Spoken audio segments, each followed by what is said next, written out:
And that's just because it's an open meeting law. No, I So, understand that. okay. I worked for government for years. Oh, and, yeah. Public hearings are kind of a common thing. Yep, So, yep. All right, so are you ready, Dan? Oh, yeah, I guess so. Okay, so I guess we can begin. Oh, So you get, yep, go ahead. oh, well, I just wanted to explain that what I'm doing here, I work for the assessor. But for these hearings, I take in whatever's information that's being submitted, including as well as whatever verbally that I might take notes on. And that all goes to the assessor, who will be making the decisions about these hearings. so it's based upon your recommendation or? No, I'm not taking any part no, it's just your grievance is in effect, and whatever he gets from whatever you submit today for documents or whatever, and whatever we discuss, that information goes to him, just automatically goes to him. Okay. To use in his reviewing of your property to determine if some change needs, can be made. So I'm just a gatherer. Okay. But I can make some explanations about the reappraisal. So if you have questions about that, to some extent, I can make some explanations. Couple of questions came to mind. My name is Ken Placco. I'm a homeowner resident up here for the last, all right, 117 Titus Farm Lane off of Blue Hill. I'm gonna I've do this too. That's on had your this property card. property for the last, it's almost 50 years, 45 years. Oh, And I hate to say what the taxes were when I first bought it. I think they were like $120 a year. oh, okay. My wife laughed at me when she saw the bill. She said, "Is this for the quarter or for the month?" Or I said, "No, it's for the whole year." So, and then it's been going up over the years. But I realized with COVID, that had a big play in why it went up. But what I have a hard time understanding is why it went up so much on my property. Right. I figured it's up 70% from the last assessment that we had on the property. Okay. Talking to people around the neighborhood and from them talking to people around the neighborhood, they're clamoring about the 30% increase that they got. Yeah, it varies greatly throughout the town. Yeah, and when I started doing some research on it with my son, we kind of looked at it with some various different real estate values. And I take it that's what it's based upon, is the market value of the property, or that's what you're looking for. Yeah. To some extent. The reappraisal uses the sales that took place Right. over the past 2 years. All of those sales together, Right. are in the assessor's information.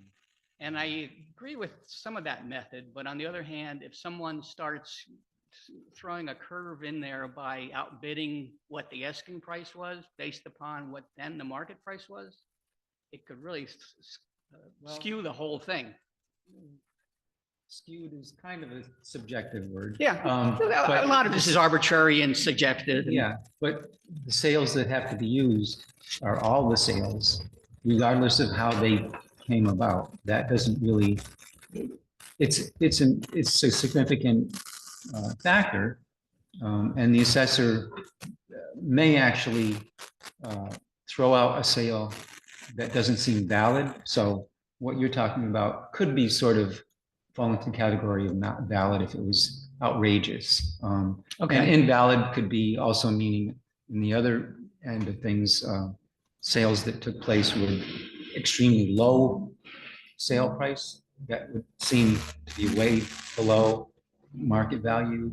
And so there's usually factors that cause that, family sales within a family, or short sale.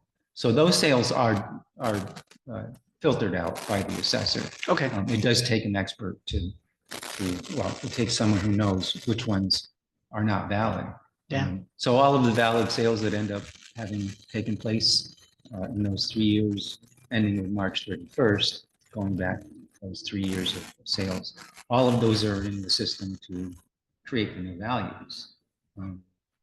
There is a piece, there was only one piece of property that I can remember, and it just must have came in right at the end of the, or beginning of the 3-year period that you're talking about that sold up in my neck of the woods. Uh-huh.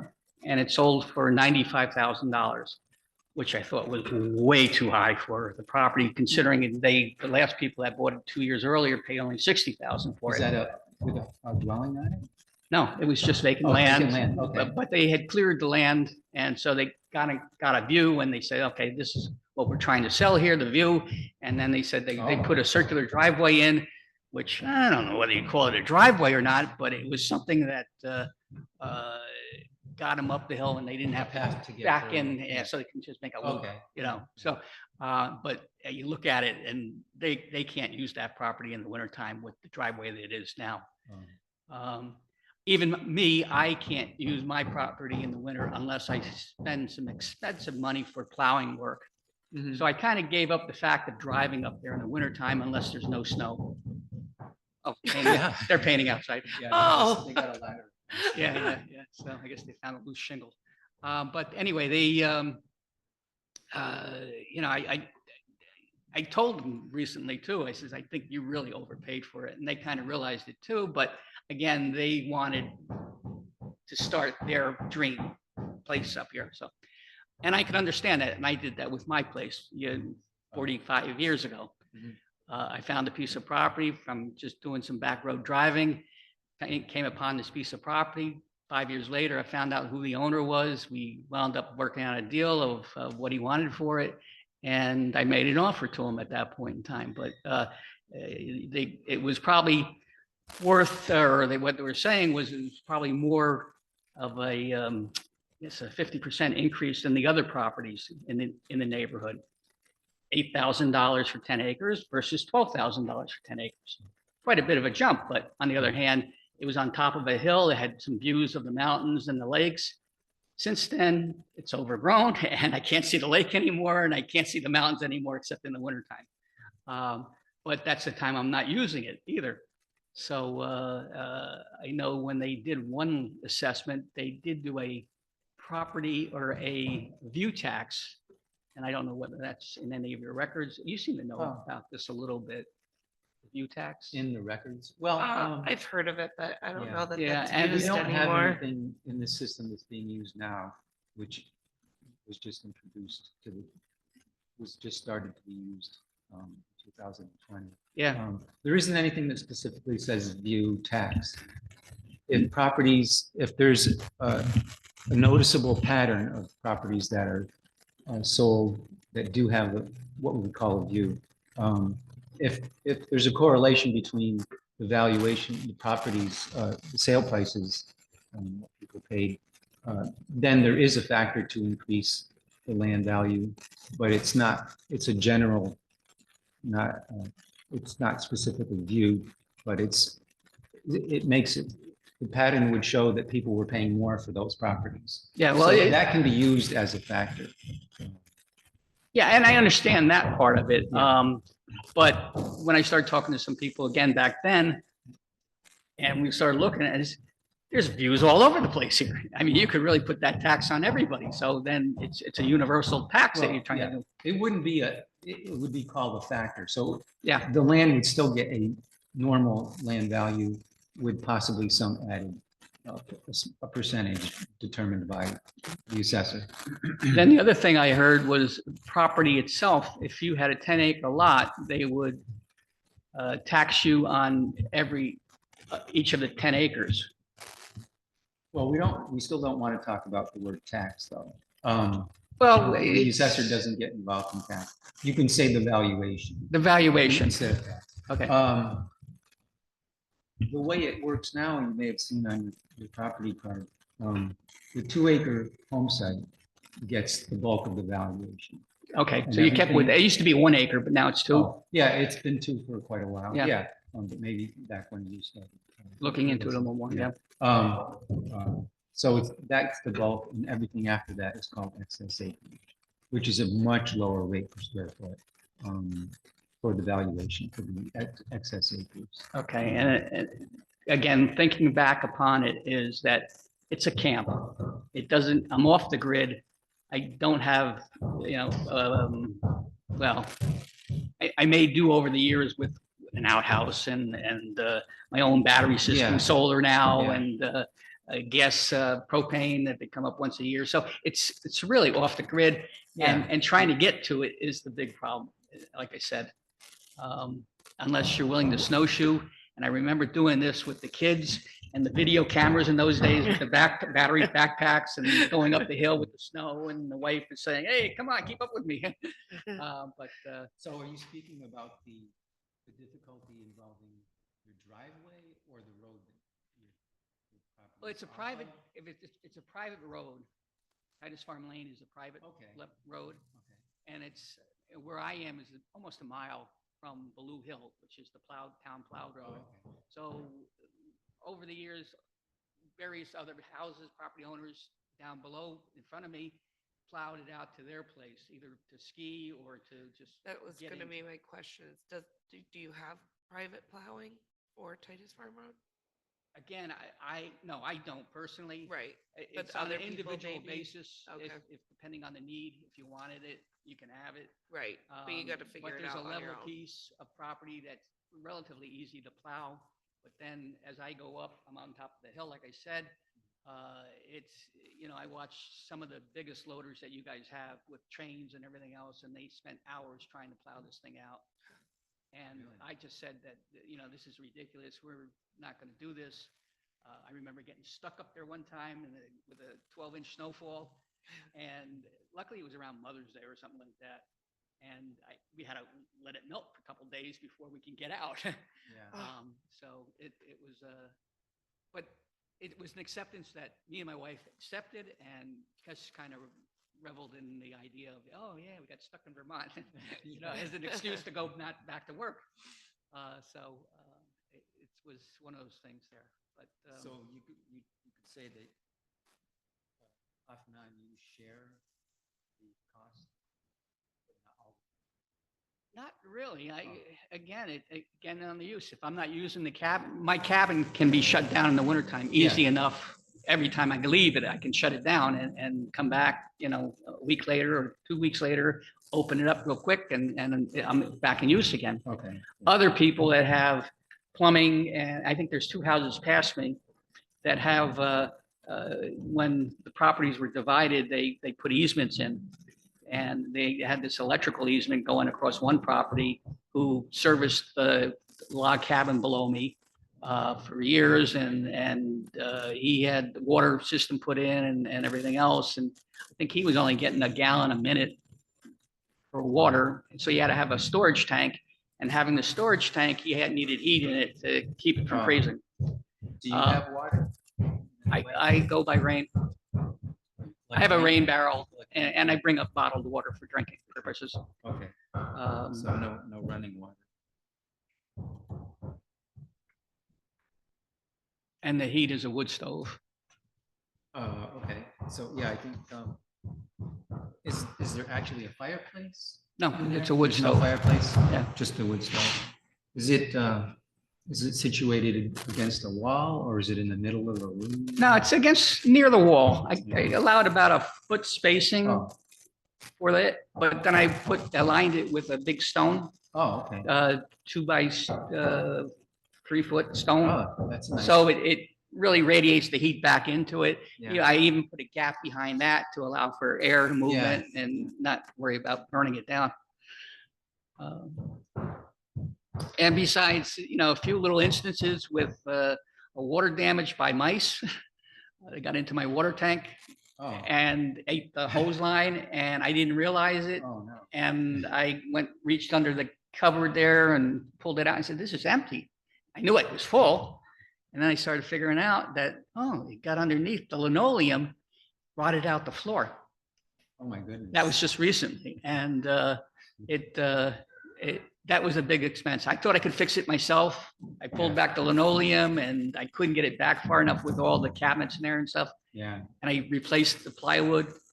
But when I guess we got talking to the insurance agent, and she said, and I was talking about the road getting washed out. And she says, well, I think we were talking about flood insurance at that point. And I said, I know during Irene, we, like most places, our road got washed out. And we spent some big bucks of trying to bring back the culvert, 4-foot culvert pipe that got washed down, wound up in the farmer's yard down below. X number of yards of fill come in to refill the bridge area there. And then the road itself coming down the hill, the culverts couldn't handle it. So we had to replace that, come in, spent days and trying to work with a local developer up here, contractor up here to make it all work again. And with the help, and we all kind of got together at that point, and that's about the only time we all got together to do anything, because we all realized it was a universal thing. The expense of it was, again, you want this portion fixed, you have to pay for that. If you want that portion fixed, but the culvert was the main entranceway, so we all realized that we all have to chip in for that. Most of us did, but now some of the people have changed in the neighborhood, and they're more easier to, try to work with you and contribute when it's needed. But we haven't really had a situation like that. So what would you feel is the main issue that you'd want to focus or feeling about the valuation? Well, from what I looked at on some of the biggest realtors or firms that do this type of, like Redfin and So Zello was the other one, and Realtor.com. okay, those were the three, and those are some of the paperwork I have on that. Did you want to? But on the other hand, I don't know what they will do for you, because they're all over the world. Okay, I got anywhere from zero. We can't figure it out because there's not enough action happening in this town to make it, that we can give you a base price on. Well, I think that was Realtor.com had that. Yeah. But Redfin and Zello had some numbers there, and that varied from either 30% to 50%. Okay, that's a little more easier to accept than the 70% that I figured out that changed. do you have a value in mind? Do you think would be a hypothetical market value?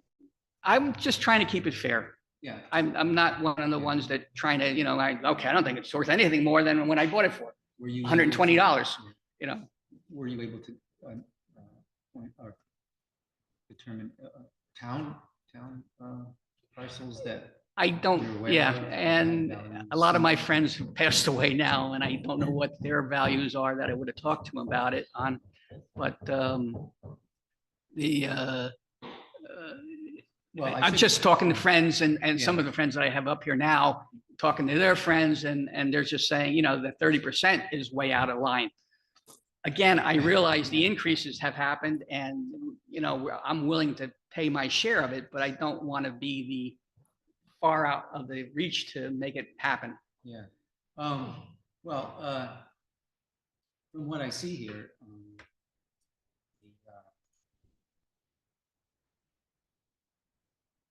reappraisal basically used all the sales, as I said, to create new values. But what I indicated was that I think some of those sales were inflated when they bought it, Yeah. based upon whatever reason Well, they had or yeah, could do. the assessor would have had to determine that they were so high that they were not valid. Yeah. But in most cases, sales would be have to be used. And Yep. That's the obligation. See that there is actually because of the You got the size same of problem I got. What? You got the same problem I got. I need to get Yeah. bifocals on the space. But this printing is really small. Yeah, I got one of those It sheets is too. tiny. Like Yeah. This one here that you sent out, you start off normal, or you start off all right, and then you get I bigger, know, and then you got problem real is, tiny on the this bottom I here. don't even have control of. And It's I'm put in saying, there by "Oh, the state. I that can't is- edit it. Like, I wish I could blow it up. Yeah, Because it's the state statute. Like, yeah, that's I know, that's the important. most important part of the whole thing. Your land actually has 2 home sites, basically because of the size of it and the frontage that they have on your private road. I do have a lot of frontage. Yeah, And so that brings the value up because. But But one they're of those, vacant, they're vacant home sites. So they're not as, they're still not as, value isn't as high as it would be if there was already a dwelling yeah, with improvements on the property as far as electricity. the, and water, sewer, and something like that. when I initially bought the property, it was the part of the 10-acre subdivision of the farm. They were Okay. breaking it out. Yeah, One of the gentlemen that lived past me up the hill and then down the hill, who built a log cabin on the property and I was telling you on about Titus itself. on Titus Farm Lane. And he got, I guess when they developed the property, he talked to the owner of the property to see if they can get easements in so he wouldn't have to run power lines down the road and up the hill and over it and down again. So they cut through the woods, which is what Green Mountain loved to do. I don't know how. Okay. And so they created an easement. And 10 years later, I wound up buying the other piece of property with the easement, not realizing that it also has the access easement on it to allow people to pass through. I guess it was a subdivision decision that you have to have a minimum of 10 acres. Yeah, And they wouldn't be able to do it any other way. So the actual access way runs through my property as an easement. oh, okay. I should mention we're at the end of our 15 minutes. Okay. Oh, I got a time. Okay. But you got a little bit extra too, in the beginning. So what will happen is the assessor will review whatever notes I took here. And if you still want to submit something in paper, a document form rather, you can email something to Sarah, but the deadline for that would be Monday at 5 o'clock. Yeah, and I brought some stuff up with me, but again, looking at it, it's really arbitrary. Over the next few days, you may find something else and. Yeah, well, okay. So- Or if you just even think Some- of something you want to state in an email to me. Someone mentioned can about include it. Deerfield Realtor had their own, or there was another company that did evaluations. Oh, I'm not sure. I mean, you could certainly I'm get sure there's like more out an there. appraisal done like on your own. Fee appraisal, yeah. Yeah. No, this was something that I just heard last night about, there is a source of information from this one company and it's called Deerfield Valley or Deerfield. Yeah, that's There's a real estate company. I know that, Deerfield yeah, Valley. but okay. But don't I know haven't whether they heard do that. anything. Okay, so it's their I'm not own sure what. market. It's their own market thing that they're doing. Oh, okay. I'm sure. Okay, I guess, yeah. but you haven't looked at that one because. No. Okay, No. No. so Not it that I really wouldn't know matter of. at that point. So, But we covered the top three, like you said. Yeah. Again, trying to make a decision on those based upon the valuations of what they're stating. It's very arbitrary and capricious. Well, so the assessor will, over the next couple of weeks, decide what change, if any, for your property. You'll get a second notice in about 2 weeks to show what, if any, change took place. And that notice will also tell you that there are other options to seek more change or some change Okay. through other people who are involved in dealing with after this hearing, people who want to get some kind of other change. I know the assessment is one value that you put on it, and the mill rate is then the final determination of what the value that you'd be paying on your taxes. That happens down the road because the grant list has to be determined. And you got to do that in the next few weeks, I would think. Yeah. Yep. yeah. So, When the change of result from grievance, those go out, we send the grand list up to the state, then they send us back their numbers so it's probably within the next couple of weeks, we'll be able to produce tax bills, and then the first payment won't be until 30 days after that. looking So at everything's pulled September. out. Oh, okay, Yeah, yeah. everything's gonna be You said later that this the year. state required you to do this, or these Yep. certain towns that it- valuations were? Every town was different, Yeah. and we received a notice from the state stating we needed to reappraise. Because the market had changed so much since So our common level the of last appraisal, reappraisal was 2020. right? Right, I remember that one. Yeah, yeah. So the state monitors all the towns to see what's going on with their market values. in this case, it was 1 year, it would have been next year, it would have been none of the state. So you don't have to do it next year then at all, or? No, and the new regulation is that it will be once every 6 years. Okay, so it won't be till 2030? If Yeah, roughly, if everything stayed the same. Right. I The mean, state doesn't come back and what say. your really levels are changed off. everything was COVID, I Yeah, believe. sort of, but that. And you look at the inflation rate being only an increase of a 25% from what I'm seeing on these valuation forms from these companies to market values. And, again, I think 70% is excessive. Right. Okay, well, that's basically what. And that's all I putting will in my submit at notes this here. point. Yeah. Mhm. This This is mine. or- Yep, that's Yeah, yours for your that- records. I appreciate it. Well, okay. And thank you very much for your time. Well, You're welcome. Yeah. Nice meeting you, sir. Nice to meet you too. Good. Dan, Care. nice Luck with meeting you. everything. Thank you. Appreciate it. Okay. Bye. All right. Miss Meredith, come on up. I'm Sarah, who you've been emailing with. Yes, thank you so much. Oh, you're welcome. It's nice And to. this is Lance you. Shader. Hi, Lance. Hi. I've heard your name a lot, but it's nice to Uh-oh. finally meet you. Nice to meet you. Hi, I'm Dan. Hi, Dan. I I'm am the new Meredith. Deb Kingsley. Yeah. So I just want to let you know we are recording. It's just part of the open meeting law. So this is Dan. He works for the assessor. I'm going to set us a timer for 15 minutes. Hopefully we can stay within that, but we're, Yeah. whatever we can do. So, I did up like a very brief, synopsis that I meant to email to you, but time. That's all right. time- Dan will take anything. Oh, yeah. Yeah, and that We just can sort keep of, this. yeah, that's for you. Oh, good. Yeah. And I, having had some experience with this, I realized time is precious to you guys, so we kind of, Yeah, well, we appreciate. we that, yeah. summarized everything. for I you. should explain, I'm not making any decisions about anything. What I do is just gather all of your information to pass to the assessor. To the assessor, Um, yes. And then he makes the decision over the next 2 weeks or so. Yeah. Yeah, so, yeah, this looks like a useful, information here. I Yeah. included your property card here too for you Oh, yeah, to. we Thanks, can I brought that with me. Oh, perfect. What would be your main Well, issues that there's- you want to, focus on? Yeah, there's two, and you can jump in, but, Okay, there's two main issues. The first one is pretty easy, I think. I think there's just an error. Oh, The plan that the town now has mentions an upper floor, okay. and there isn't an upper floor. Oh, So it's about 600 square feet off, give or take, 590 something. I think it's, so on the It's back side of right this. there on the plan. Yeah, I so blew it have, up.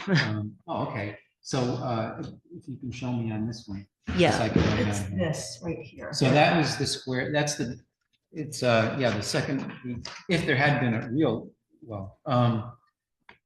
I'm not sure, is there some reason why someone would have made that mistake? Does Well, it look like there is? or- Yeah, that's the living room. It's a high ceiling. So maybe Oh. they thought I had a loft. I don't. Okay, So that's the main part of the house.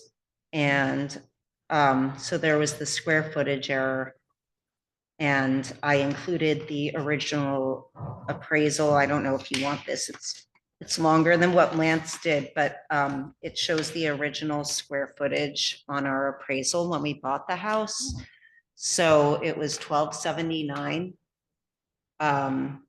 And then we did a 592 square foot extension that was completed in 2021. So the extension is here. trying to relate to. So this is the extension right here. So, does this fit into the extensions? would be Yeah. here? yeah. Oh, I So see. we added on to it that way. So the mudroom here is this right there. Okay. And then this is the stairs going up to the living room Mhm. and the kitchen. And then, so what was this, a deck? Yeah, and there's the deck. So it's not quite the same shape, but. It is. Was It it- actually wraps around. Well, yeah, I think it does. It does? It does a bit. yeah, Oh, so right ours there. should match that. Right, and also ours is not 32 feet long, it's 27, so these are the correct dimensions here. Oh, Okay.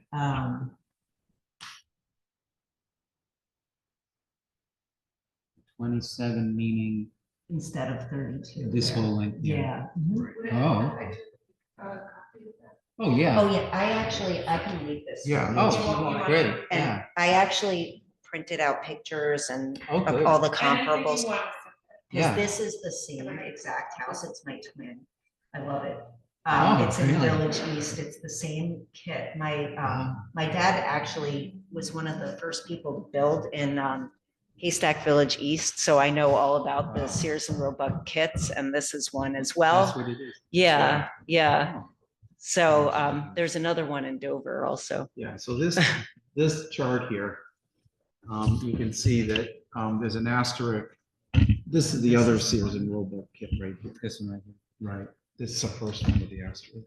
And they don't have the second level either. No, I don't think, I've never been in, but it's not on, they don't have a second level on your town card for them. I have the town card for them too. Oh, So you have the same square footage that we should have had, actually. It's right here. That's their plan, oh. which Yeah. is very similar. Oh, The same kit. pretty It's the much. same kit, Yeah. except they were smart enough to put the chimney in the middle so the snow doesn't get caught there. Oh. You know, more windows, and also they have a ground level basement so they can just walk out. We're below grade and the bedrooms are small and dark, small windows. The bedrooms and the bathrooms are below grade. Yeah, Yeah. So yeah. this is 46, is it? Yes, that's Yeah. 46 Okay. Village East Road. Mhm. So that's the same except for the Oh, extension we threw on it. Well, we can only speculate, how this got in there. It may have been just from Yeah. viewing it from the outside and Right. not really having any interior information. So that's an I easy should have fix. looked Right, back. I was thinking you guys could fix that very easily. Yeah, yeah, okay. Thank you. So. Yeah, that does not exist. Right. Okay, and so I guess, what's the other, Well, excuse me, in terms of the comparables, we Oh. have very similar acreage, except for one, they're all pretty much, well, the acreage is very similar. This is not mine. So you have a difference in bathrooms. So this is the kit one, which has less square footage than our property, this one. This has 18. Oh. This has Uh-huh. upside down 12. um, But now the two of us kind of separately did this kind of rough math as to what the acreage, what the value per square foot is. And what we have is for this property, it's about $300. Whereas the others are in the twos and this one's down to 190. So it could be a function of including, that isn't there, that upper floor. Yeah, that probably would be. That would be a part lot it. of it. Yeah, Yeah. yeah. But it's a kit. The others, except for the one, are stick built. Mm. And this is pretty, 80s kind of stuff, linoleum, vinyl, that kind of stuff. Oh. Small casement windows in the bedrooms. Yeah, nothing fancy. Nothing Yeah. fancy. So, it seemed to me that the valuation per square foot should actually even be lower than these, not higher. Because the quality on these is higher. Okay. Yeah. Well, that's very well explained what you're focusing on. Yeah. I'm gonna give her a job. That's good to hear. And you're leaving this for us? Yes. Good. That's okay. all for you. Yeah. Yeah, that will be a large factor, the removing that Yeah, second floor area. yeah. Other than that, I should explain that the assessor is obliged to use all of the sales that took place in the town that were valid over the past 3 years. Yep. And you've probably heard how the market has changed. Yeah. That's basically why this reappraisal had to take place. So there are other factors that may have brought the value up for whatever reason. And so all of those sales together create the, the increase that has to take place. But Right, every house, it varies from house to house. Yes. There's no two houses that are exactly alike, right. or two amounts of land. So he'll deliberate over this information Okay, over the next 2 weeks or so. great. And then what happens is you'll get a second notice in about 2 weeks to let you know what, if any, change took place. And we know there will be some change for that Okay, part. Or even if someone didn't get any change, you still get a notice. Right. Because the other part of that notice is to let you know that there are other steps beyond this hearing where you can seek resolution for your valuation. And so that will be something that's available to you after you've done this. And so it'll be about 2 weeks before you get that, until you get that notice. But these are, very laid out, clear items to focus on for him. Thank So he'll be reviewing your valuation altogether completely. okay, Just in case there may have been some other discrepancy in it. yeah, But he has reviewed all the values one by one before those notices that you got were sent out. But there's, it's not always perfect. So, Right. yeah, it's great. It's too bad that you hadn't noticed it sooner. I know, Um, But yeah, it's not your fault that that's in there either. Yeah. So it's unfortunate. But it's a big job doing it. I know, I know, And over the years, the listers did as best they could. yeah, And there's other places where that mistake could have gotten in there. right, Different people have handled the data and so on. yeah, So we never get to find out why. But, well, it's going to get fixed Okay. now as far as Thank that you. goes. thank you. So yeah, just patiently wait for the notice to come. Okay, And if you have anything else you want to submit, either by text or photos, or whatever, you can email to Sarah, but the deadline for that would be Monday at 5 o'clock. So This coming Monday. if something just happened to pop up that you wanted to pass on for the assessor. do you think this would be useful for them so they have the Yeah, why not? pictures?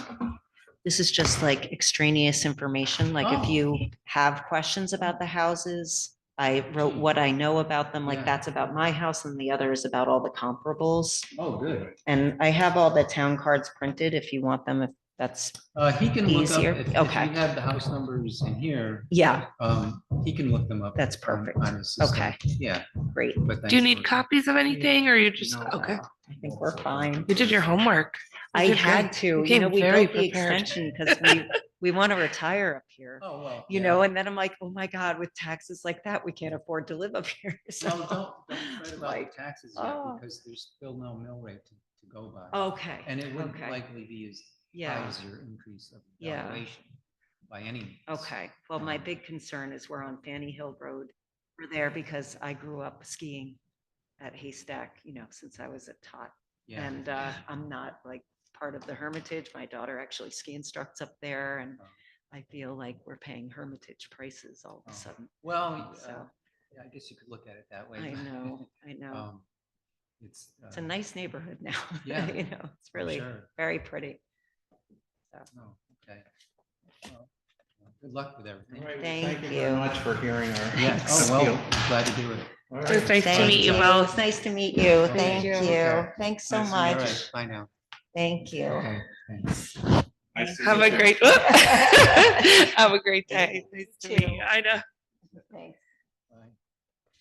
All right, so we have Maria and Patrick Aubrey. Hello there. Good morning. We're here.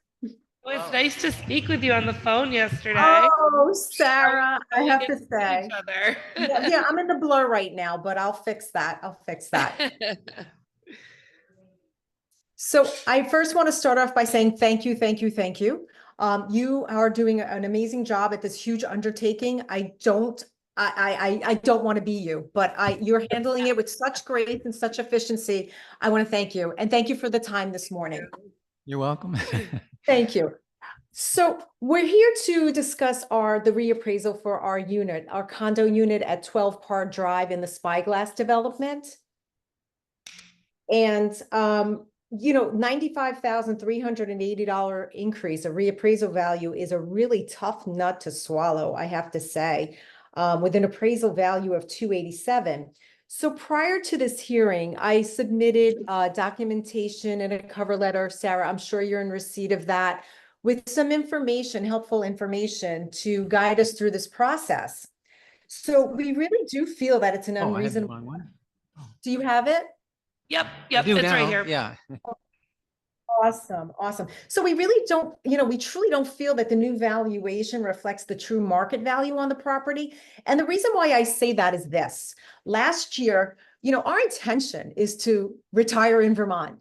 We love it. It's our healthy lifestyle. It gets us out walking. We're part of the community.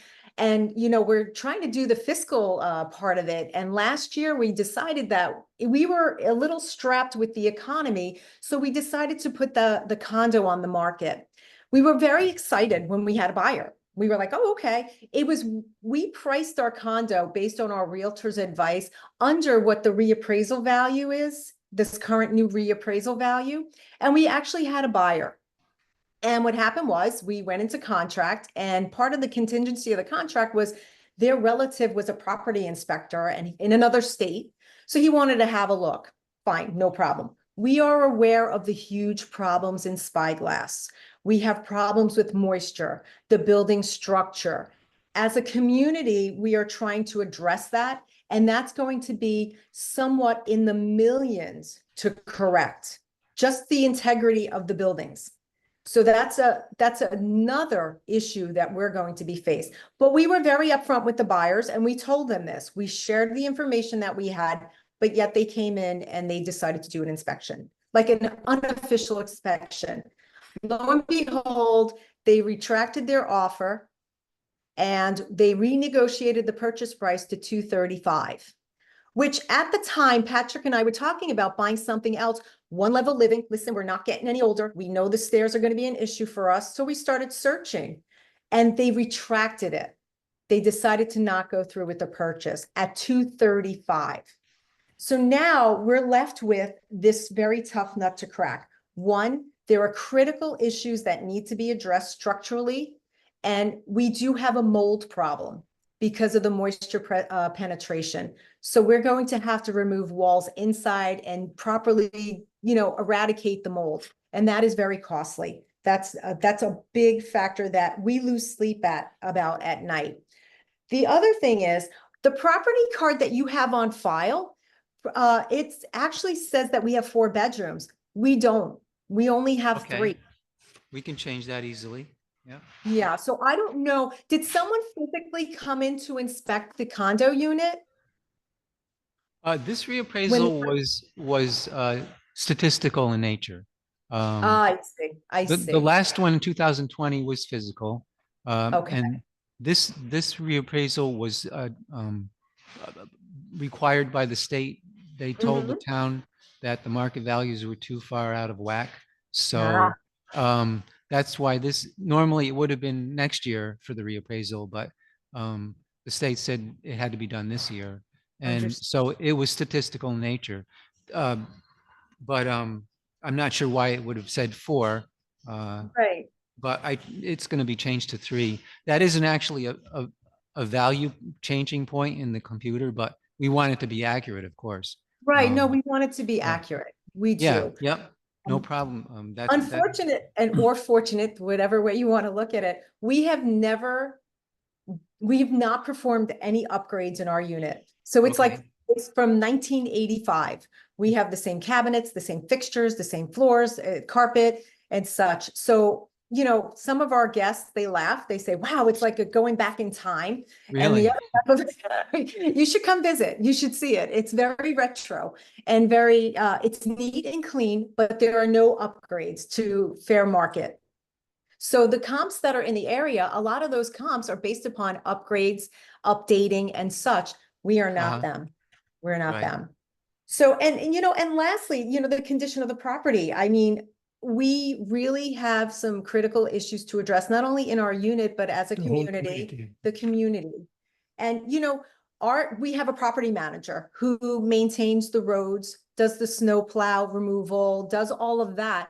So we're not physically, we're not, the town of Wilmington per se is not providing those services. So we're not really a financial burden to the town of Wilmington when it comes to those critical issues as well.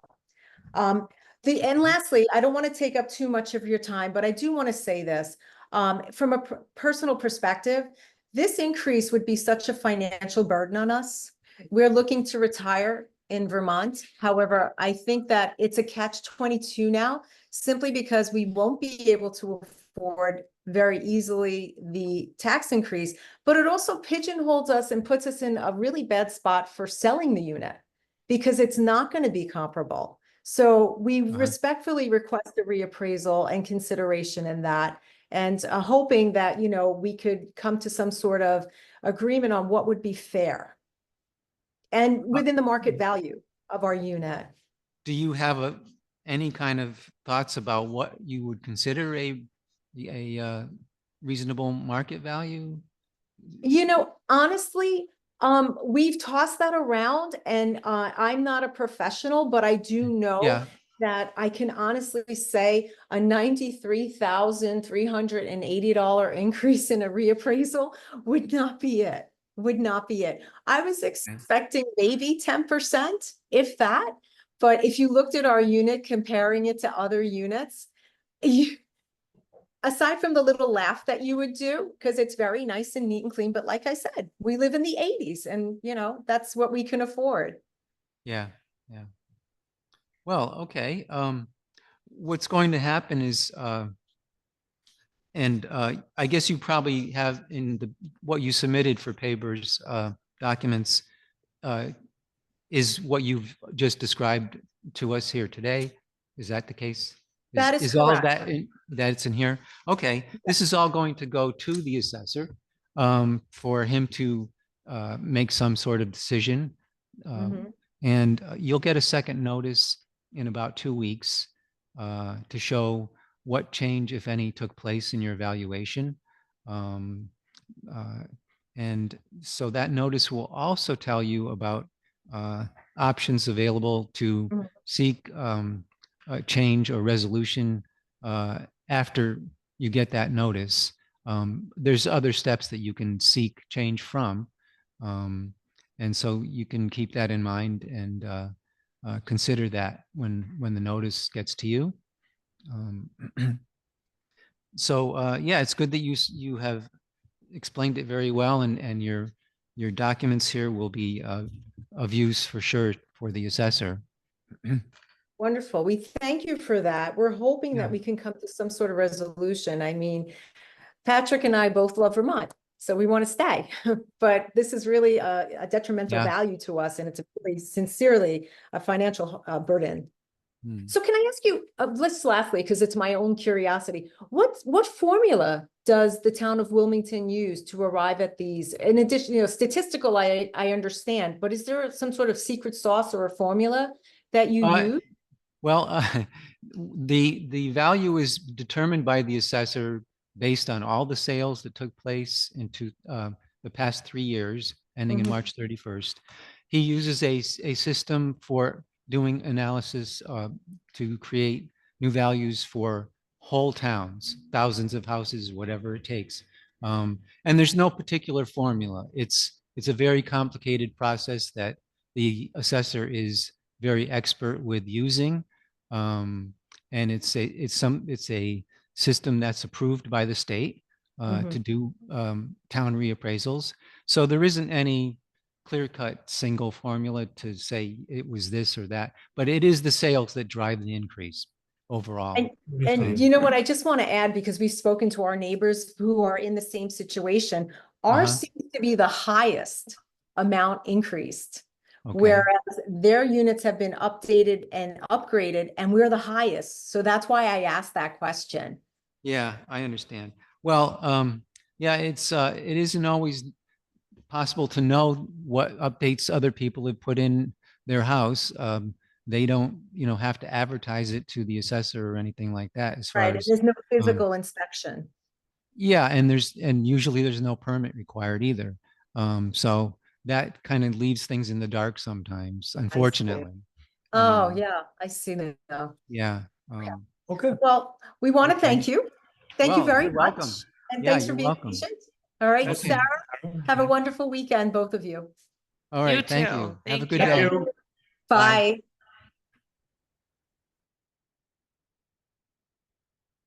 Okay, next we have David and Peg Bliss.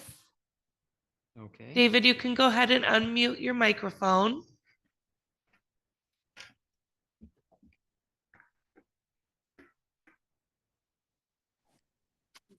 Does that work? It did. Yeah. I can hear you. Can you hear both of us? Hi, David. I can. Is that Sarah? Is that you? Yep, I'm Sarah. It's nice to meet Okay. you. Thank you for your timely and quick response, and thank you for sending on the property cards. That's information I didn't have at hand, but it added some additional perspective for me. Great. I great. just wanted to mention, my name is Dan. I work Hello, for the Dan. Hi. I work for the assessor, and what I do here today is gather whatever information you are submitting, and whatever notes I might take from our discussion to pass that on to the assessor for his reviewing of your property Okay. at some point. Yeah. Okay. So you're welcome to start. Yes, and since these are 15-minute segments, as I understood from Sarah, and I do have 3 properties to discuss, so I'll try to go through them So efficiently. I actually, just so you know, I gave you time slots for all 3. So you have till 10:30. So Oh. take your time. Don't feel like you have to squeeze all that into 15 minutes. You're terrific. Thank you, Sarah. Dan, I just want to make note that although this is a difficult process, Sarah, as someone I had never met, has been extraordinarily responsive, timely, and helpful. Oh, Oh, well, thank you. That means Yeah. a lot. It's been a crazy experience. she's doing a Yeah, good make a job. note of that, Dan, for the assessor for the performance review. Okay. Okay, I just start with an overview and then get into the specifics. I heard you describe to the couple before that this is statistical, not physical. Right. And therefore, changes that occurred in the neighborhood, changes that occurred around the property wouldn't be accommodated by a statistical evaluation. So Yeah. I will Yeah. comment on some of those things. And just as a perspective, my wife and I are 81. Okay. We have lived in New York and Connecticut. We have gone through many reappraisals. Yeah. At no time, in no place, have I ever experienced a reappraisal where numbers like 40%, 60%, 50, I mean, those kind of numbers just don't come up. In New York, it's illegal. The max can be 7 in any given year. Oh, And even in Connecticut, where some of the most sought after properties, high demand, there has never been, in my years of involvement, anything near these kinds of numbers.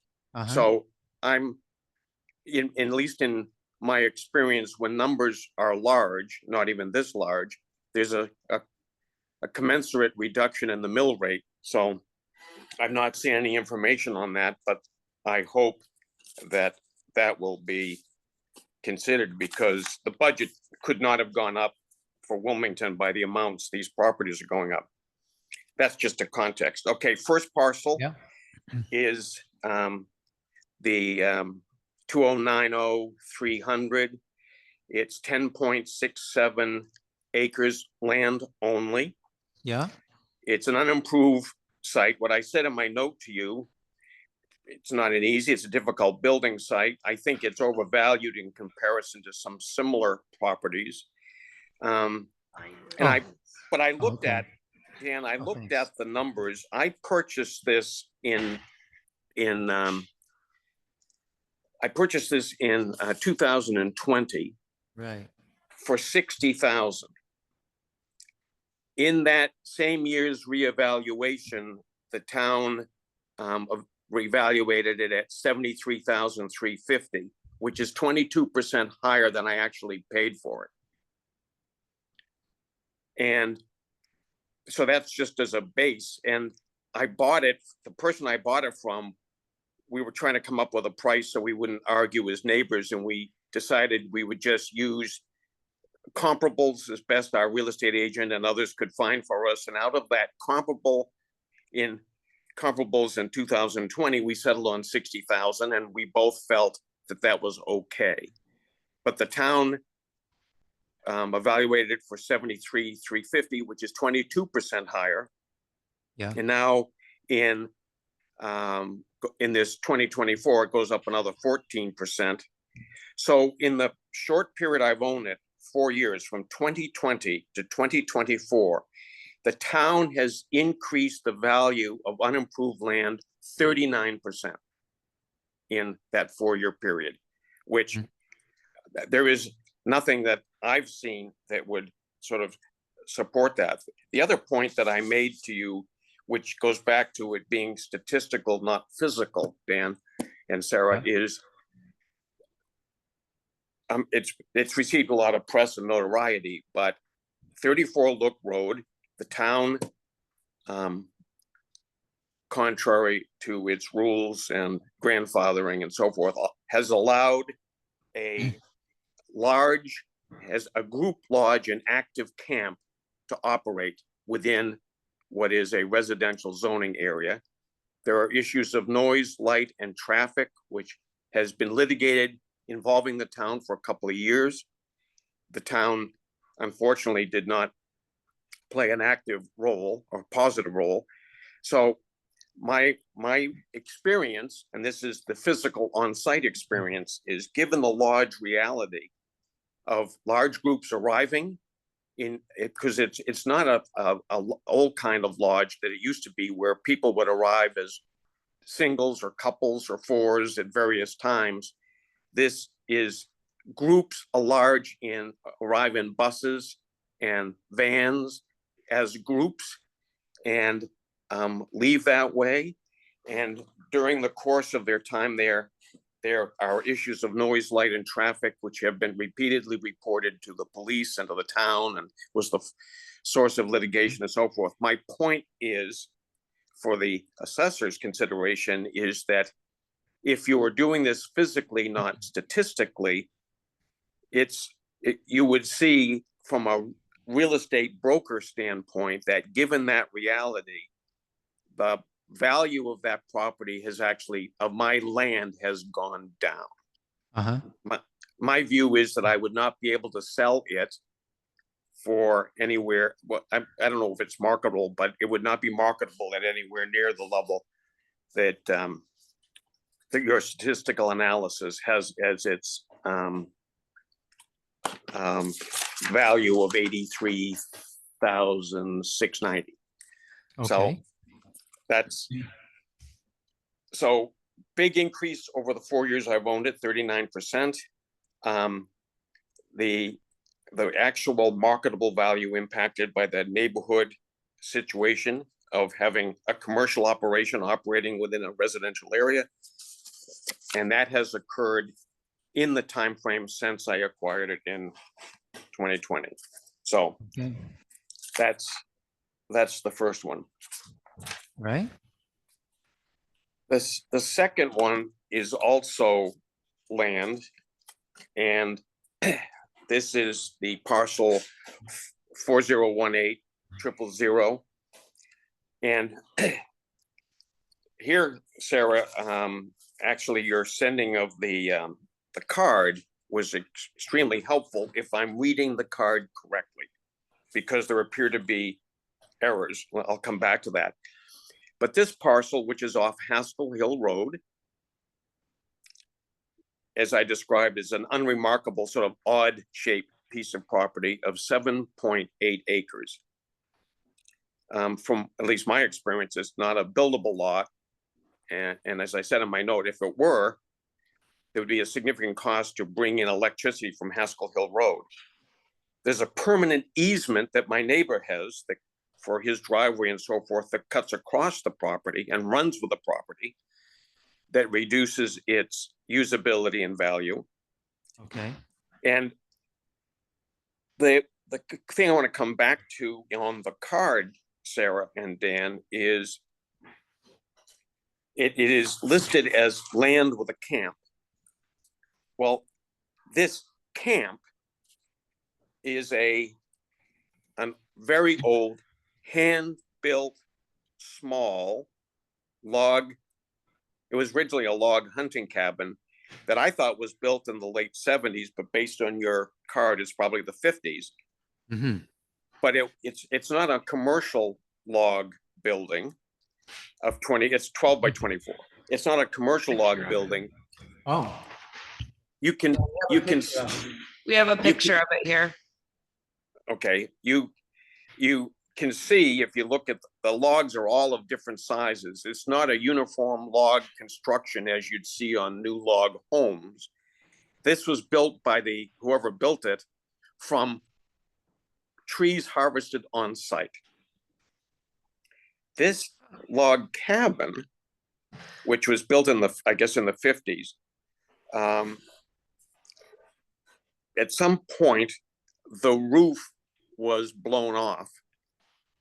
And for years, at least 5, maybe longer, rain just came through the roof into the building and substantially rotted and decayed the logs. And when we acquired the property, the reason we acquired it is just as a buffer to people building. But when we acquired it, the whole inside was filled with animals and the logs were substantially eroded and decayed. So to preserve or to keep it, to prevent additional decay and rot, we put a roof on it. right. And by running a wood stove for days on end, we were able to at least dry out the logs, but in at least a third of one side, you can easily put a screwdriver or your finger through parts of the logs because they are substantially rotted and decayed. So that's the building. It's not a habitable building. It says on the card, if I read it correctly, that the source of heat is hot water. And it talks about a kitchen sink and baths. And this is an empty 12 by 24 log thing. It's not on a Okay. slab, it's just on wood floor.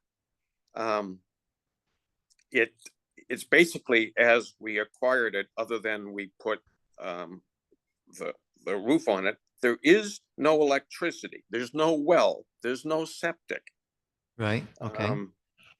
So when I read, and if you could see the inside, it's literally just a box. It's 12 by 24 or whatever and So could you say, so is there no interior, is there no sink and no, and there's no heat then? No. Okay.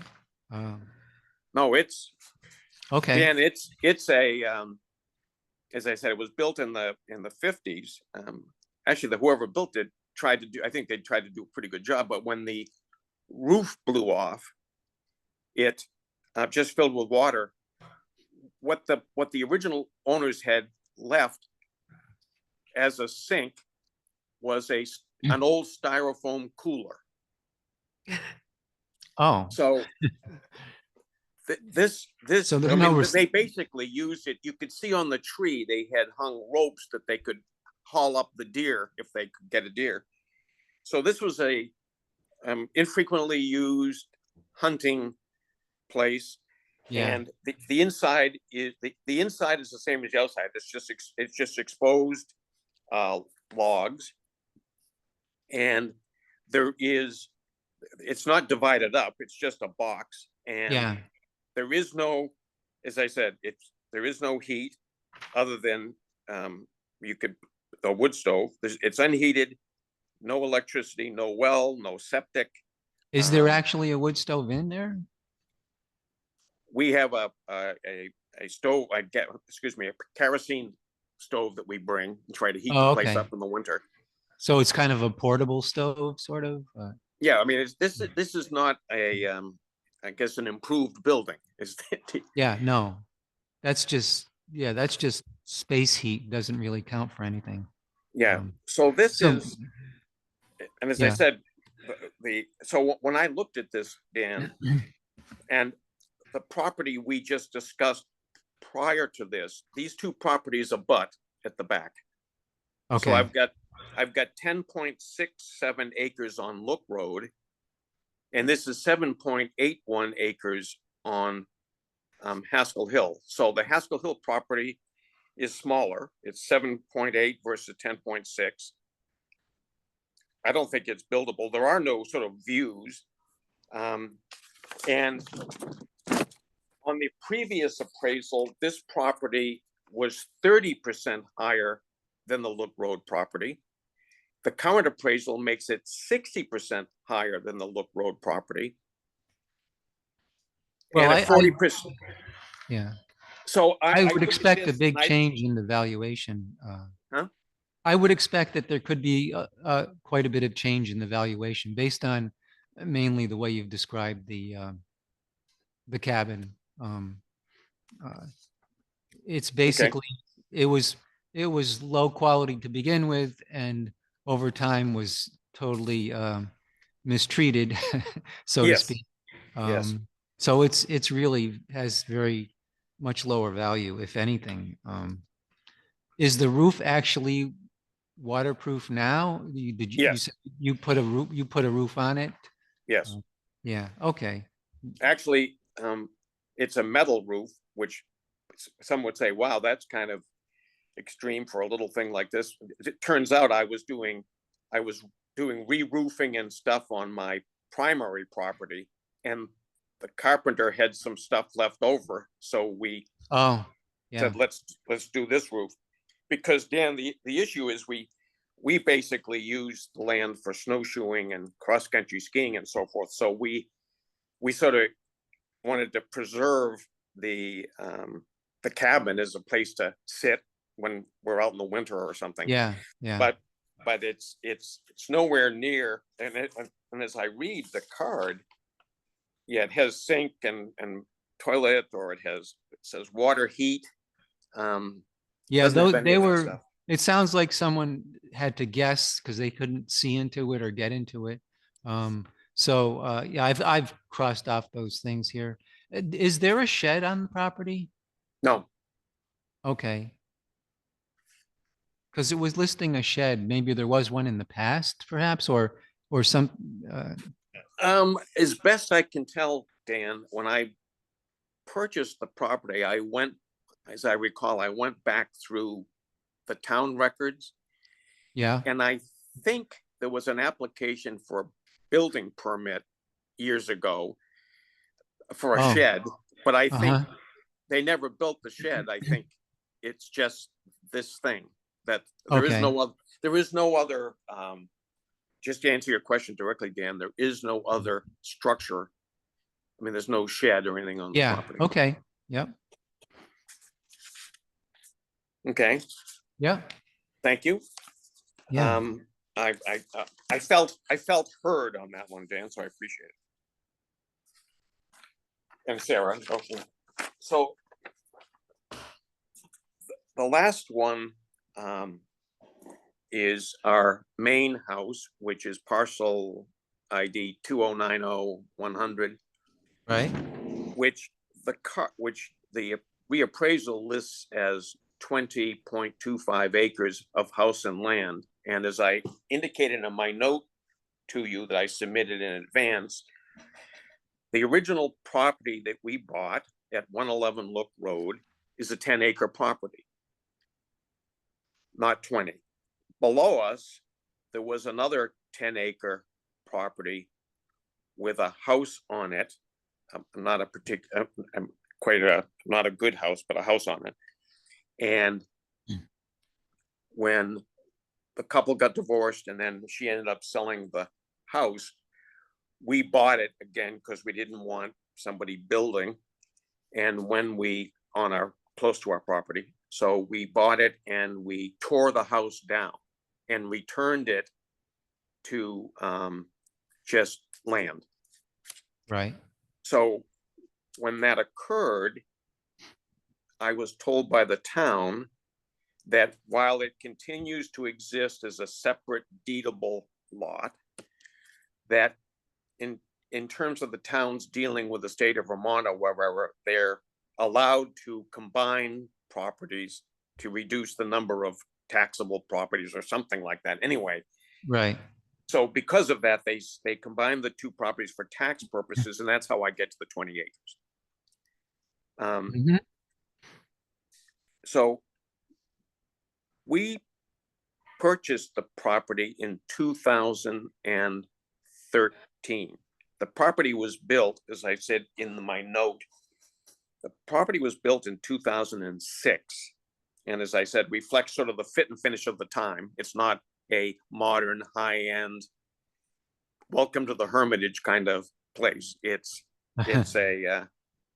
was built in 2006, and the owner who we bought it from when he was 90 was very budget conscious. He would go around and pick up the nails in the evening and give them back to the builder to use.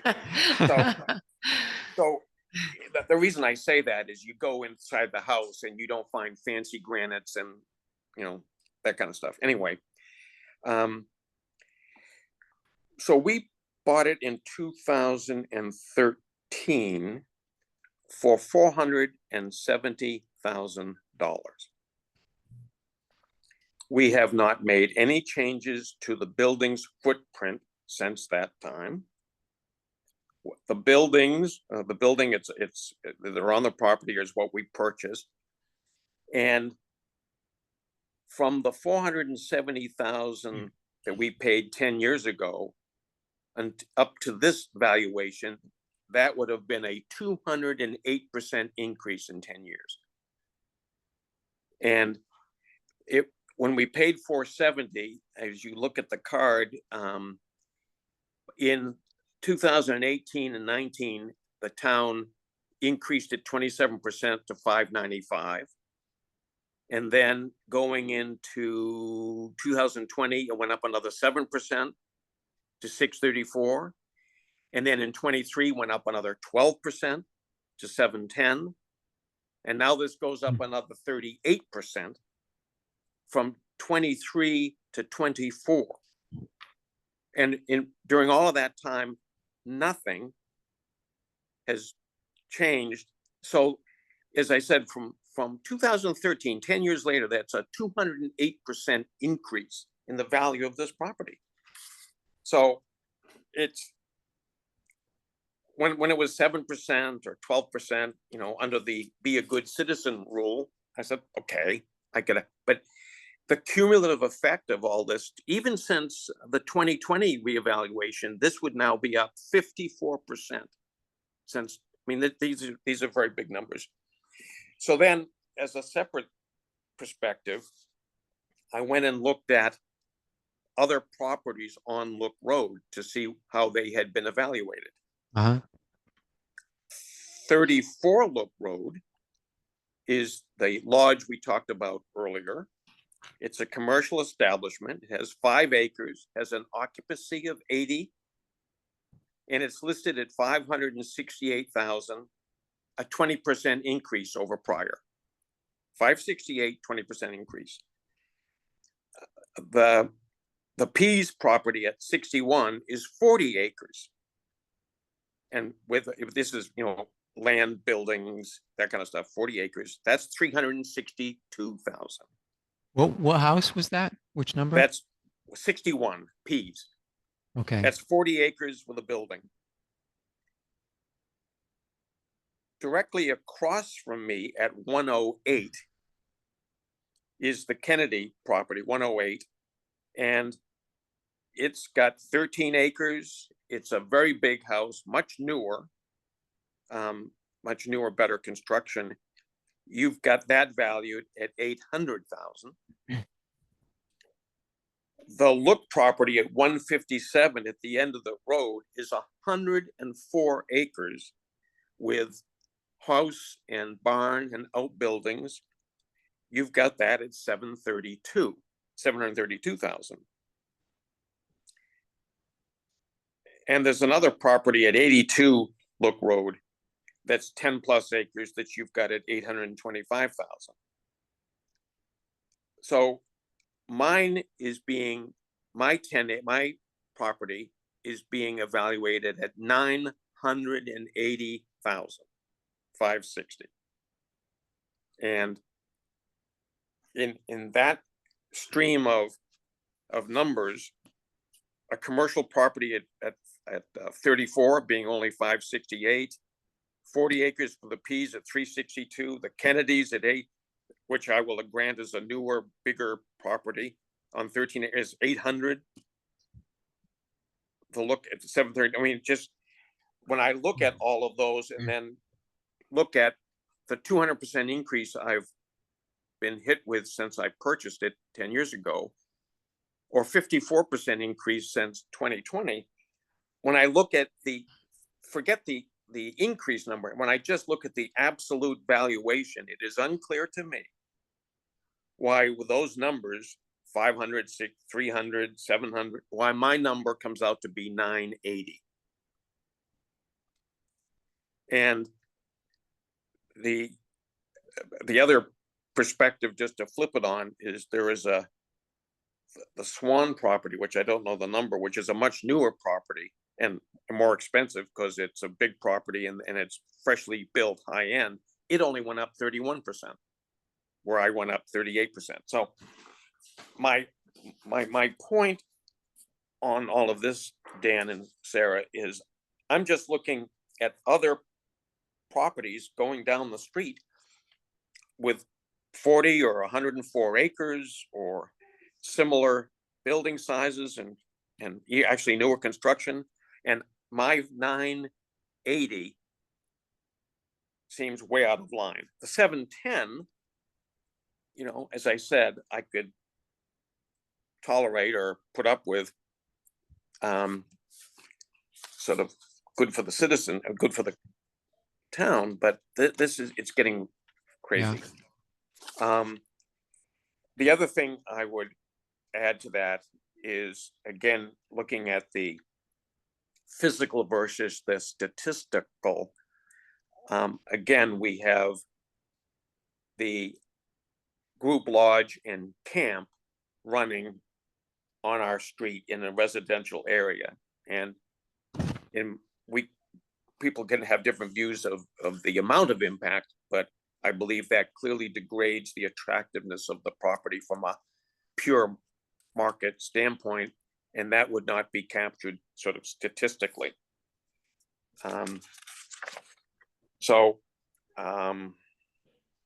I just think on an absolute basis,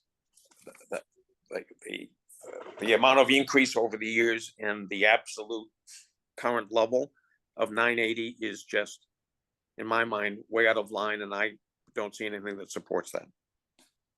Yes. Well, you've certainly brought up a lot of details, issues about the parcels and their location. I did want to mention that, not that it really explains much, but that your property, because they're together, the parcels, so you're paying, the value is accounting for a second home site on that 20 acres, because it was a separate parcel at one point, I guess. And so it's because of the frontage that's available on the total land, there is a second home site value, vacant home site value that's applied to it. That makes some difference, but I'm not saying that explains the No, increase. Dan, I think you make a good point, and I thought of that as well. So here's what I did. Yeah, okay. Since you've evaluated my land down the thing at 83, I just said, let's pick the number 80 for the second property that's now attached. If I subtract the 80 from 980, I'm still at over 900,000. Right, yeah, on the main house. And so that's a 30% increase rather than 38. But yeah, if I said, okay, we'll attack 80,000 to that piece that was the other 10 acres that was attached, yeah, I'm still over 900,000. And I Yeah, think that of course. doesn't fit with this stream. Right, right. Well, what I can say is, with all that you've supplied here, the assessor will be reviewing that carefully when he does his deliberation on what, if any, change can be made to your properties.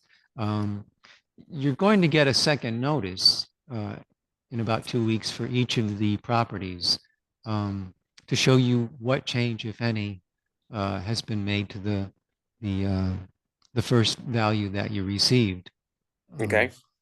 And that notice will also describe the options that are available to you after having done this hearing, further options to seek some change or resolution in your valuation.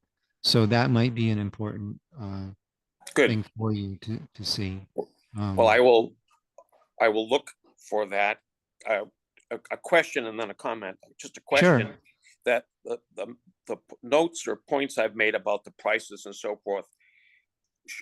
Should I put that in a note and send it to Sarah, or have you guys captured that in the course of our Oh, conversation? I have a two-sided page here that seems to be what you were discussing. Is that what you mean? Well, in the original note that I sent to Sarah, I did not Oh. include the parcel, the values Oh, of other okay. properties and stuff. I didn't know whether you had captured that during our Oh, you conversation. can add more to, yeah, you can, you're welcome to email to Sarah. The deadline for submitting things would be Monday at 5 o'clock. So if Okay. you can do it within that time period, absolutely, yeah.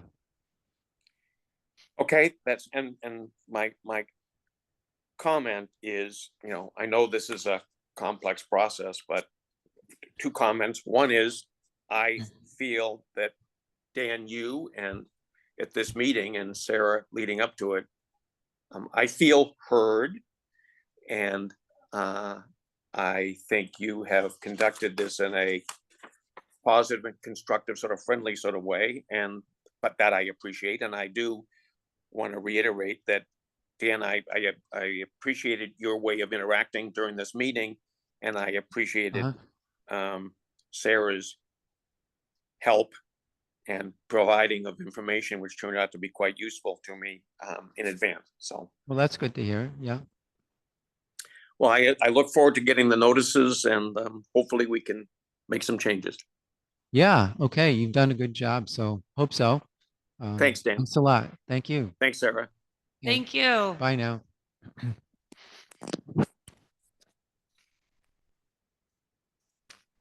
Do you know anything about this, the lodge that he's talking about?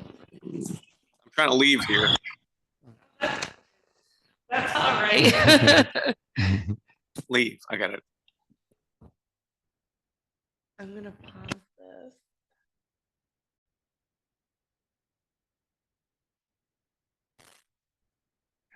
Hi, Peter. I saw that you just came in. You can go ahead and unmute. Oh, okay. You're ready for us. So yeah, it's crazy, but we are actually ahead of schedule today.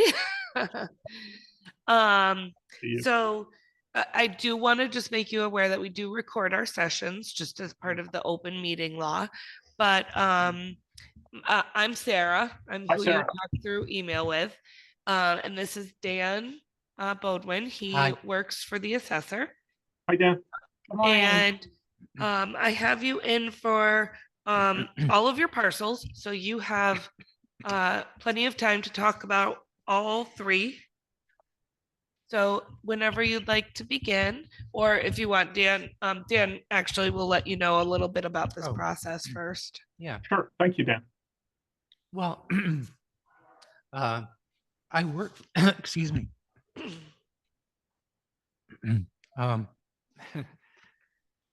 Got a cat here in my throat. Dan, I guess our grievance letter was so convincing, we left you speechless, huh? Yeah. Sometimes they do. Bad. I work for the assessor. And whatever whatever information we get today, along with your submission of documents, will go to him.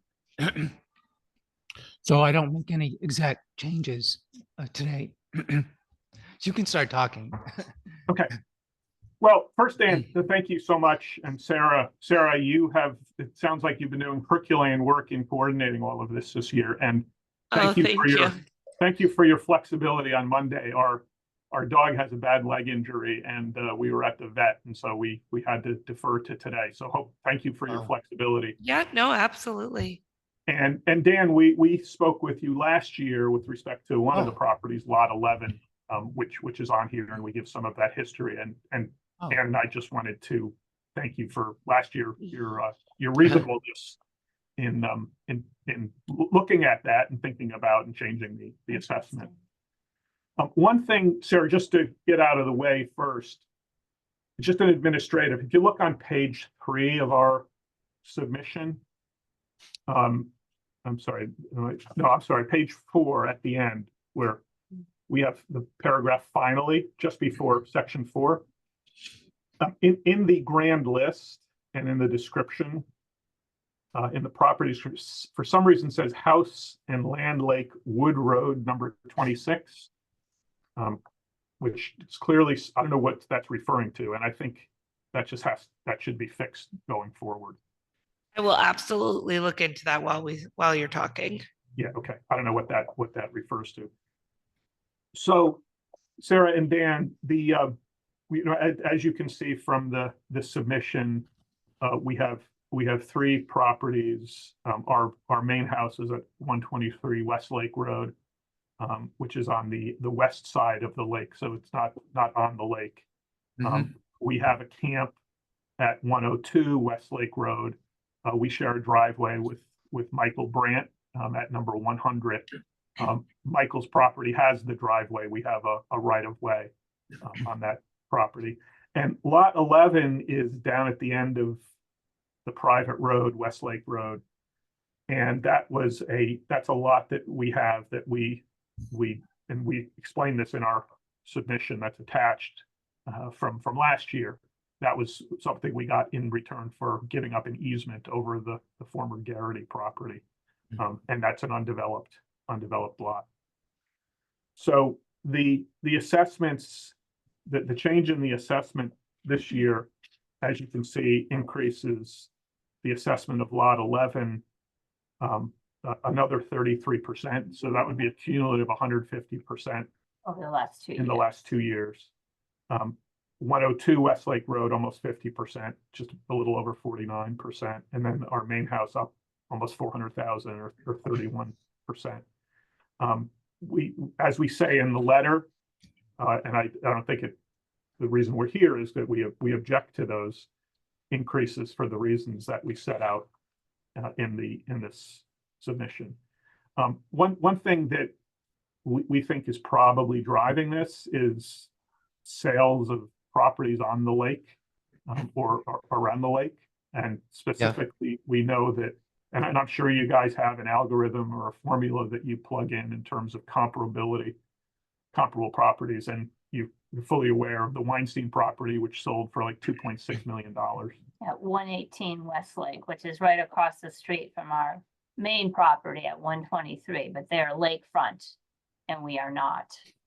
And clearly that the grand list had been just under 1.1 million, and that's a purchase price of 2.65 million. So we think that a lot of this is probably driven by that in the formula, and there should be some distinction made with our property. That was 118, you said?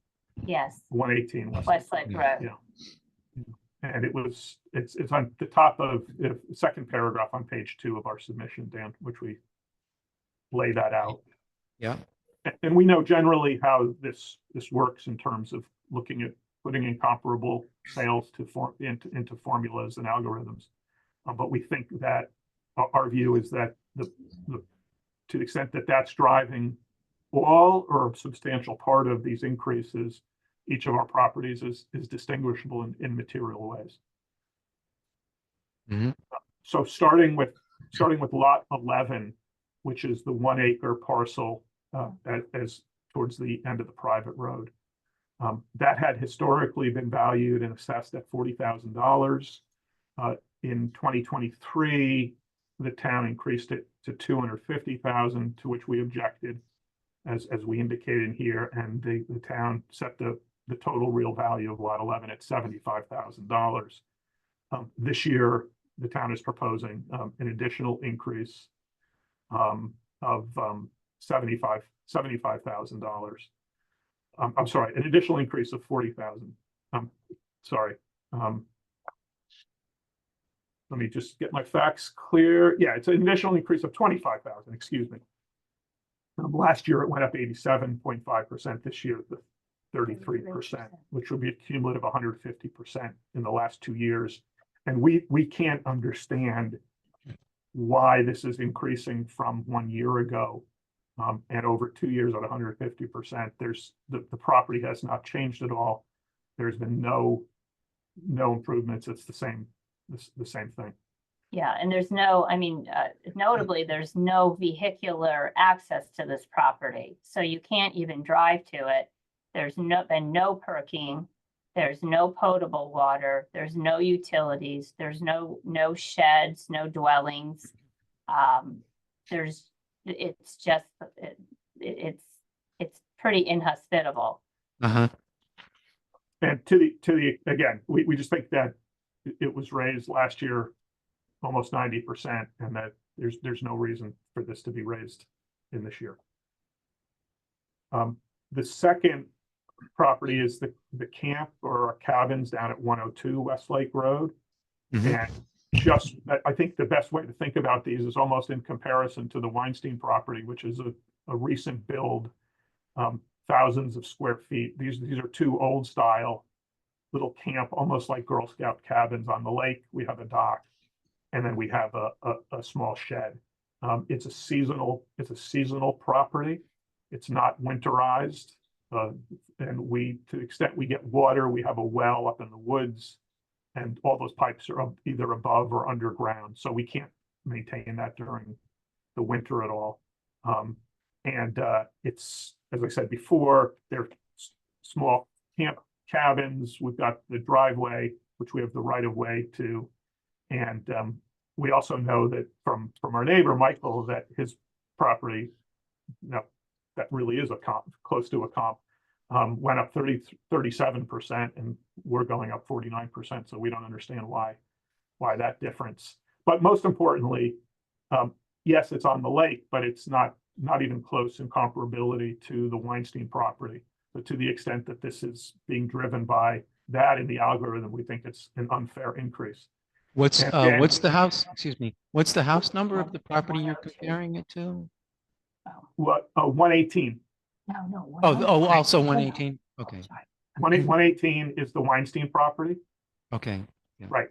And with respect to the 37%, which is the top of page 4, paragraph F, that lot right next door to us is number 100, which is owned by a gentleman named Michael Brandt and his wife.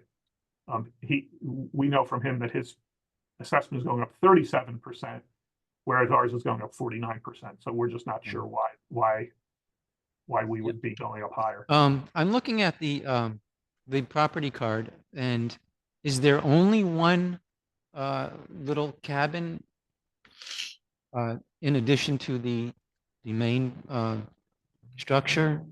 Yeah, there's one additional cabin in Because addition. this property card was showing 2, which I guess is probably a mistake then.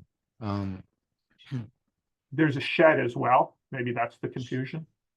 Well, they're both labeled as, there's 2 things labeled as cabins, one being 8 by 16 and one being 15 by 20. Does that ring a bell in any way? Yeah, there's 2 cabins plus there's the shed. And if you look on page, we say in paragraph B on page 3 that it's 2 small cabins and a storage shed. Okay. That sounds consistent with what you have there. Yeah, well, it's calling the main structure a dwelling, and it's calling the other two cabins. Okay. So, Is a dwelling seasonal? Is that still appropriate for the fact that we can only use it for about 4 months? it's the main structure that's 18 by 24. Okay. Does that sound correct? I With- don't know the measurements offhand, but that sounds, I don't know what a dwelling is versus a cabin. But we call that the main house, the main cabin. We just call it a Okay. cabin. Yeah. And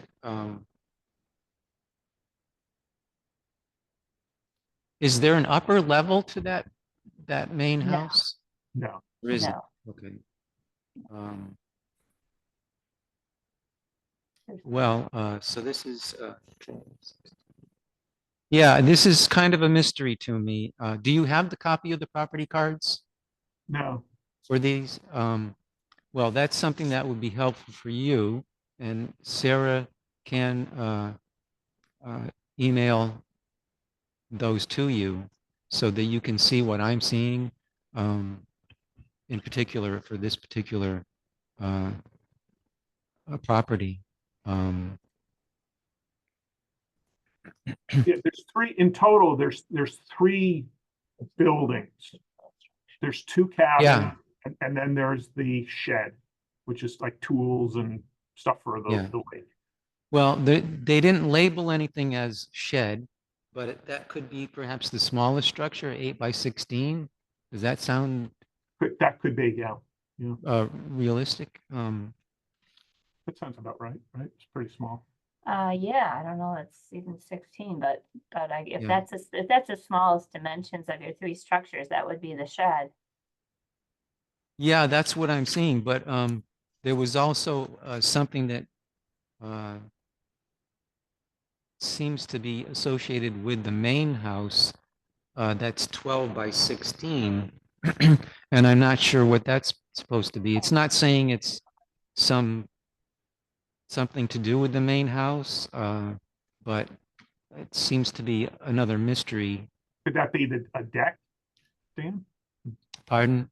Could that be a deck there's a deck off of It's listed as a finished area, 12 by 16. And if it was being thought to be part of if there had been an upper level to the house, it would have said upper level, but it's just saying 1-story frame, the same as the main house rectangle of 18 by 24. So it seems to be some kind of mistake in the data here. So Dan, But I'm just so not- it's clear, can you just tell us what does that property card say? It talks about three buildings. Yeah, it's saying a dwelling that would Okay. be the main house and 2 cabins, which doesn't really match. Do you know. want to see the pictures? Oh, That might help. So, yeah, Mike. so this is the main one Yeah. we're talking about, So and that looks then, like the right thing. and then this looks like another one where people can stay. And then this is their shed. Okay, go back to that one before that. So And there's this little deck thing. with roof, Mhm. that would actually be all day. It's freestanding porch, perhaps. Okay, Um, so Well, So we had some pictures in our system, probably from the last reappraisal. Okay. And so I'm just showing him like the main cabin, the biggest one. Yeah. And the smaller one with the little freestanding deck next to it. Yep. Looks like, and then the shed, which just The has a shed, yeah. door and a small window. Correct. That's right. That's Okay. exactly right. Yeah. So those are the 3. Yeah. And we describe them on page 3 in paragraph B as 2 small traditional camp style cabins, each with a bedroom and a small bathroom and then a storage shed. So in this, the cabins is probably one of those is what you're referring to as a dwelling, and then another as a cabin or a camp or something. Yeah. Well, I'm not sure that it could be totally sorted out in time for our the end the end of our uh, process for this hearings. I kind of would like to go up there and get a look to physically see it. But wouldn't be something that could be done before this process has to end. I certainly can get up there later on in the year, but for now, this will be presented to the assessor, and he can decide about what to do. And if we haven't really sorted out the discrepancy, you would still have, he'll be making some decision in order to mail you a notice of the valuation change, if any, which there probably would be, which you'd get a new notice for these properties in about 2 weeks. 2 weeks. And Okay. if it hasn't been resolved,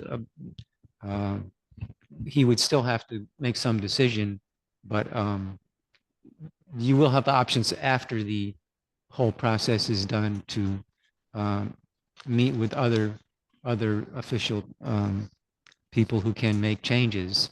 The BCA is the first one that comes into play. The Board of Civil Authority. So for now, the assessor will try to sort it out, and we may get it figured out before the notice has to be mailed out. So you can continue. So I think that the overriding point, just 2 more points on that property, Yeah. Lot 102, is we think that comparing it to the extent that it's driven by the Weinstein sale, which the Weinstein house is two lots over from us, number 118. Yeah. We think that's a misallocation or misassessment, because they're just markedly different. There's like apples and oranges comparing them. Oh, okay. And that by increasing $170,000 increase, almost 50%, we think therefore is inappropriate. And our view is that you should revert back to the previous total revalue, or as we provide, Dan, as an alternative, that it's increased by a factor of based on inflation since the last assessment. Okay. Which we don't, that to us would be, as an alternative would be fair, and we lay that out Right.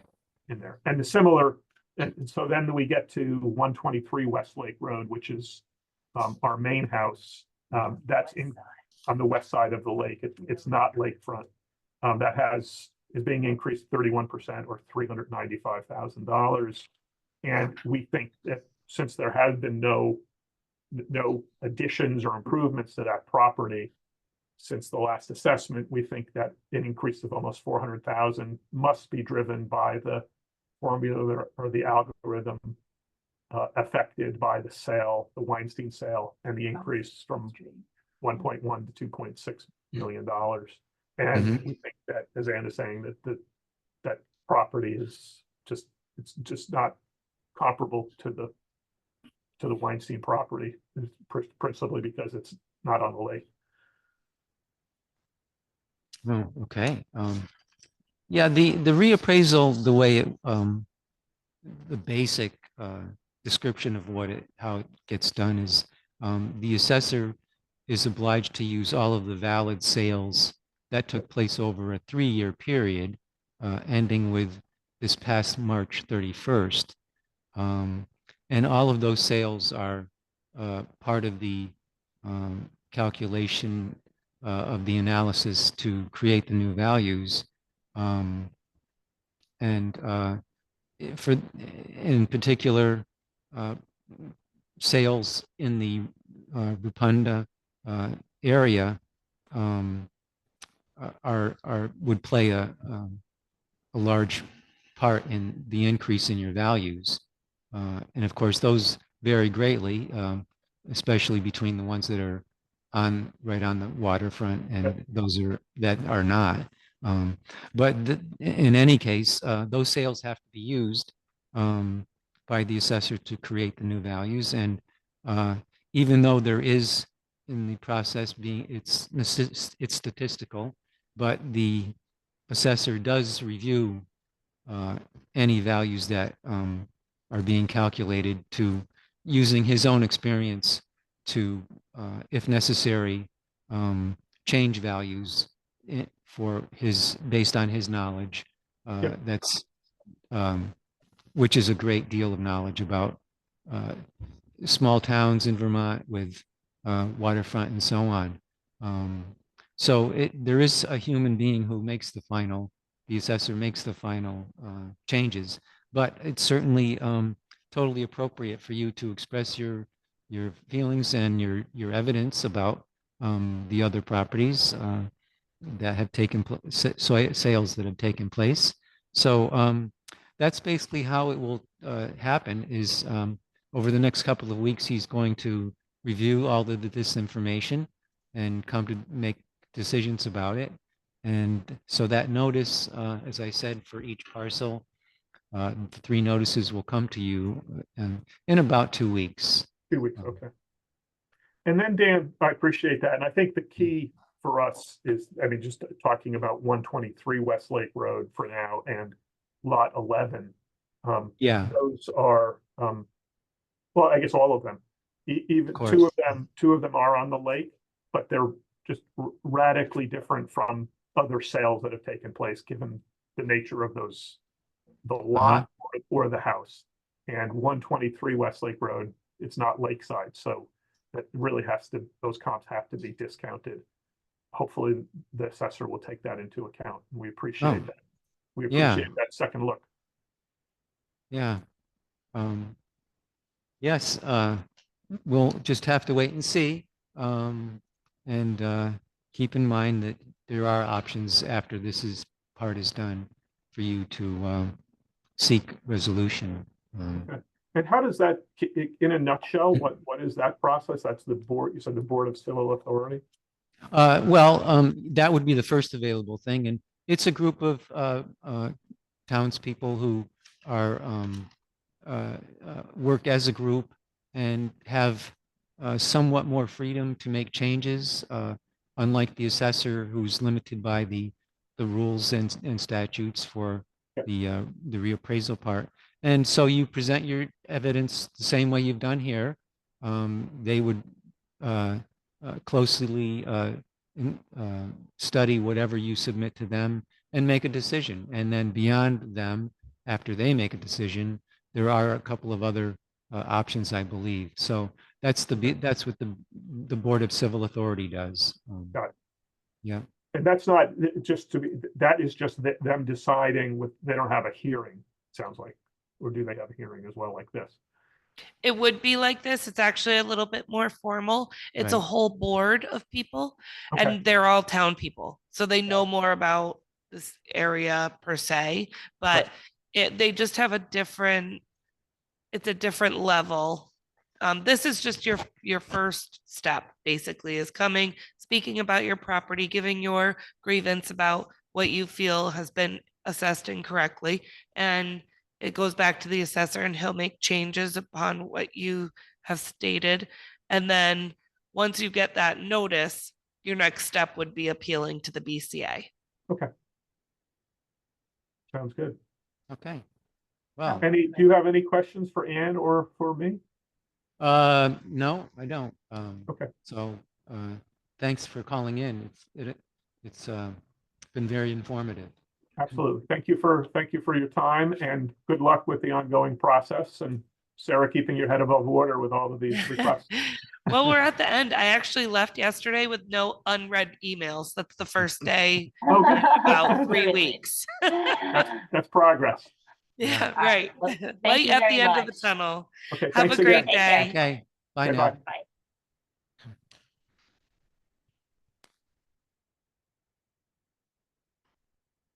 Resume. All right, so this is Craig Intel.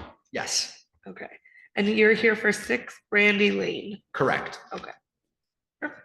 So So I'm Sarah. Great. Hi, Sarah. Good who morning. We've been emailing. Oh, okay. So I'm going to give this to you then. Sure.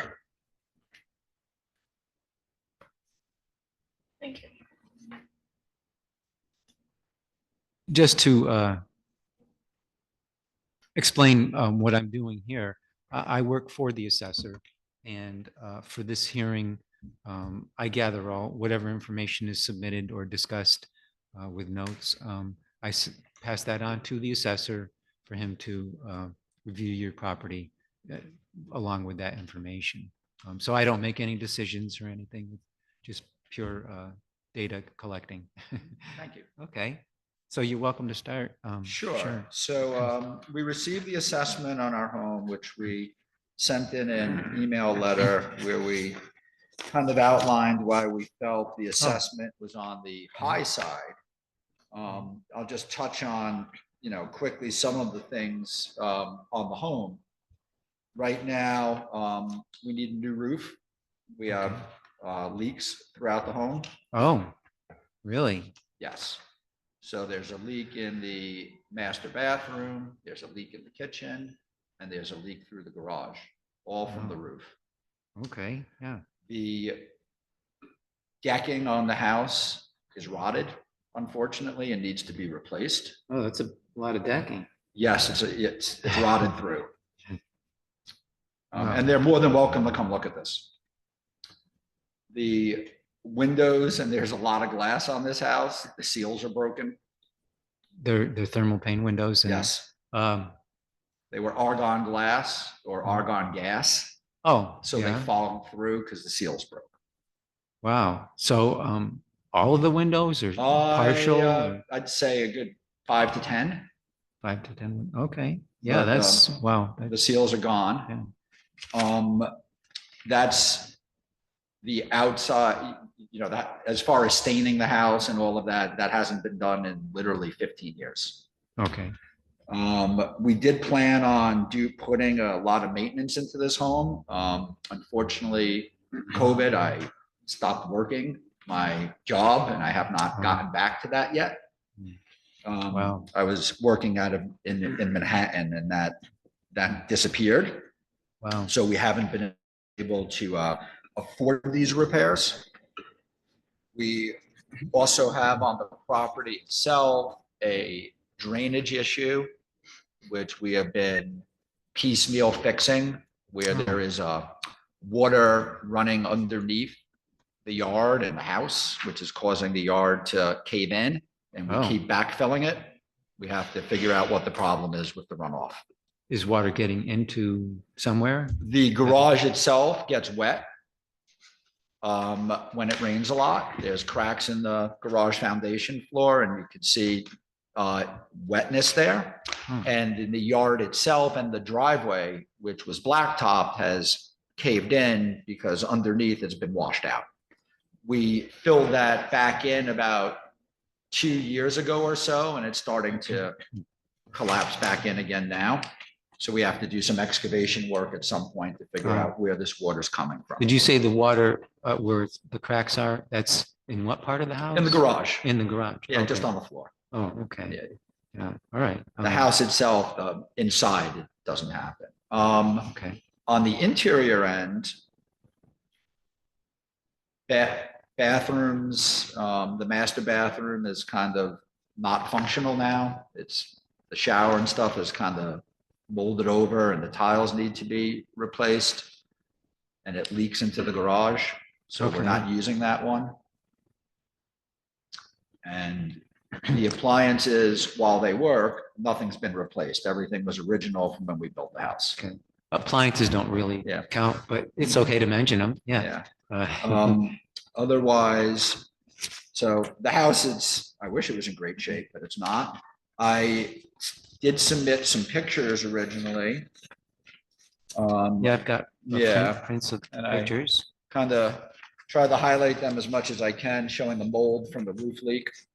That's in the garage. That one's concerning to say the least.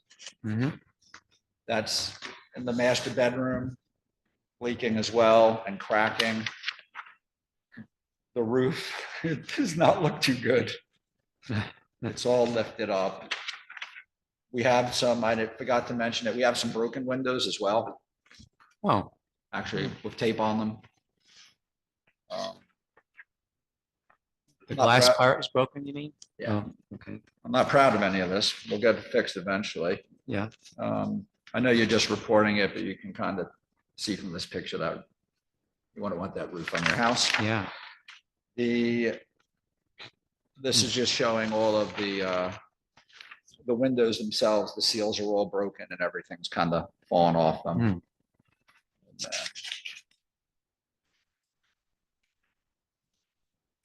The decking is rotted and pitted with holes in it. I,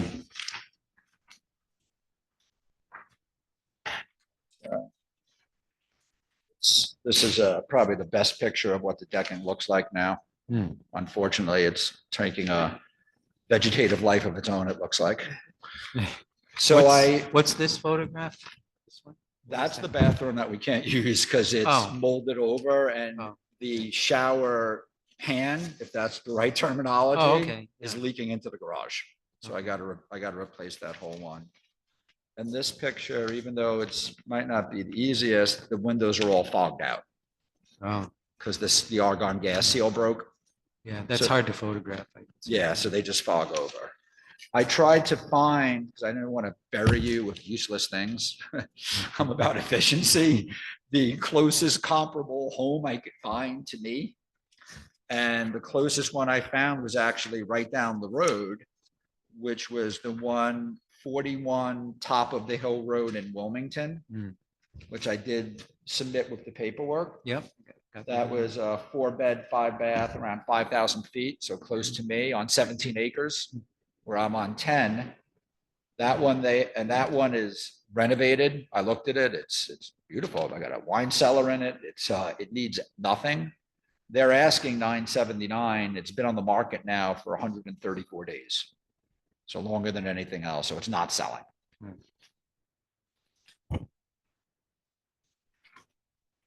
And then you've got one here for. I got another one there on the lake, which looked Landing. lovely. Yeah. That was a new construction on the lake, which looked beautiful. And that was at 890, and that's been up there for a while and also hasn't sold. That was a smaller parcel. The one at 41 Top of the Hill, when I did my search, that was the closest home I could find. That was size wise and bathroom wise and bedroom wise with the land. And they have the same view. It's similar. To some extent, it's useful to find these ones to compare to. But you have to be careful that, the end of the assessment year was March 31st. So even though these are asking prices, it still has to be, I mean, it's not quite as useful as what the asking price may have been before March 31st, but it can still be, the assessor will still look at it. But you probably wouldn't have realized or known that March 31st was kind of the cutoff for relevant data. And I'm more than, Yeah. I'm more than happy to have the assessor come to the home. I don't Oh. mind that at all. Actually, for this part of the process, there isn't a time frame that allows for Okay. interior inspections. And usually I would be the one, I work for the assessor and I generally do the field work. So usually it would be me. I'll mention to follow through from that point, you'll be getting another notice in about 2 weeks to show what the decision, whatever decision was made, whatever value change might have been made, or if none, still it will be a notice to show you that. So that the notice will also be telling you about other options available after that point. And sometimes an inspection may be requested by the bodies of authority that you're dealing with. number one would be the BCA, the Board of Civil Authority, is the first, next one available for a source of change. And they may agree to have an inspection, a visit done, which could be of use to you since it would be, it isn't possible for this part of the process. But yeah, a visit is always very, you know. Unless you have clear-cut something to and hide, which I don't. Well, yeah, right. But you've given a pretty good outline of what the situation is. So that could be quite useful for the assessor. Do you have any kind of theoretical value in mind for what you would consider a market? I mean, looking Offering at this price? house for $989, that doesn't need anything, and knowing that I've received estimates to repair my house that are north of $300,000, Oh, okay. I'd take, you know, Yeah. I'd take 989, I would swipe off 300K. Well, and you that's couldn't probably make a where I'm- direct, Yeah, I can't make a direct apples to apples. well, yeah. If you, going by that process, you could end up making the house say that it's zero value because of repairs. But certainly some amount relating to the repairs could be considered, but it would be a temporary thing because once the repairs were done, the house would have to be valued up again to where it was. So it's a little complicated, but just to give you an idea of what, but that is a huge number, Yeah, it's- huge value for It repairs. needs that much work. Yeah. So- We had someone come out and take a look. Oh, you did? Yeah. Well, that's useful. Yeah, I've, I'm sorry to interrupt. The house also doesn't Go have ahead. any AC or anything. So I know that's. Okay. That's This important. is your property card too, just so you Oh, have thank you. it, I was gonna a ask for that. copy of it. Yeah, definitely. Oh, we yeah, don't have that's any good AC to or have. anything. There's no central air or anything like that. yeah, we're not showing you anything to do with that. There is a fireplace or two? There's a fireplace. Is it a back-to-back There's fireplace? a back-to-back in the kitchen, sorry, living room and master bedroom. Okay, It's a back-to-back. yeah, all right. So that's what they have on here. Is, one main fireplace and then an extra fireplace on the back side. Okay, that's correct. So it looks like we have everything in here. It did have a hot tub, but that's dead, rotted away. I don't know if that's on there. Yeah, that wasn't, Okay. it is something that can be put in the data, but I'm not Yeah, seeing it on there's here, nothing so. there. um, It was there, it's gone. Okay, yeah. And you don't have any outbuildings there, I guess? Or do Well, we you? have one shed that's like 8 feet by 8 feet that I put tires in or something, and no, there's no out. Well, they do normally assess anything. Yeah, no, uh, that's listed there, because I know we had a permit. that It's was not going on here that. now. Yeah, No, it's not on. okay, yeah, Oh. there's no power to it, nothing, it's just Okay. it's a wooden 8 foot by 8 foot, Oh, I think, okay. structure that I put snow tires in. So, okay. Some things, even though permits were taken out, don't always get to the attention of the Got it. assessor. And There or, was a big disconnect between zoning and the assessor's office for a number of years. but it could have somehow not gotten into the records, even if they Yeah. had known about it. But do you have an idea of approximately when it was built? Yeah, maybe 10 years ago, I think it cost me Yeah, $2,500 to build it.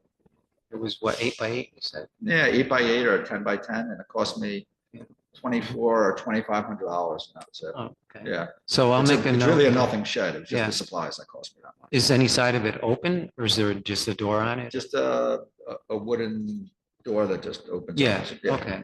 So, yeah, I'll just make But there's no floor. It's not on a foundation or Okay, anything yeah. like that. It's just sitting on dirt. that's a pretty good description. So, let's see, 2014, 10 years old. No electric. No water, no nothing. I wouldn't have expected that. And no floor. And is it generally in decent condition? No, It's not. Oh, it's falling apart. it's falling apart. Okay. So I'll say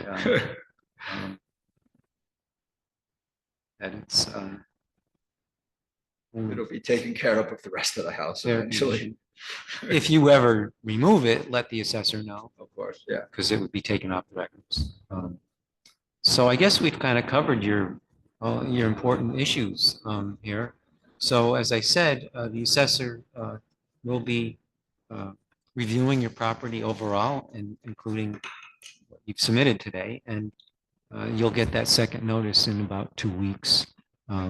So Thank you. consider the options that it'll be telling you about in case it's not satisfactory from this part.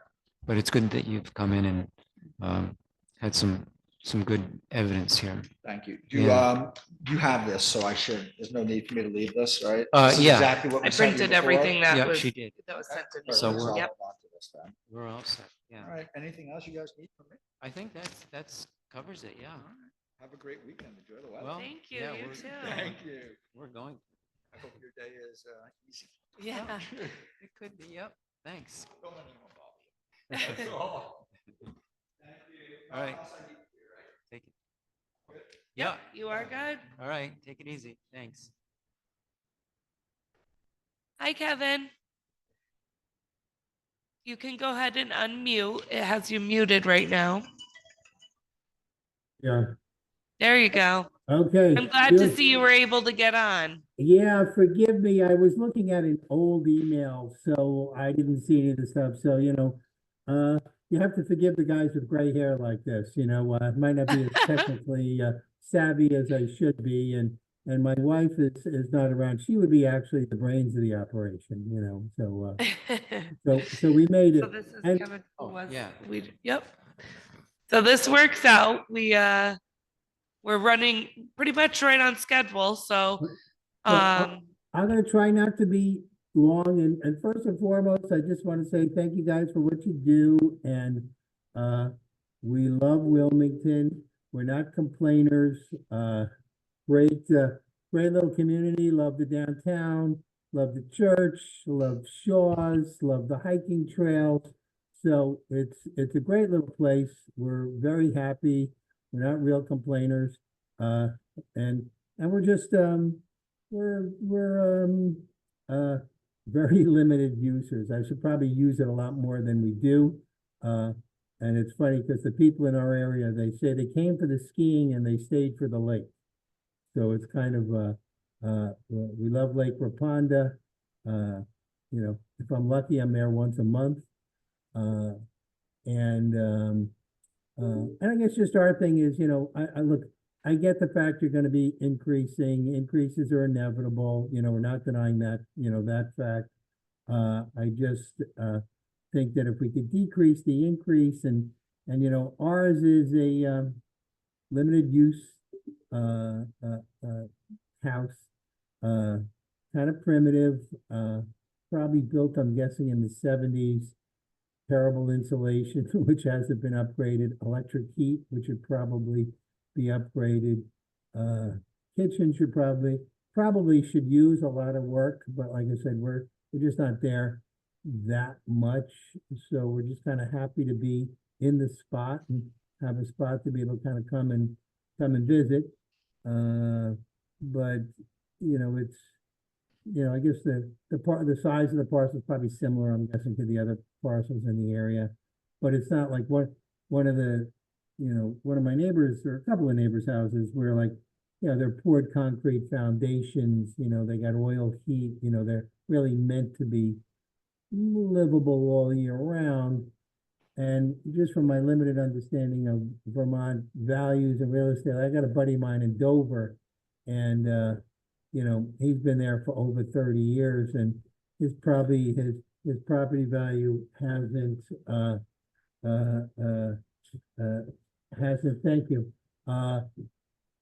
hasn't changed in almost 30 years, except then COVID hit and kind of changed the world all the way around. So my limited thing is, if we could decrease it somewhat, I'd say thank you.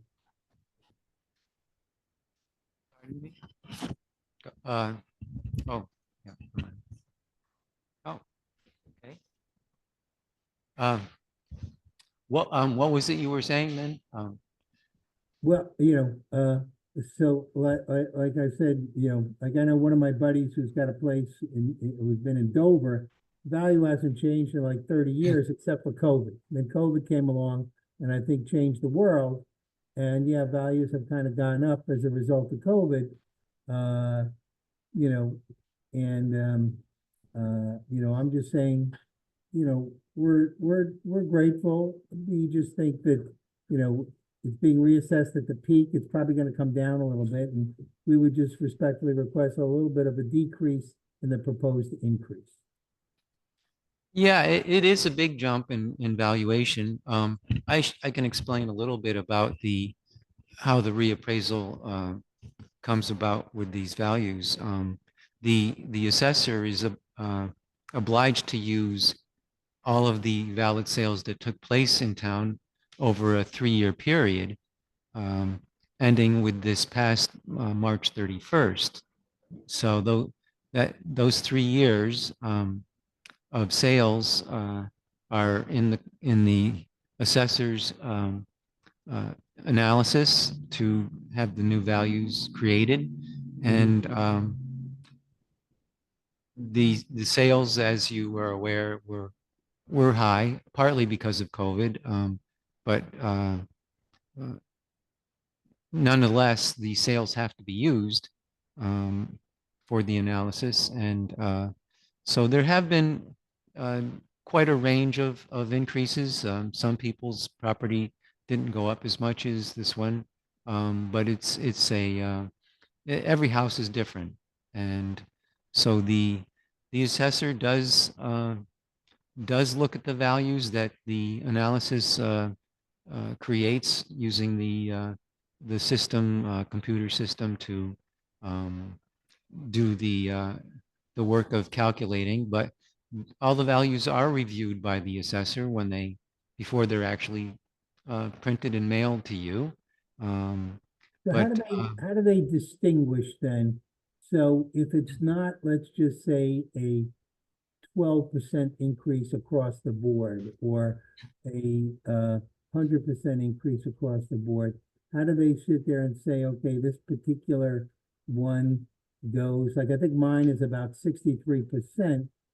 And I know where my primary house is, the assessor is not allowed, quite frankly, to increase a value by more than like 6% per year.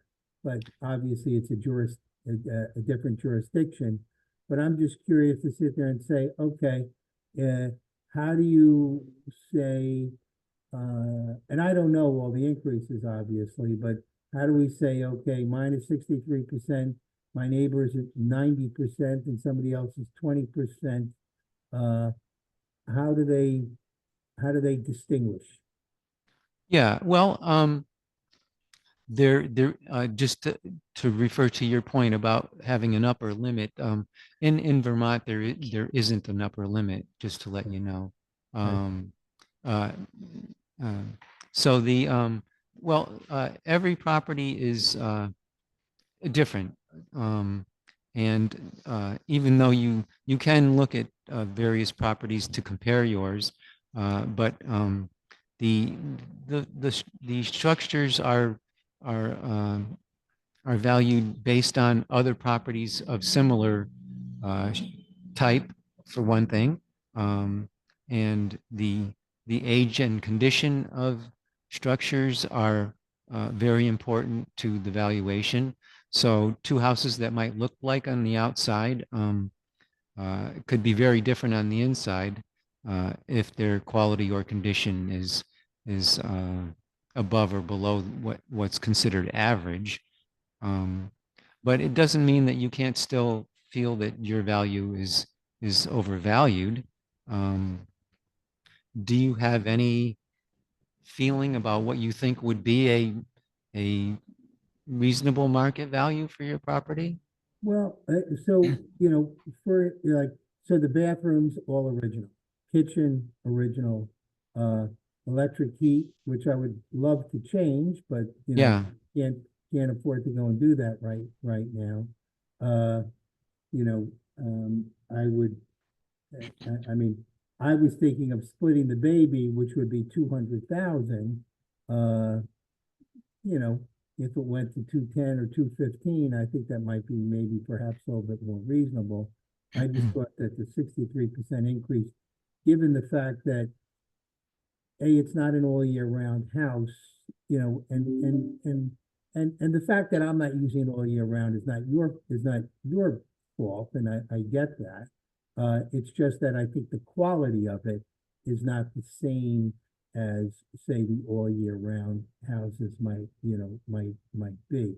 So I think the fact that it hasn't been upgraded, you know, I'm anticipating I'm probably gonna have to put a new roof on it somewhere in the not too distant future.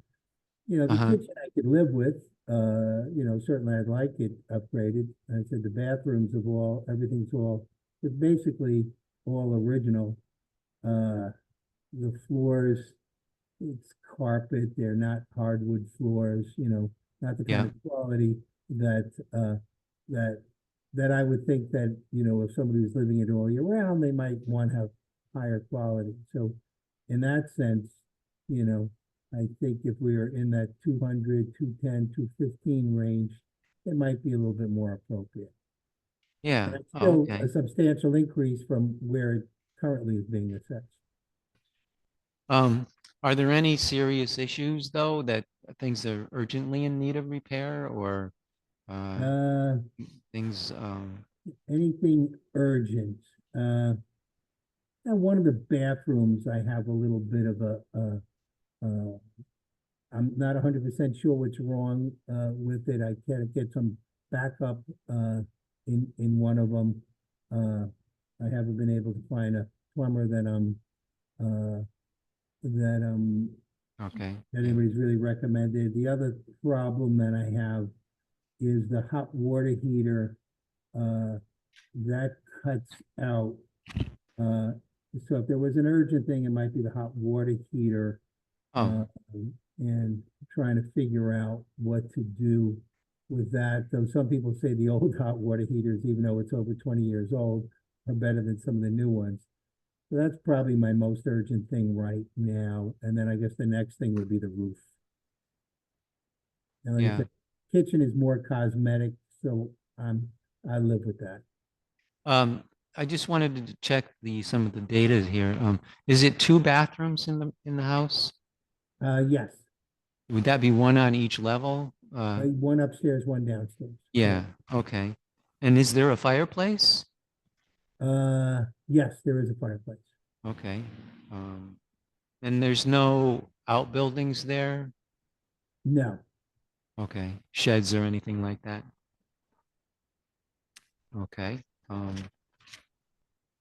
Well, what happens with the valuation process? All of this information, and I have made notes about the fact that there's no updates in the electric heat and so on. The assessor is going to review your property along with and using what we discussed here today and checking the way the valuation got done with your particular parcel, and come to some decision about it. And so you'll be getting a second notice in about 2 weeks to show if there was what, if any, change was made to the valuation. Fair enough. That's all I could ask for. What? I said, that's fair enough. That's all I could ask for. Oh, yeah. And with that notice, it will also be telling you that there are further options for you to take advantage of if you want to seek further resolution after this process is completed here. So that'll be something you'd want to note, take a good look at and consider. It would require a similar hearing in front of a board of people who can make a decision. Wait and see what the notice is that you're going to get. I understand. Look, I appreciate what you guys are doing. You know, I thank you, we're just looking for a little bit of relief if you can and, Yeah. see what happens. Yeah. Well, it's good that you called in to do this. Yeah, We okay. appreciate it. Yeah. Yeah. And like I said, I love the area, love your hiking trails. I think the town does a really nice job. So we're thankful. Well, we're glad to hear that. Yeah. Yeah. Okay. Well, Okay. Well, you guys I have a guess- nice weekend and Yeah. I look forward to hearing from you. Thanks. Thank Okay. you Thank so much. you. Okay, Bye you now. take care. Okay. Bye now. I was.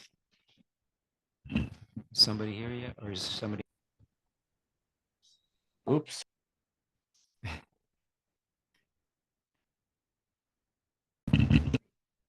don't understand. This is going.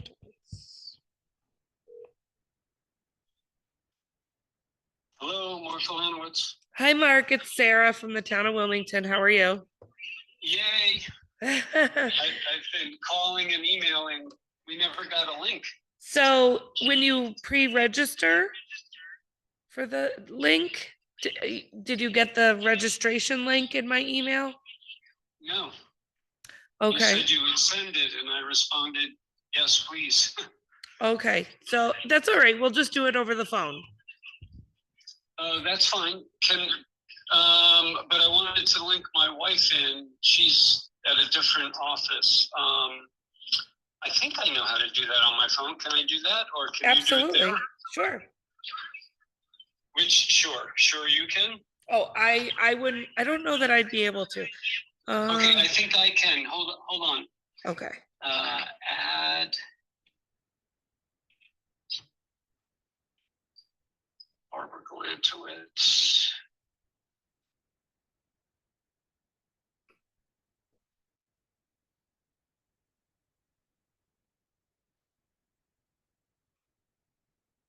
Hello, I think I did it, Sarah. Are you there? Yep, I'm here. Okay. And my wife is there, Barbara. Okay. Hi, So Barbara. we can do this. Hi, how are you? So I'm here. My name is Sarah. I'm the one that you've spoken with through email. And then I have Dan Baldwin here who works for the assessor. He's going to be the one taking all the information from you. Okay, thank you. All right, so you can begin whenever you'd like. Oh, okay. This is all new to us. I'm a children's doctor and my wife works for an inner city school. We don't know anything about how this all works. I assume you have the letter that I sent, that we sent? Yes, we do. Okay. So the one element was just in general, we don't understand the whole process and why things got so significantly reappraised. And that's sort of the first piece was, we built this home that we are going to retire to in a couple of years. We've been loving Wilmington for 40 years now. We knew that once the house was done, it would get reappraised, which it did in 2020, really at the peak of the market. We were, lamenting that it happened at the peak of the market, but nonetheless, we were thrilled. We didn't appeal, we didn't grieve or anything. And now a short period later, it's been again, at that time it was increased 70%. It was pretty significant. And now a few years later, it's going up another 30%. So all of that is, a heck of a lot over a short period of time. So without understanding that process, that just didn't feel right or fair.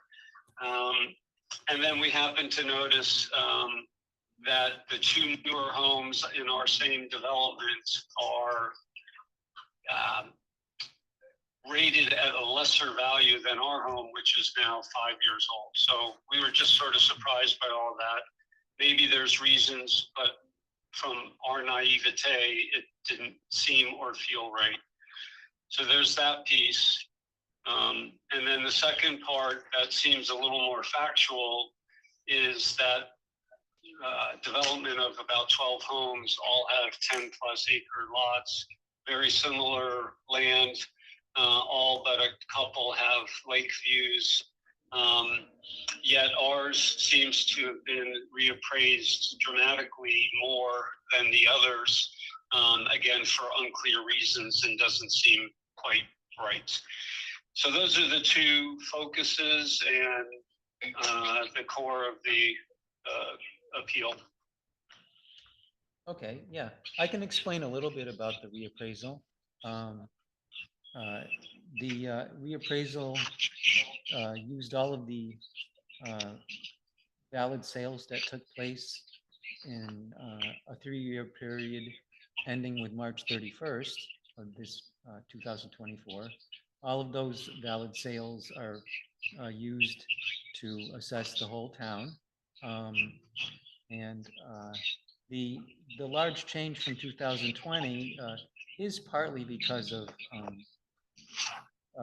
the COVID effect, but the reappraisal year started with 2019 and goes to March 31st of 2020. So there hadn't been a great deal of change. And the reason for this reappraisal being done now was mandated by the state of Vermont because so much increase had taken place over the past 4 years.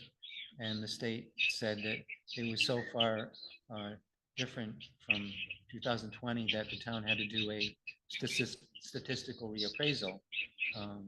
So that's what's been done to create your new value. And there have been some big changes on some properties, and others didn't change so much.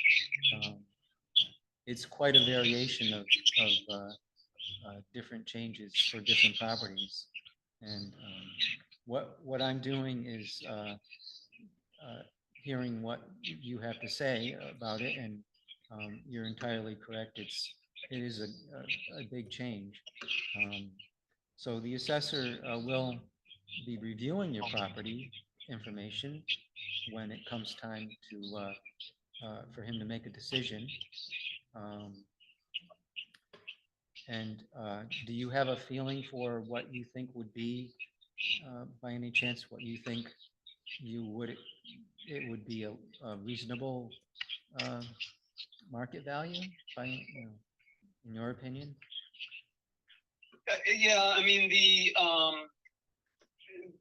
the house adjacent to us, they just purchased a couple years ago for just under $2 million, and it's a bigger home, somewhat older, but between all of that, that's kind of probably the appropriate set point is $2 million. The other element with the land doesn't make a lot of sense, though. Okay. You know, why ours went up 63% and most of the other land went between 8 and 18%. That's the spreadsheet that I included with our letter, and that's just stuff from the town website. Yeah.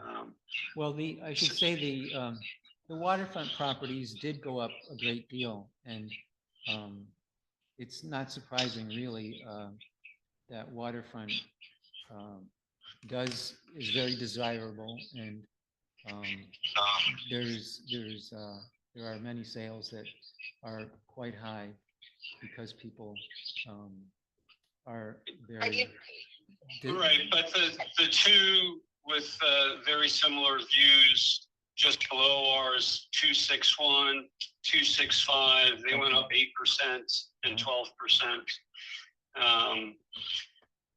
The one with the most incredible view isn't on this spreadsheet, but that's the Weber property, that sweeping views, and that went up 30%. So it's just something out of proportion. Excuse me.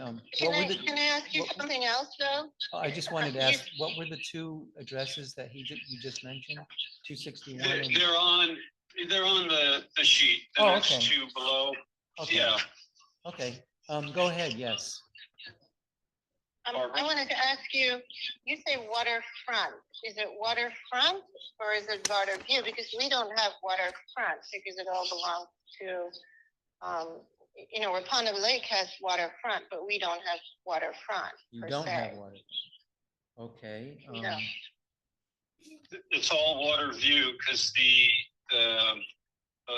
reservoir, the power company owns waterfront. So it's just water view. Oh. And some of those on that list, for example, it's not on the list, but 389 Castle Hill Road is waterfront.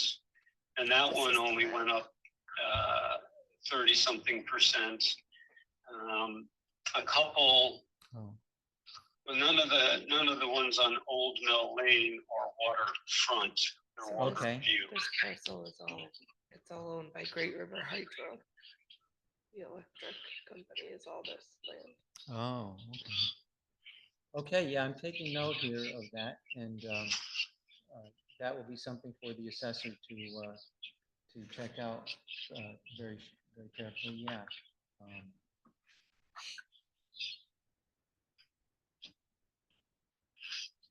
And, That might be, go ahead. no, I think, because you mentioned that, I just wanted to clarify because Yeah. that might make a big difference. Yeah, yep, that's important. It's good for you, you're giving us that information. Yeah, and specifically 210, 261, 265 on Old Mill Lane all have the similar lake views, but again, none of them are lake fronts. Yeah, Sarah just showed me the image that we have showing the parcels that are all affected by that. And I guess there was about the elevator. I'm not sure why that's there. Me neither. So there's never been an elevator there, No. as far as you know? Yeah. No, Well, that's easily taken off the record. We never get to find out where these mistakes come from, unfortunately, but there are, over the years, different people have handled the data and so on. So the best we can do is just correct it now. Well, the assessor will make the correction. Right. And let's see. I was wondering, in 2020, was the house completely finished by then? It was, okay. I just wanted to make sure that the 2020 dwelling value was the actual 100% complete. That is correct. So that's all I wanted to know about that. So what will happen from this point when the assessor starts to review your property with this information included? You'll get a second notice in about 2 weeks to let you know what, if any, change was made to your valuation. And it's obvious there will be some change. And that's let you know from the old value. And it will also be describing some future options available to you after you've gotten this notice to seek further resolution or reduction by other town officials who can make changes to property values. So you'll be getting that in a couple of weeks.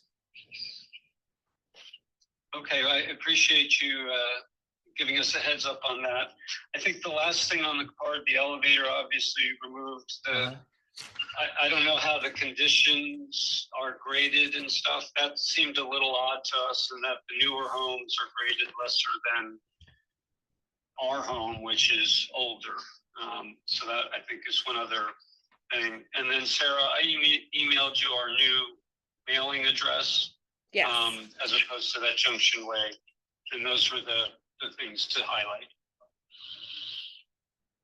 Oh, okay, yeah. Yep, Well, I have that. I have that, the address change. Oh. So I guess I've got the new information that you've given us, and it'll just be up to the assessor now to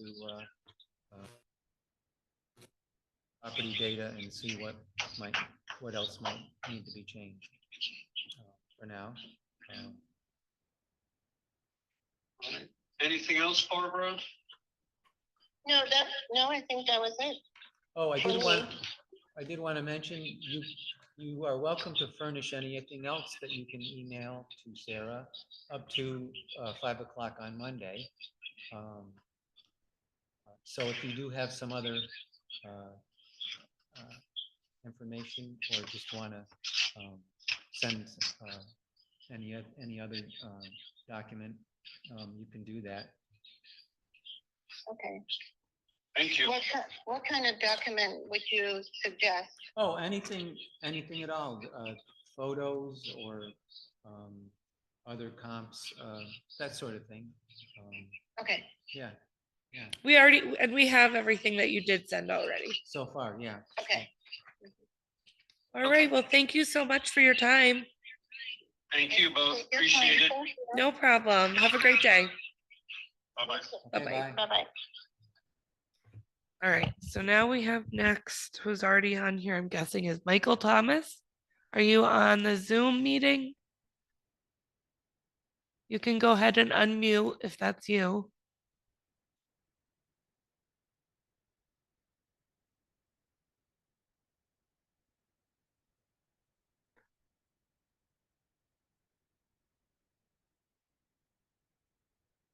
Are you there? Yes. Hello? Michael? Hello? Hi, is this Mike?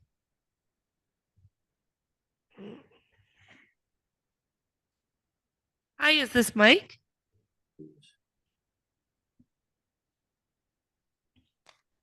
Can I hear you? Hello, can you hear us? Hello? I Hello? can't hear you. You can't hear us? Hello, hello.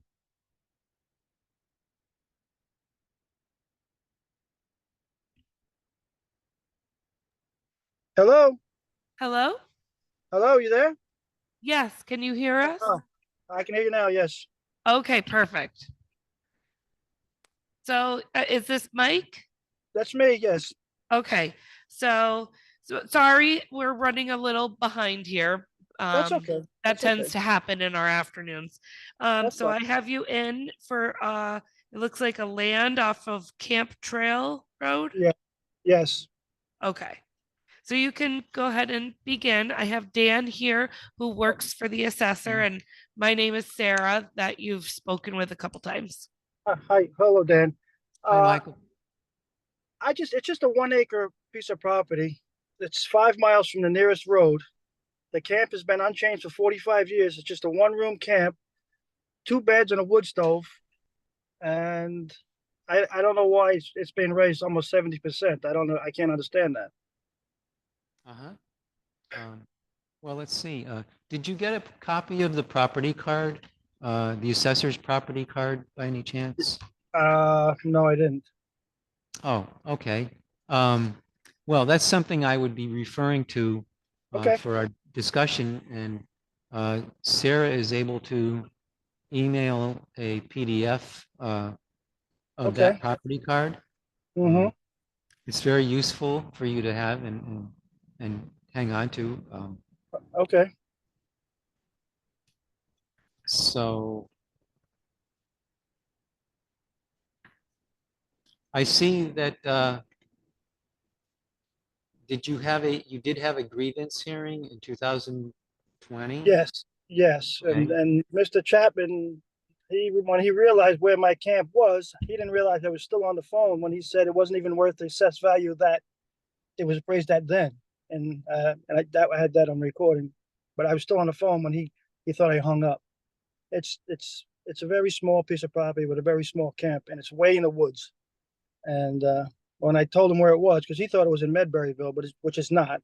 It's all the way in the back off the railroad tracks. And he kind of agreed to me that it was, the assessment. So the location was the issue, and he Yes, changed. it's way in the woods. It's nowhere near any highway, any road. If you're familiar with the Yeah. railroad tracks, it's all the way in the back. Well, there's a note on here that says it's actually a Reedboro town line split. Right, exactly. It's right on the town. It's right on the town line. Yes. Yeah. Okay. Um,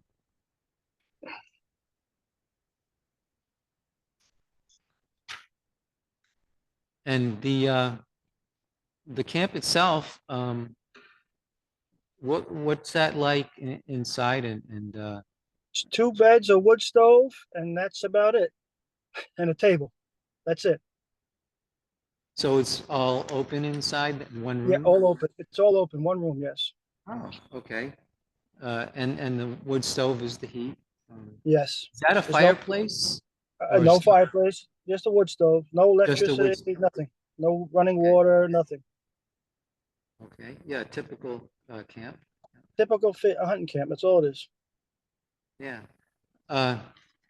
And how long have you owned it? When did you buy it? My father purchased it back in the 80s, and I took it over Oh. from him in the 2000s.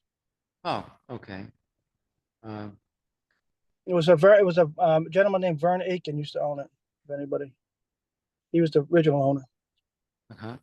How's the condition of it? Is it It's 45 years old, at least 45 years old, and it's just a one-room camp. It's never been updated or anything. It's just the same as it Yeah. always was.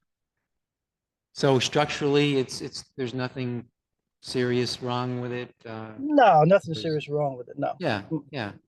Okay. So there is an upper portion, some second floor area there, is that No, correct? no, not at all. There's nothing in Nothing. the way No, of a loft or anything like that? no loft. No. Oh, okay.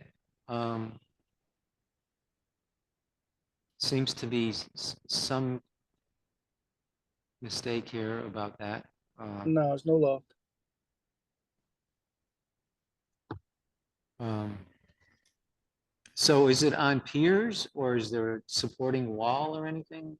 What's the foundation, the It's underpart? just on telephone pole piers. That's all. Okay, yeah, all right, so I want to make a note of that. And is there any nearby source of water? No. Okay, so any water has to be brought in, Right. Yes. We're Yeah. bringing the water in. Yes. okay.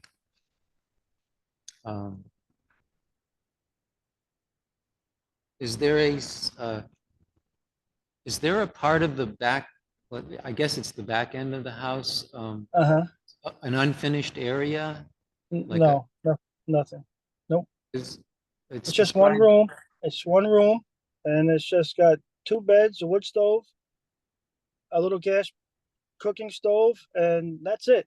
Nothing. It's got a little bit of carpet on the floors, and that's all there is. Nothing else. And there is a deck around it? In the front, there's a deck in the front. Yes, small deck, probably 15 by 6. Okay. Was there ever a larger deck on there? That's No, gone? no, it's just it's been like I said, it's been changed. It hasn't been. It's been the same for 45 years since I was a kid. I'm wondering, did you submit anything to us for, in the way of documents? Did you No, I submit- haven't. No, I Okay. haven't. It might be useful, would you be able to provide some photographs I'm sure I could. I can. of it? Yeah.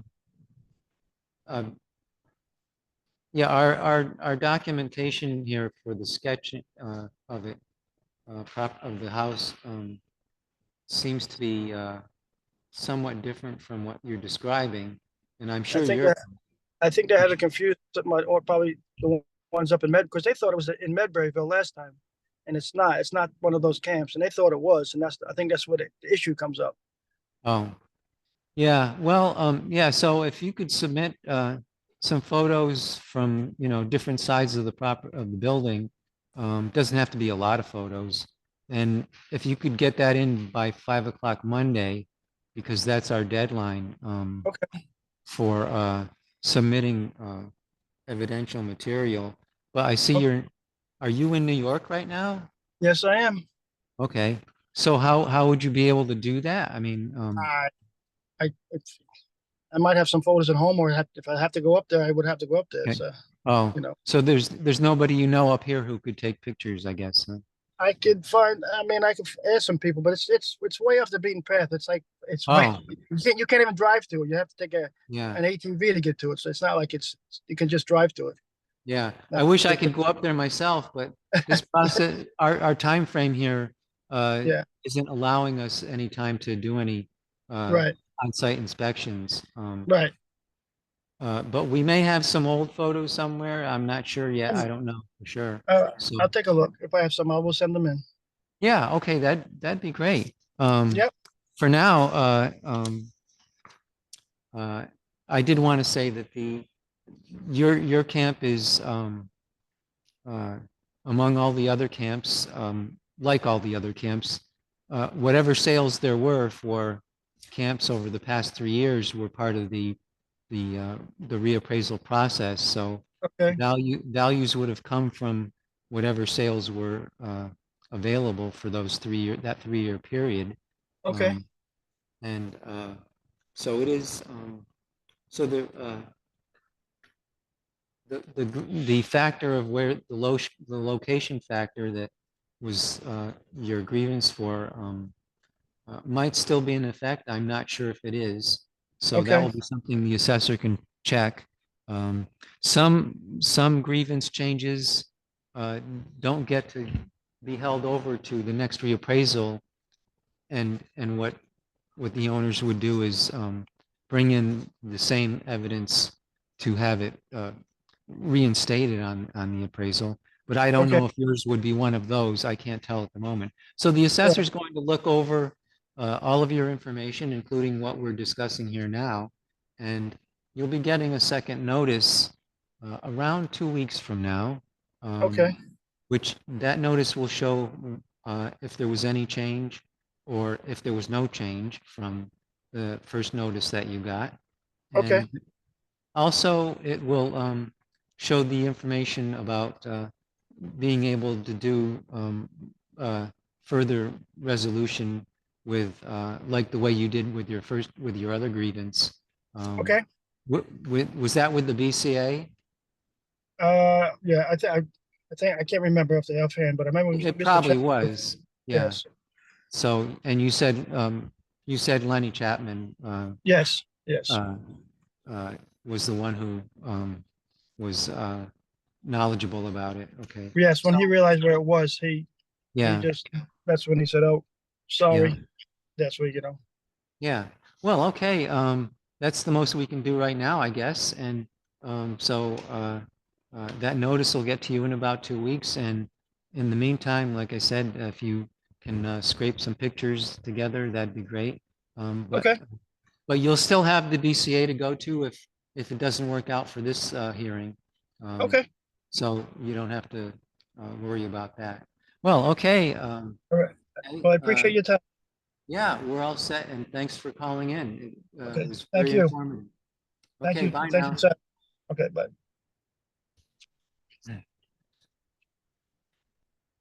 Okay. Lisa, how are you? Sorry, we're running a little behind. So I do want to let you know we are recording. It's just part of our open meeting law. So I'm Sarah. Hi, Sarah. Nice to meet you. And I went back and forth on email. Yes. Yep. Yep. And I'm Dan. Hi, Dan. I work for the assessor, Okay. and for this hearing, I gather whatever information comes in from here, and I give that to him, and he will be looking that over in the next couple of weeks to decide what change, if any, would take place. So you're welcome to go ahead. Okay, well, I guess I'll probably say what everyone else is saying. I mean, except our tax increase, it increased 30%. And How much? 30. Oh, okay. Yeah. And you know, with the amount of taxes on this house, I probably couldn't sell it because of that very reason. But 30% is, you know, I looked at past increases in Wilmington, actually. Zillow has it increased over the past year 6.3%, but Vermont housing market increased 4.3. Vermont Digger had it at 12.8, so it's nowhere near the 30. I do want to mention, when did you gather I just these? printed these out. Oh, for the purposes of the reappraisal, it's important that data only comes from the time period ending with March 31st Okay. of this year, Okay. which, Yeah, this one is June. And this one Yeah. is. Uh, Not sure what this one is. and you wouldn't From- have known Yeah, that. I don't know if you heard, I was mentioning, you can submit more information by email to Sarah up to 5 o'clock on Monday. So to make up for what you may not be able to use there, Okay. you could do that quite And, easily. and what I know, I think, I spoke with Christine, is it in the office? Yeah. And she had said, well, if you could send in information kind of proving that you couldn't sell your house, how could I prove that? Right. Yeah. And I looked at past homes and that's where I thought of Yeah, this. I'll just use this pen. I mean, I just don't know how I could prove that or look at what's it. Well, what's it going for the purposes of the grievance, you're not, there's no order that says you can't just say, I think it should be worth this. That entitles you to, the assessor can go from there and review your property. It helps if you have details that are more clear-cut things, such as if there were major issues about the house or the land. So do you have a copy I of do. the assessor's Yes, card? I do. And Yes, you did send one to me. okay. Yep. And so we do sometimes find errors in the actual data for the house, for I instance. found this hard to read. It isn't really all that easy. Yeah. I can. So I'll go through my card and Okay. just, so it says 2 bedrooms or whatever you call bedrooms, Yeah. if it's not 2. Yeah, it's 2, but it's 2, but we call it 3, but that's okay. Okay. I should mention that the room count doesn't change the valuation, Okay. the bedroom count, yeah. What does change the valuation? Oh, well, basically everything, Oh. to be the short answer. The system that the assessor uses has hundreds of data points. Oh, okay. The ones that are major are the ones you can imagine. So the number of bathrooms, And the what type do of you heating. know, I printed this out, but I feel like it didn't print out correctly. How Oh. many bathrooms do you have? Oh, yeah, so that, we show 3 full baths and 1 half bath. Yeah, That's correct. Yes, okay, I see it here. Yeah. And it would help, we do normally, if we have the information, how are those situated throughout the house? What floors are they on? One is in the basement. Okay, That's a full bath in the basement. okay, Full bath. On the first floor and a full bath on the second floor. Oh, And the okay. half bath is on the first floor as well. okay. I just, when I looked at this and I thought 30% increase, and we know that the tax rate, obviously that's been in the news, that's increasing. This is going to increase the tax. Oh, we don't know what the tax rate is going to be. We can't even speak to that. No. But Yeah. Well, they're talking about the educational side of it, Oh, which okay, that's out of that's- our hands. That's a yeah. state regulated, Okay. unfortunately. The town tax, one thing I can say that I've learned over this process is when the whole town goes through a reappraisal, it helps to bring the whole town as a whole, their common level of appraisal up, which helps to actually keep the town rate down. So Oh, it interesting. offsets each other. So because these past few years, our common level of appraisal has been so much lower than the market, we have to drive up our tax rate a little. So this helps to offset that and bring our rate back down. Interesting. Well, I know that the taxes increased a lot last year. Mhm. Because I think before that, when we bought the house taxes were significantly less than this. Of course, It yeah. was right before Yeah. the reappraisal in 2020, I think. Yeah. And then, of course, we got hit with the big, but then they increased again last year and now this year, and 30% just seems unreasonable. The house is 20 years old and nothing's changed. Oh, well, yeah, I'd like to make some notes here. Yeah. So it hasn't had any updates No, really over. No, there's Oh. been no construction on it. Okay. It's the same. Yeah. And I did want to also go back to, what's the heating system for the house? It is oil. And how is that distributed? Baseboards or hot air or? Gosh, I'm trying to think now. It must be, yeah, it must, gosh, let me think.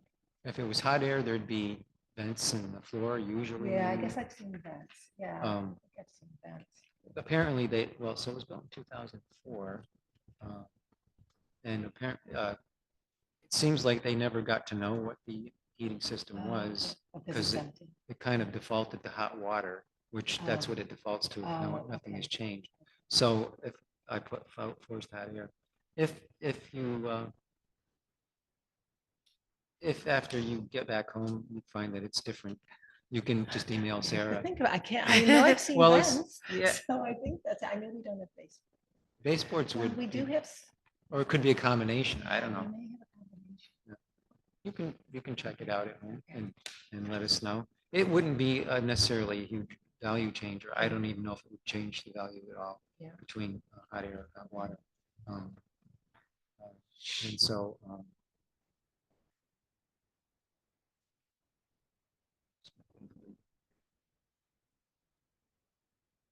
You said the half bath was on the first floor. Okay. And this,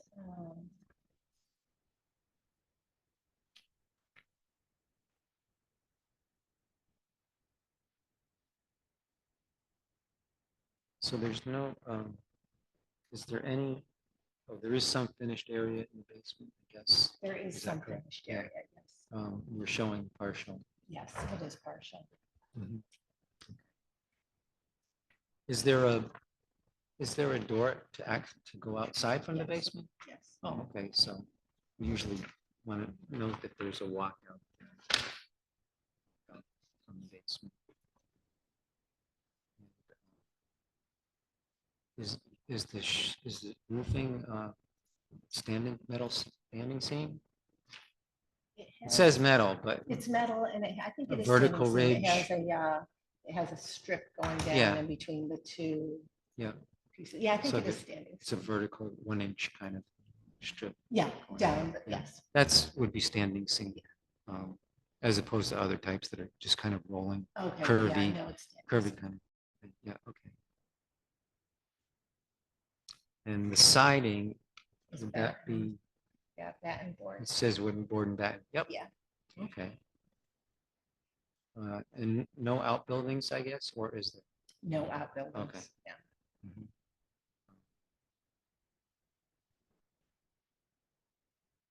I guess you have a generator? Yep. Okay, that's probably propane powered. Yes, it is. Okay. So so does the sketch look pretty correct? Yeah, I think it does. It's a very. This part shows the theoretical or whatever the second floor. Yeah, that's is. up here. Yes. This information probably came from plans that were submitted Oh, okay. originally Okay. before it was even visited properly. And Yeah, it's not exact.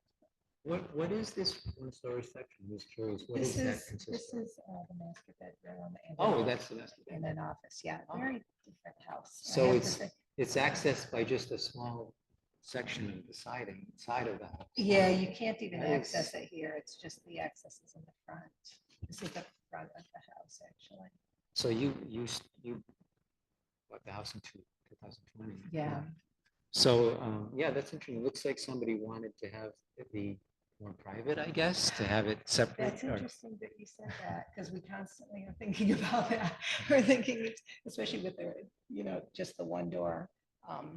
entering into the front. Yeah. Yeah, and it's down. in It's front big rows. enough to have been an apartment.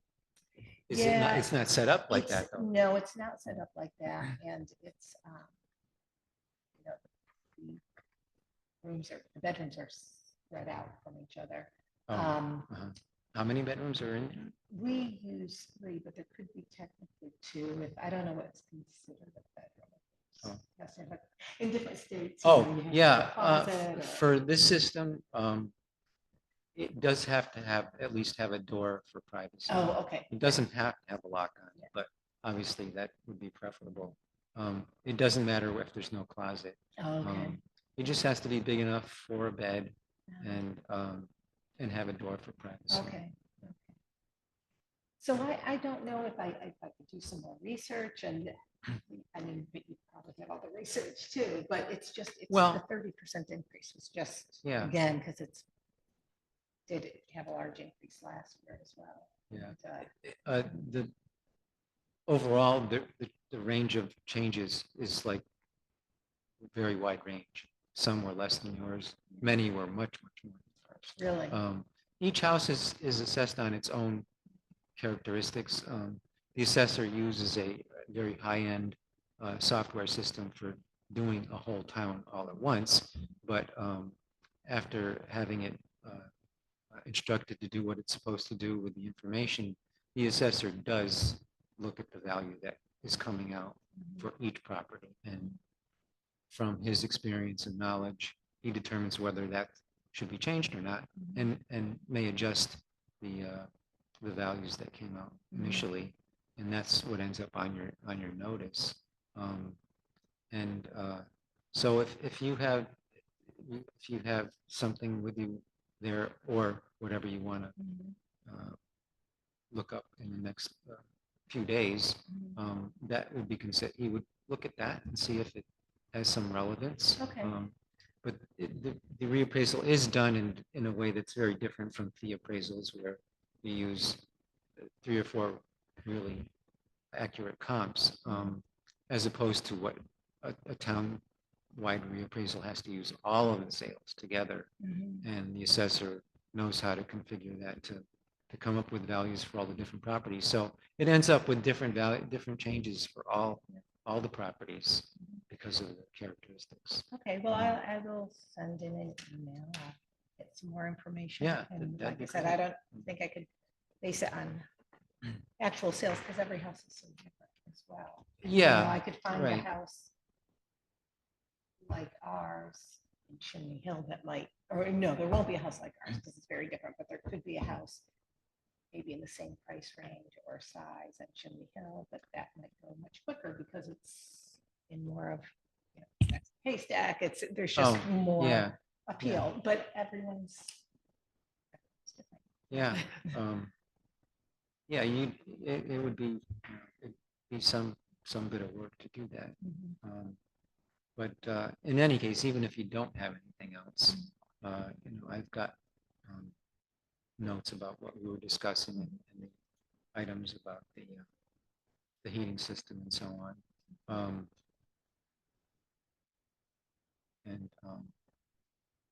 I did ask if it was finished here. There's no finished here in the basement. A little bit. Oh, that's right. It was partial. Yeah. Okay. I actually About- think they put the rug. Where is that located? Like, here's the area with the basement, just to show So you. this is the first floor. It would be right in here. Right in here. Oh, okay. Yeah. This is unfinished. So that and is We in- have the heating, you know, the furnace room. So it's really just an area all the way across here? Yeah, Or- pretty much. So, Pretty much. This isn't really to see, but yeah, I don't know. if this- this would be the, what's that say? Oh, See. that's a porch area? Okay, there is a porch. It's not- Oh, it's not. Actually, no, it's a little bit different, but you know what? I actually saw original building plans. They originally wanted. Oh, okay. But You got to see other older. older plans, yeah. Oh. But yeah, it's just this. front part. Okay, so it'd be probably less than half of that. with this Yeah, probably about that. Yeah, Right here. yeah. So a little probably more about than a that. third maybe. Okay, the actual number square feet is in the computer somewhere. Okay. It's not right on this page. But I'll just draw a line.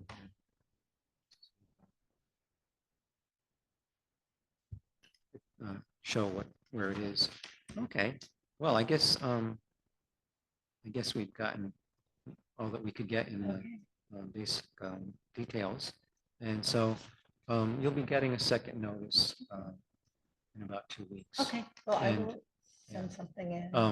And in that notice, it tells you about the other options to get resolution. Oh, okay, okay, so there's beyond. still options after. Yeah, there's 3, I think, Okay. from easiest to hardest. Okay, and when do the tax bills come out? When is the Oh, tax Sarah bill set? has.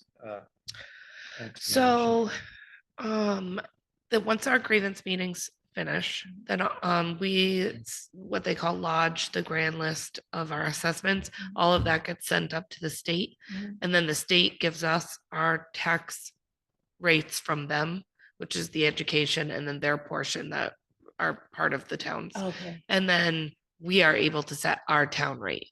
So then that will be able to produce tax bills. So we're looking at least, I'd say 2 to 3 weeks before Okay. we produce tax bills. oh, okay. And the first payment won't be due until 30 days after that. Okay. Yeah. We're getting there. You know, and thinking about this. probably for the purpose of that, I Oh, think okay. so I would say half if you could. Oh, okay. Oh, Yeah, just, yeah, I know that makes a thanks. difference, Yeah. but. It would make don't wanna- a little bit of difference. Finished area in the basement is calculated with a lower rate per square Mhm. foot than the first floor. Makes sense. Yeah, Because it's yeah. below grade. Yeah, So it wouldn't be a huge difference at all. Yeah. Well, okay, thanks. yeah. Uh, I don't know if it makes any difference. Well, it's good you came in Yeah, thank you. to give I'm us sure the you're background. very busy. So I appreciate your Yeah, time. we're near the end, but Yeah, good. it's still keep moving. Well, I appreciate your time. Thank you. Oh, very sure. much. Great. Thanks for coming in. Have a nice day. All right. You too. bye. Thank you.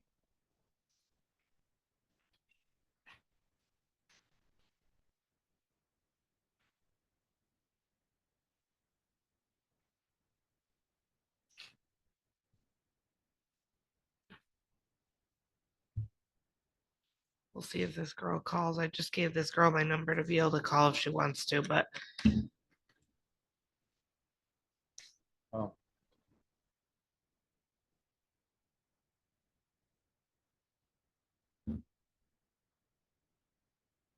let's see if she does.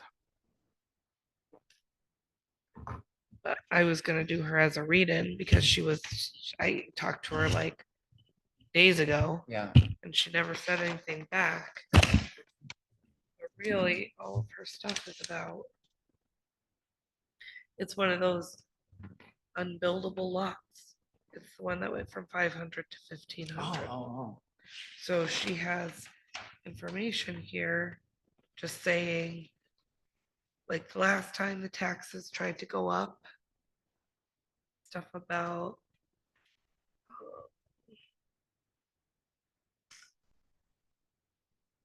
septic permitting. They can't put a septic out there. Oh. This was an appraisal done in 2009. And that's where it was set at 500. And somebody said it's somewhere in the thing that says it can't be more than 500, but nobody's proven that to me yet.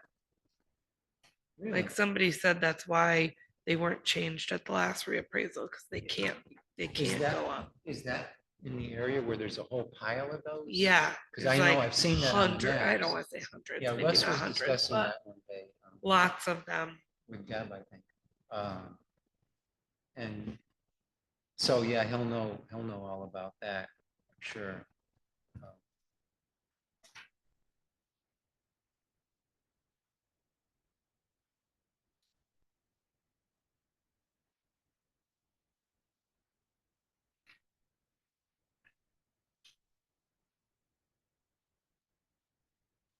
I'm gonna just try calling her instead of 605-3842.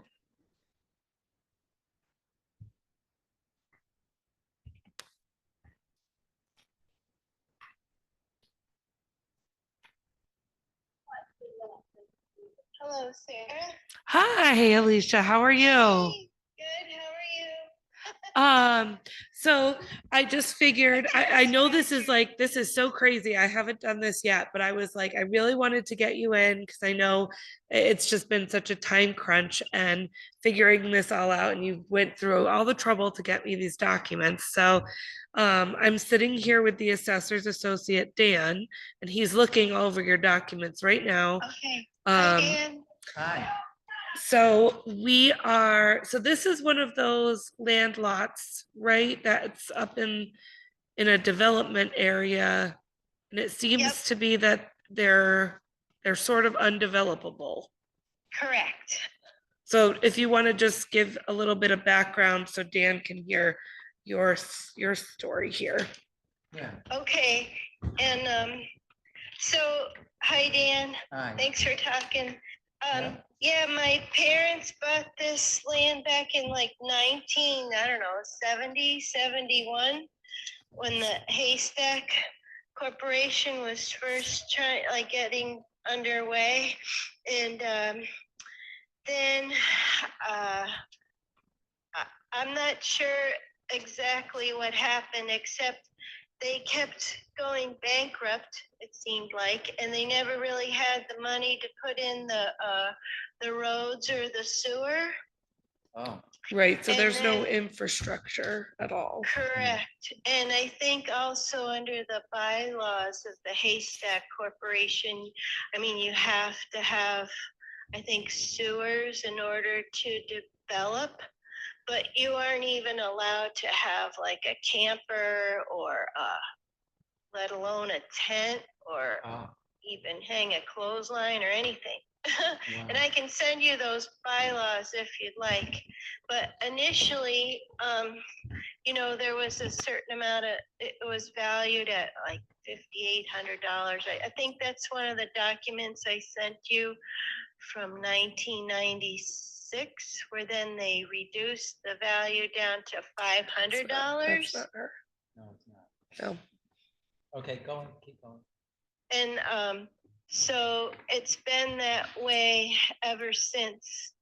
And I think it was because it was unbuildable. And I thought there was a court case.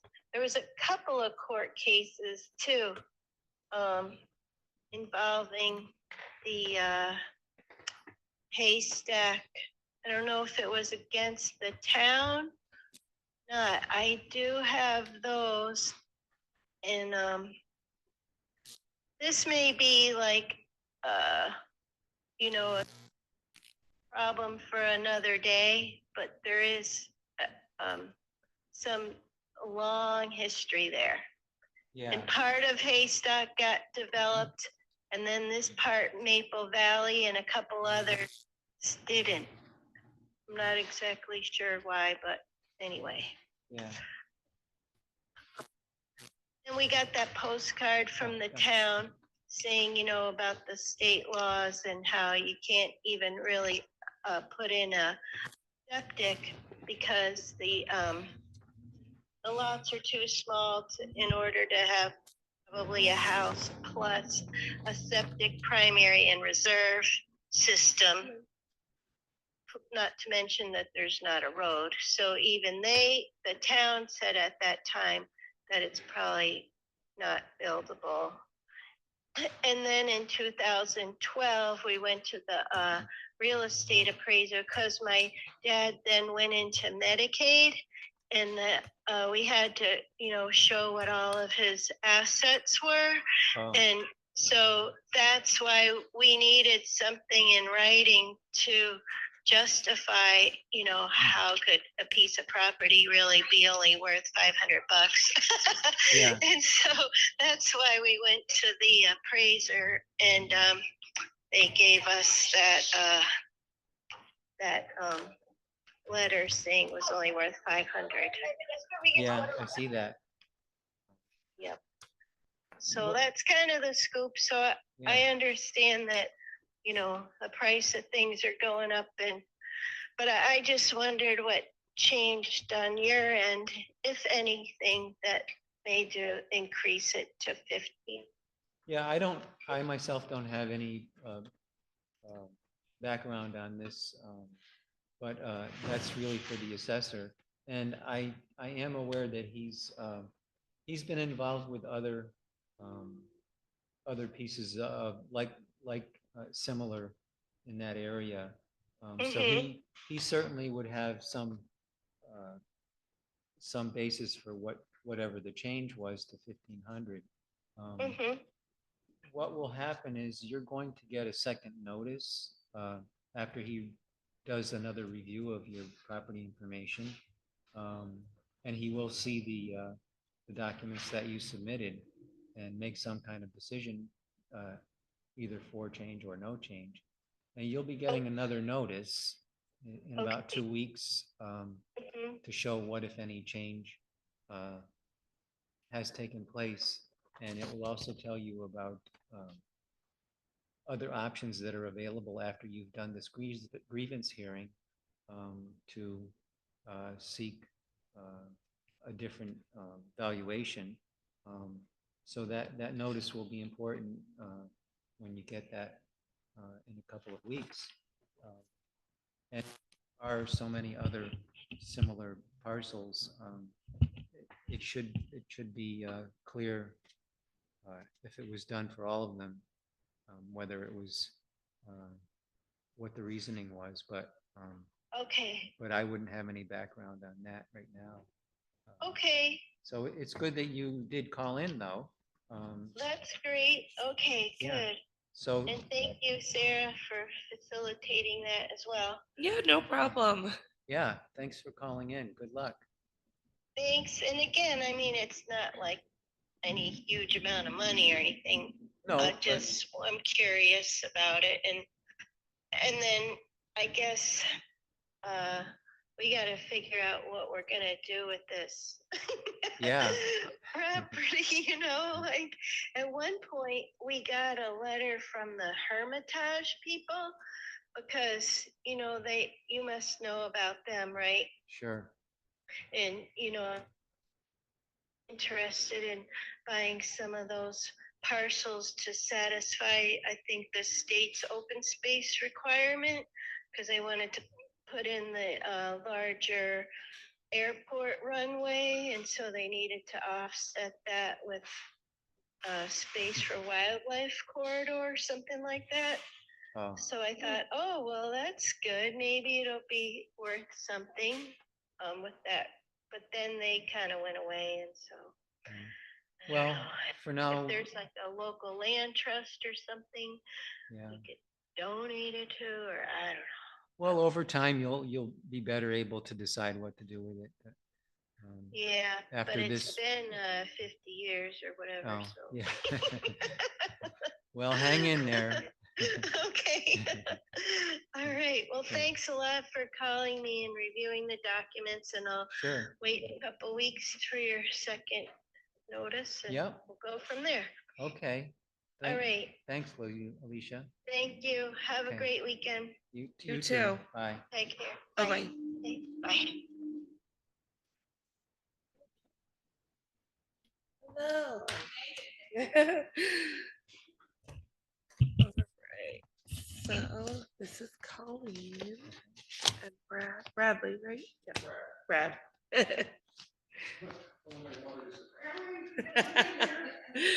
My son's William. He knows when he hears William, it's not a good thing. Normally he's Billy.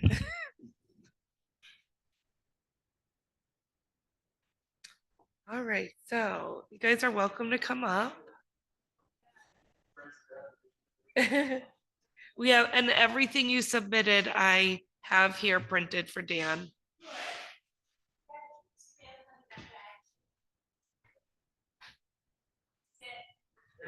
You could sit right up in the front here, because then you can both be looking at stuff if you need to. Okay. And honey, And I do want to just let you know, it is a recorded session, That's just fine. because it's an open actually, meeting. let's switch. Let's switch. Oh, okay. I don't know. if Your I microphone's sent- off, Dan. Sorry, I'm so disorganized. I was. Oh, you're I forgot my fine. message. I was in the hospital Oh, to 4 a.m. oh my goodness. because my son's cat bit me. Oh no. And they thought they were- Really? Yes, and he hasn't had a rabies shot in like Oh 7 my years. goodness. The hospital was short-staffed and it was like. Cats are the worst. I have Really? cats, but when they Really? scratch you, my goodness. But yours It's bit like- you? He bit me. I Yeah. had 4 puncture marks on my foot and they were gonna It was swelling. like, administer like Oh. rabies shots and they said, you know what? Let's have you have antibiotics, a tetanus. I got a nice shot in my arm and talk to the Board of Health in the morning. So I did. So the Oh my cat's locked goodness. up for 10 days.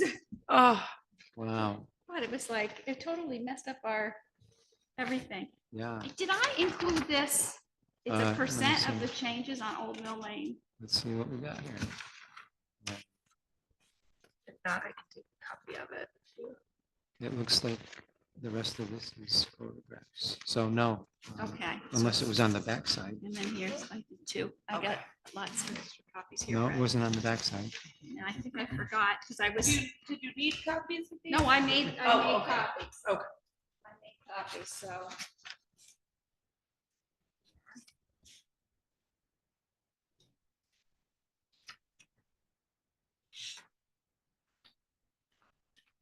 I don't know which copy you want to start at first. You mean for your comp? Comps? There's 2 different ones. So this is also her. Sorry. Oh, Didn't okay. make that clear. Oh, I have It's good. This one's under the LLC. That's why. Oh, it's okay. not their 2 name. properties. Their personal name. I mean, we could start at the 288, okay. which is the pattern. My first argument for both of them is that we have been reassessed, I think, 4 times since 2019, 18 or 19. So the town reassessed us in 2018. And then we grieved it and we were denied. And then I went to the state level. Okay, and the state came back in the documents are there. And they assessed the cabinet 292. And then in 221, we were reassessed. Okay, and it was, I'm not seeing the 221 date. The 288 Old Mill. yeah, I'm not seeing a date and it's this shows the most recent history. yeah, so it is, should be in with all those. So And here's, it's, what was the value number that was let's see. for 21, you said? I had 5/21/2018, change in appraisal of real estate. Oh, 2018. Yes. Okay, All right, and they Yeah. moved, because it was new construction, yeah, yeah. it went from 38,000 to 385. So I grieved that Yeah, and it was denied. that So was I- the one that's denied. Yeah, and I went to the state and the state came back and determined on 3/26/19 that it should have been set at 292. Mm-hmm, okay, Okay. yeah. And then a decision on the board again on March 8th, 2021, because the town raised it again. And I grieved it via Zoom and the town set it at 298,690. But that was, you have the year 2021? Yes. So it's on, that value number is on here, but it said 2020. That's why I was Oh, confused. did you go to BCA What's BCA? or Oh, BCA. that would be after the Oh, grievance okay. hearing? So that's why it's probably 21. Oh, okay. Because sometimes it can take longer to get through the Okay. BCA Yeah. hearing process. So that's. Where we're the first process, they're the Okay. second Is this the level. state level? BCA is actually still town. It's the Board of Civil Authority, but it's your next step after this. Yeah, Yeah. okay. So they set it at 298, and then we just got the new change that it was set for 444,620, a 42.22% increase. Mhm. And some of my arguments on that property is we can look at land values. It's 0.11 acres. There's 4 cottages down there, all on basically the same 0.11 acres. Mhm. One, one is 0.13. It's valued at 125,000 for the land.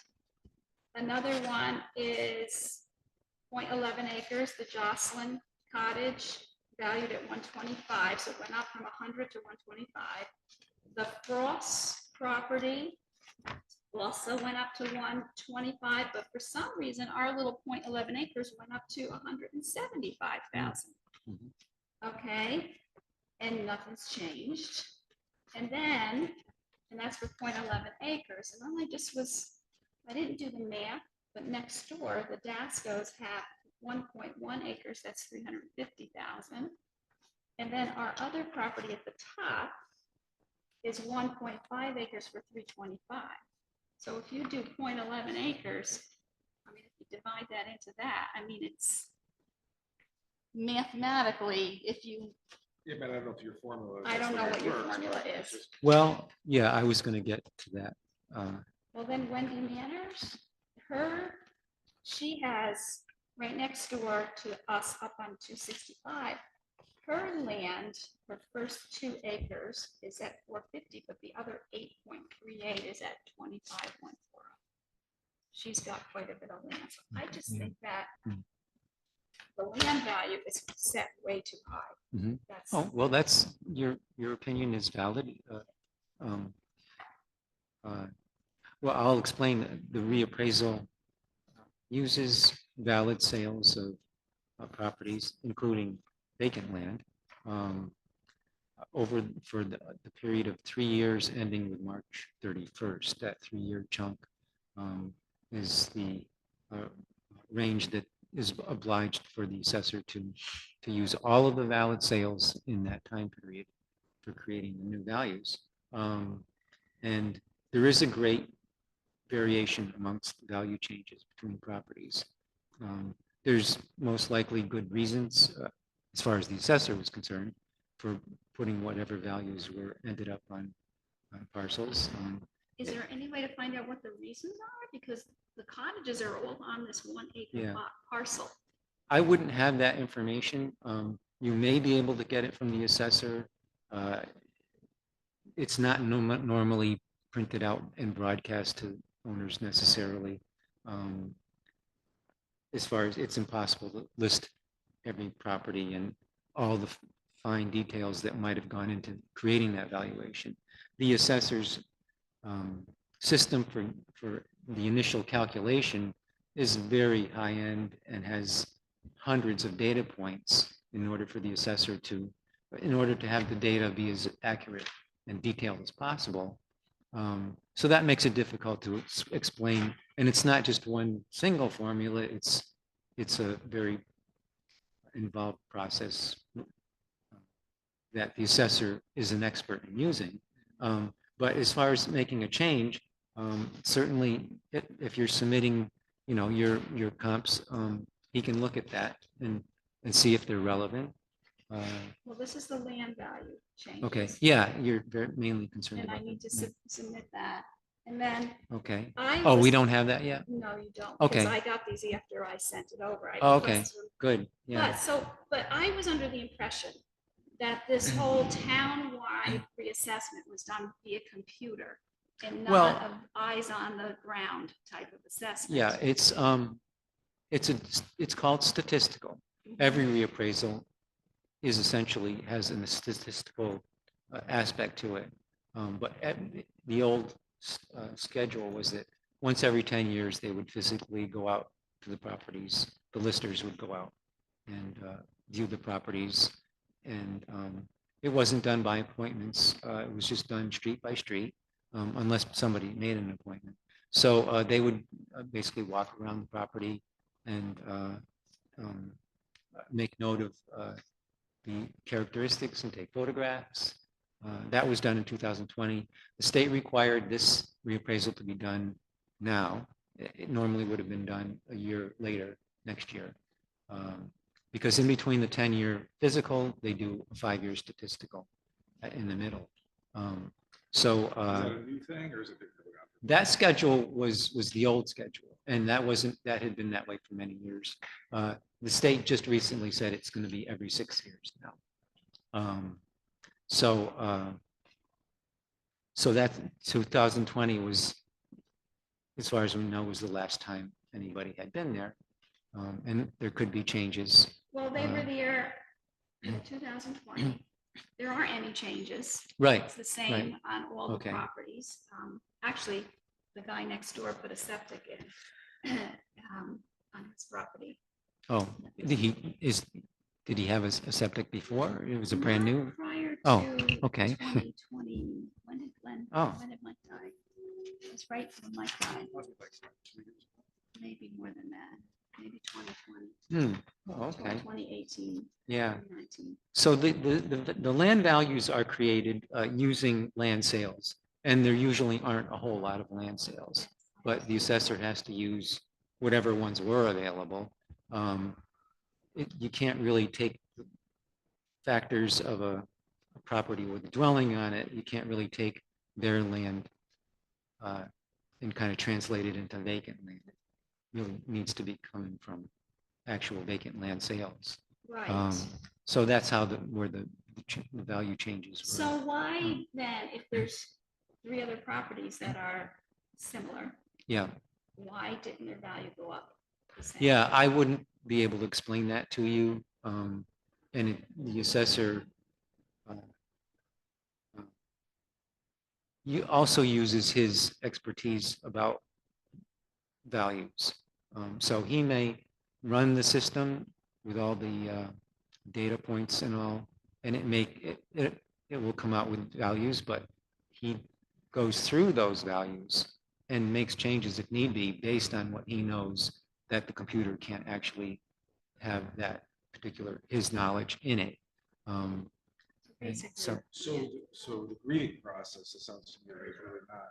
doesn't matter. that we can do then? It's oh, just- no, he can still review, he will review the property and may make a change. You may be able to find out afterwards. It would be, if he has the time available to handle a phone call, say, or a letter, or something like that. You can email Sarah after you get you'll get a second notice. And if you feel the need to try to get some kind of explanation, she might be able to get that either from him, but we'll have your contact information too, of course. So that would be one way that you can get some feedback about the, I know it would be worth if you really wanted to hear what. I mean, I've had a lot of eyes on the property. I have had the state on it. I had Ryan, the whole Yeah. prior group, you know, Okay. Chapman's. I mean, there were a lot of assessors down there walking through all the properties. Well, they were listers. They weren't. They were the listers. We now have just one assessor. Okay. Yeah, the listers they ended the Okay. having listers last year. Can somebody explain the 42.22% increase? I mean, that's Well, pretty again, dramatic. that would be based on sales. And the assessor has a great deal of experience doing that. It doesn't mean you can't have your own opinion. Do you have a feeling of what you think would be an appropriate I think they market should leave value? it. I think they should leave it. I mean, So I just, to not yeah, to use. these are Yeah. current sales. I just pulled them up. Oh, They're I did right want to there. mention that the only sales that can be considered are sales that occurred by March 31st.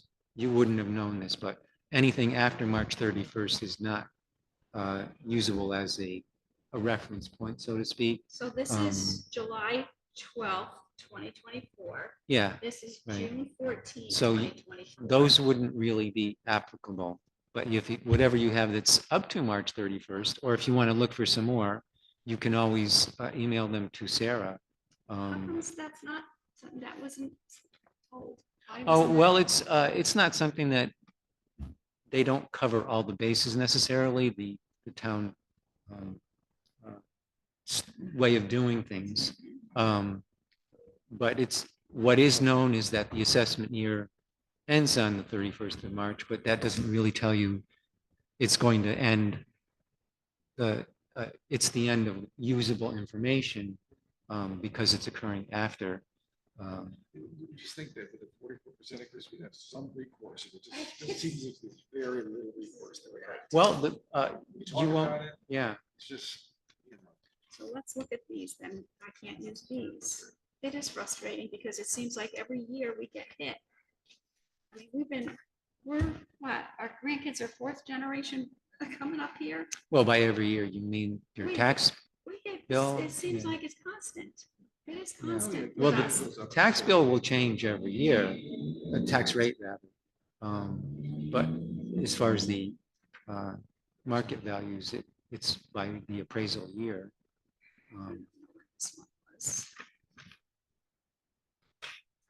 And I should mention, the notice that you're going to get in a couple of weeks, besides having, showing the values, how they end up, there is information in there about further, the grievance process is taken to another level.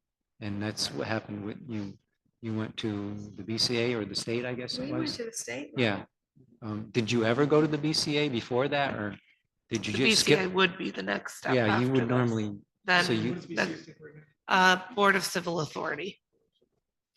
so you probably would have had to go to that one before going to the state.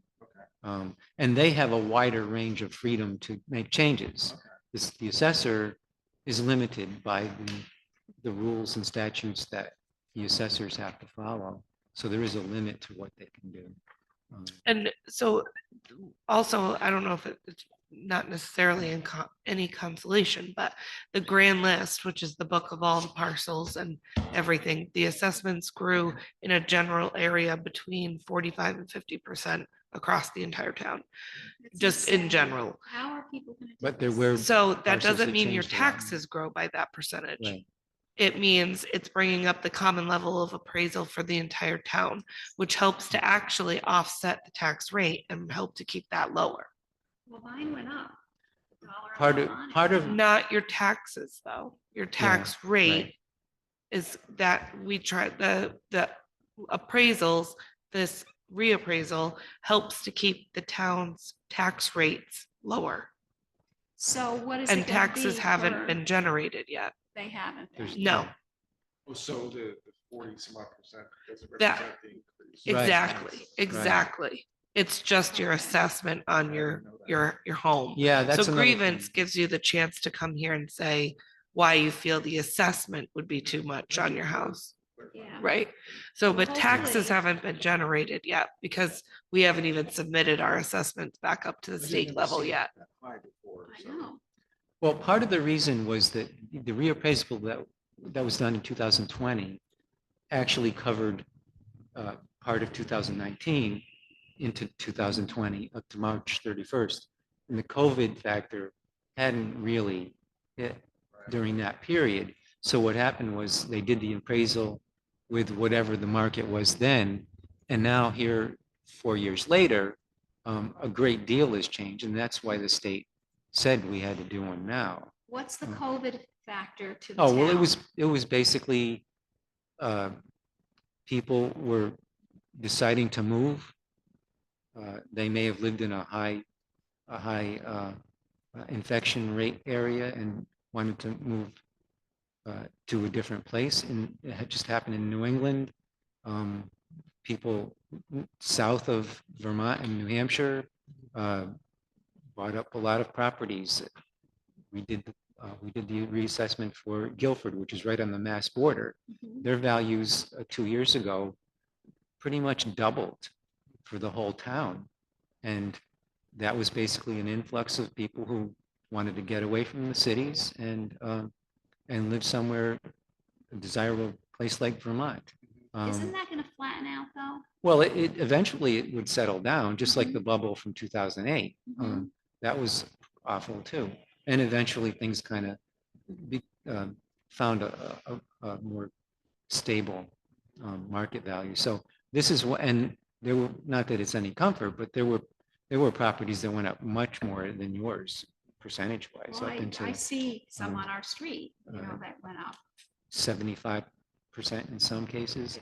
But that's still, we just want you to worry about your parcel. And so it'll be up to, it's just a matter of waiting to see what the assessor Right. will come up with. Well, So- my argument for both properties is the same. It's, Yeah. you know, land value compared to other people's. Okay. It's, you know, we just went through this process over you know, what's it now, 2004, a 5-year period. Yeah. Okay, it was given an appraisal not too long ago. Oh, when was it? For both appraised? properties, it's the same. They literally, the timeframe mimicked each other. So it was the 2009, 18, Oh, yeah. and then we went to the state level, and then the BCA determined on 8/2021, which you, Sarah, just confirmed that that's really for the 2021. Yeah. Okay. And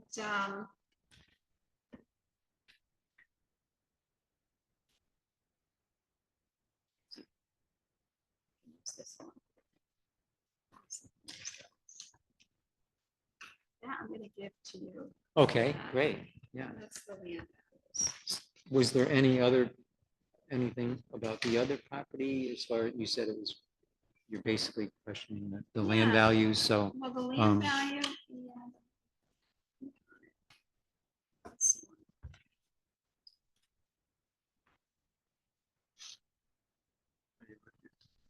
The frustrating thing too is like with one property where it's up there in the hill, and it's desperately in need of deck, and it's a big deck, and it's maybe like $50,000-$60,000. Something like this happens, and it's like, okay, Oh. now we gotta rethink, you know, what we're gonna do, and it's just, Yeah. it's just tough, you know. What? Hmm. What's the land value for 265 now? That would be It's moved to, because it was, 77, 776, 220. that's. No, that's the house. building, sorry. 325. Okay, yeah, 325. because it was reduced from 350 to down to 300 Mhm. because of the comparison between that property and the neighbors. Oh, Okay, is the neighbors a similar? well, their house it's Wendy Manners, it's right next to us. Okay. Brand new construction, 10 acres.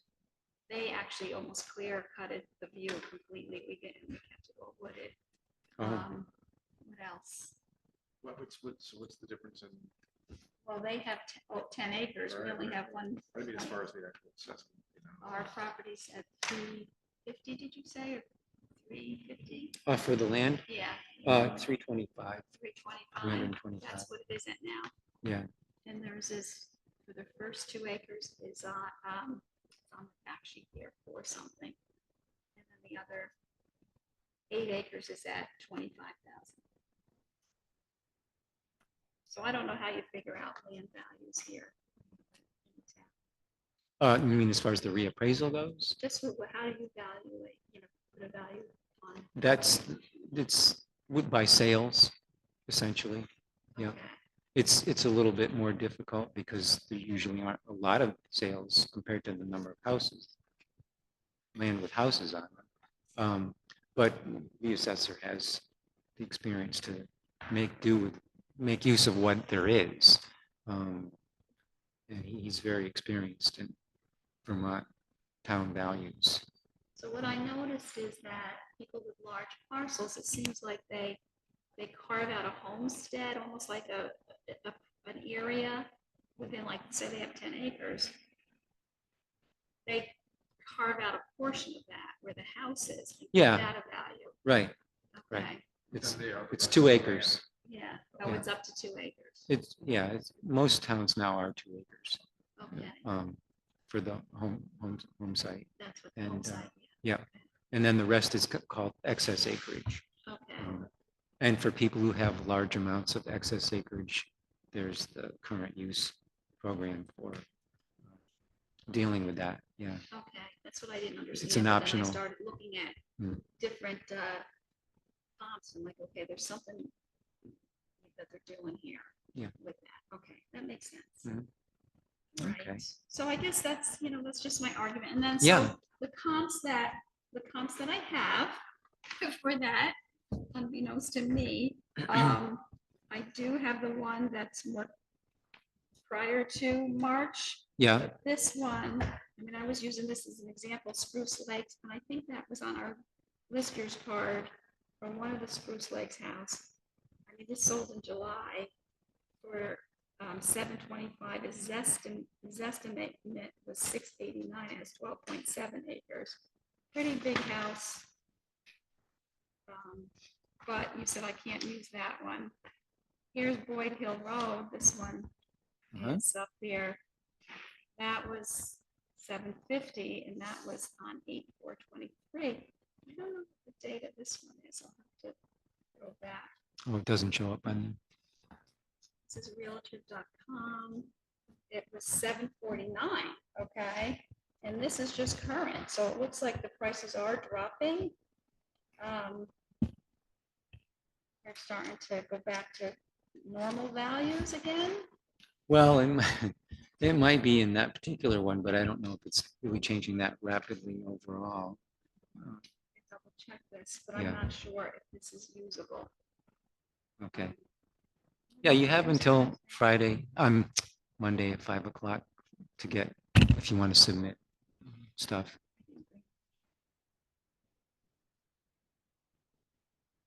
Or you can just email it to Sarah. Oh, sure. Yeah.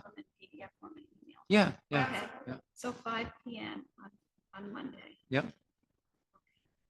All right, so I think that covers most of it. I just wanted, before I say definitely. Mhm.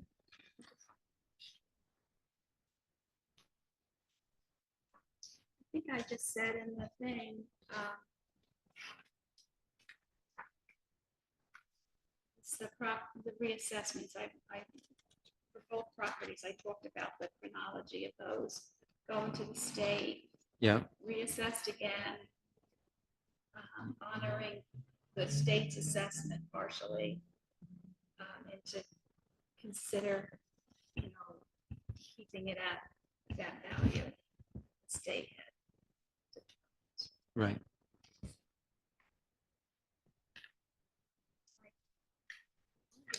anything to say, Brian? I mean, what, I know this already, what does it equate to an actual dollar amount, do we know what that, No. Yeah, we won't know that until at least a couple weeks from now. Once we, Go down? this is normally the time when you would. I can't speak to the education side. Obviously, that's state mandated, but for the town tax, this would be an instance when you might actually, see it go down. We're hoping that because we've brought the town's appraisal level so much higher, where our town appraisal level was in the 60s percentile, we want to bring it to 100 percentile in the market value range. And with that, once our numbers are submitted to the state, they send back their portion, and we hope to keep ours on the lower end and possibly even be lower than last year. That would be good. Right. This is just an example of the 4 lots. Okay, yeah, great, Okay, yeah. So this is our lot right Yeah. there. And you can see that these are 4. Mhm. This one's just a similar smidge size, bigger. same. This is 0.13, 0.11, 0.11, and they might be 0.11 too. Yeah, Okay. that's pretty clear.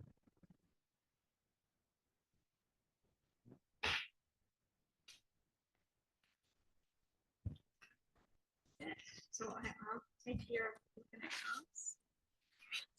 And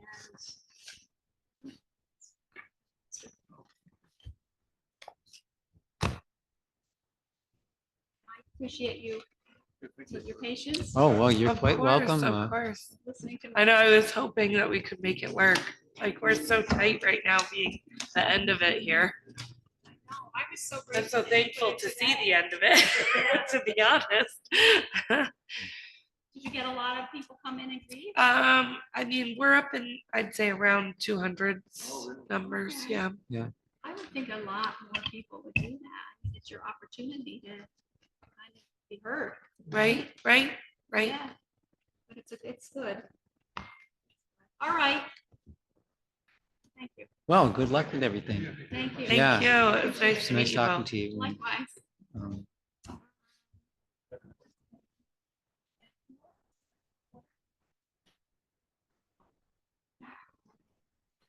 Have a good weekend coming up. Thank Yes, you. you too. Thanks. Oh, that's Take care. Take care. All right. Somebody left it.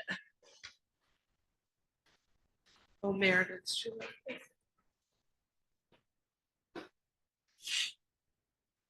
So they live in New York.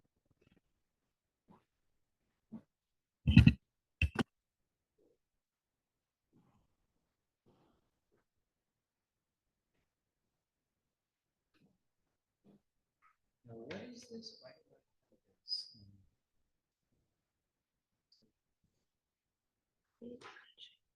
Because she did not show up. Oh, okay, so that's not. Menching, where did I have menching? Oh, right there, William and Holly. Yeah, they did. This is not surprising. It's like pretty much At 100 square feet. Sorry, we have to record it. Oh, And that's I okay. almost forgot. I've So been it's doing 100 that square all week. feet, And the shed that I got from to make a shed, was 8 by 12. Right. So it just made it. Yeah. Oh, I measured it. I hopped Oh, you on, did? I hopped on the rocks to get around. Because it's, Oh, good. it's Yeah. quite a, Yeah. um, It's uh, a piece of property, that's for sure. yeah, yeah. Do you know what the frontage is on the water? 100 I want to say it's about 129. Oh, I guess we have that information somewhere, or it's on the Yeah, it is. satellite images. It is. Yeah. Oh, okay. It actually goes, I don't know, the point when you see the little point when you're coming down the stairs to the right. To the right, yeah. It's there around about 10 yards short. I don't know if you noticed the beaver dam or beaver lodge rather there. No, I didn't. Yeah, there's a beaver lodge to the left. Oh, Not on our property, but it's within 10 feet. oh, oh. Yeah. Yeah, it's an interesting parcel, and there's very little up at road level that you can, yeah, hardly anything. We can't, I don't think it will allow a septic. Power is prohibitively expensive to get down there because they kind of want it buried and. Oh, right, yeah, geez. And so. It's boulders and everything. Exactly. Yeah, I can't imagine how they can do that. Yeah, there's probably only about 2 people on the planet who want this piece of property. And one of them, here you see, it. You're looking at them. But we've loved it. Don't get me wrong. I mean, Oh, I enjoyed it. I mean, I like being in the forest or Oh, the woods good. or whatever. Yeah. So for me, it was a pleasure, good exercise. And Tried so, doing that 3 times a day. oh, even once I rested halfway up on the little decky. Oh, right. platform. We Yeah. did that on purpose. I wondered about that. Yeah. Yeah. 2 rocking chairs there. Because you could have, it was extra work to do that, but I'm sure people appreciate it when they go up. So yeah, I measured the shed, and it's just a typical shed, nothing fancy. And so that had a small value. And the basic reason of the increase for properties was the analysis of sales taking place. In this case, vacant land sales to find the change of what the market was doing. And did you calculate the amount of change? Yours was about 30-something% probably. Right. Yeah. 75 to. Let yeah. me just respond to that briefly, because we were stuck in what I consider to be an unfair position in that the property next to ours was owned by a family, the Gore family. Gore family owns, tons of property around Lake LaPonda. Oh. And they own, I'm going to be real quick because I know you have a deadline here, but they had no right of way on the piece of property to the left of us. You know, looking down to the left of us, they had no Uh-huh. right of way to the road. Us being good neighbors, it wasn't gonna hurt us to say you can have a right of way, Oh, because he had to have permission. So we gave him a right of way. He went out and combined, with me, combined, there were two lots there. He got his right of way. He then had his property perked. And it was perked so that our property cannot be perked. And he sold his property for $300 and whatever $1,000 or whatever it was. But he made our property, as far as resale, relatively worthless. We're gonna have to find, not worthless, but you gotta find somebody like us that had a home here for 40 years and used it as a place. Just somewhere to go. Yeah, exactly. So he totally took away our ability to use that as an investment per se. Oh. So there is no, maybe technology has changed, state laws I don't think have changed. But, you know, maybe the state would allow an incinerating head or something like that. But there's no way we can build a septic system because of what he did to us. oh, okay. It involves septic. The property next to us was on the right-hand side. The other was- side, of course. The other side, on the other side was, I think it was sold for $0 because it's a lawyer that did some transaction. Oh, So that, you're right, I agree with you, that land sales. yeah. But in our case, I think there's, Yeah, there's something special about it in a negative way.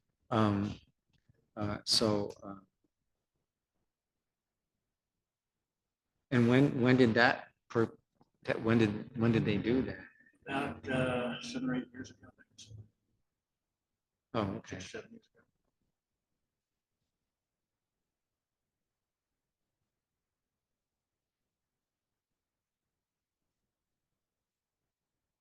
Um,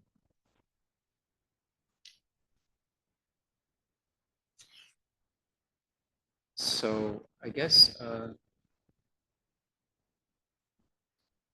yeah, so you don't really have a document that expresses what you just said, probably, other than, or something. He's the one that said it to me. Oh, really? I want you to know that we're putting in, we have, I think it was Merrill Mandel did the actual perking of it. And said that, how Merrill got down there, by the way. That's what he did. He said, well, this property over to the right, they won't have the ability to be able to set up, you know, a leach field. Yeah. Particularly with the new state legislation. So he conveyed that to me. And he said, have a nice day. And I, you know, under my Gee. breath, kind of cursed him out a bit, but because we'd given him the right of way, which allowed him to do all of that. Yeah. Yeah. Wow. So I guess, you know, I wish I did have a tape of that conversation or something, but I don't. You know. But I'm sure, you know, I guess.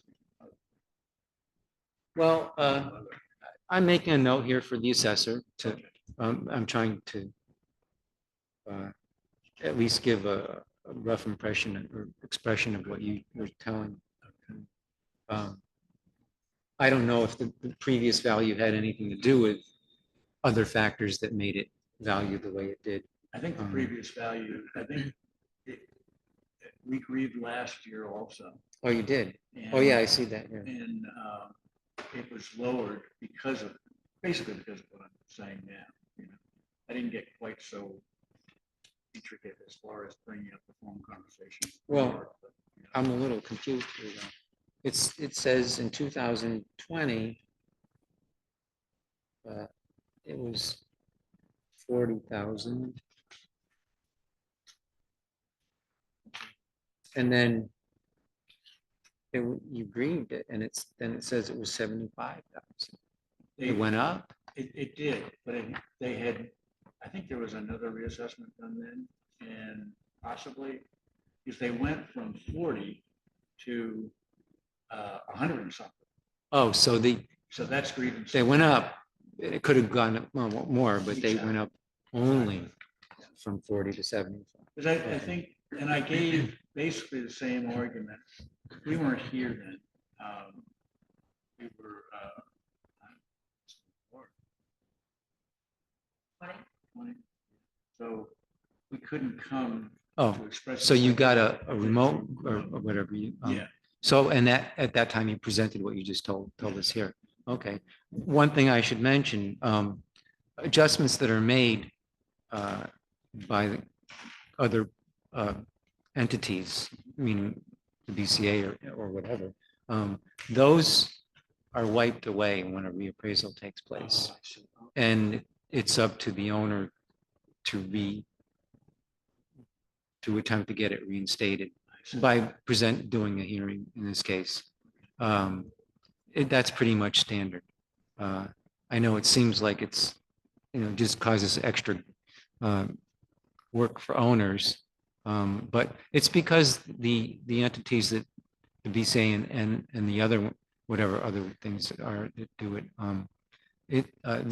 their range of change, ability to change is much greater, and they can make changes that the assessor can't even make because he or she has to adhere to the state regulations and so on, and that's why it gets wiped away until. So whatever the value is now, the assessor, if he becomes aware of what you just told us, if you should happen to have anything that is somewhat of a documentation, you're welcome to email to Sarah up until Monday at 5 o'clock. You can submit other evidence.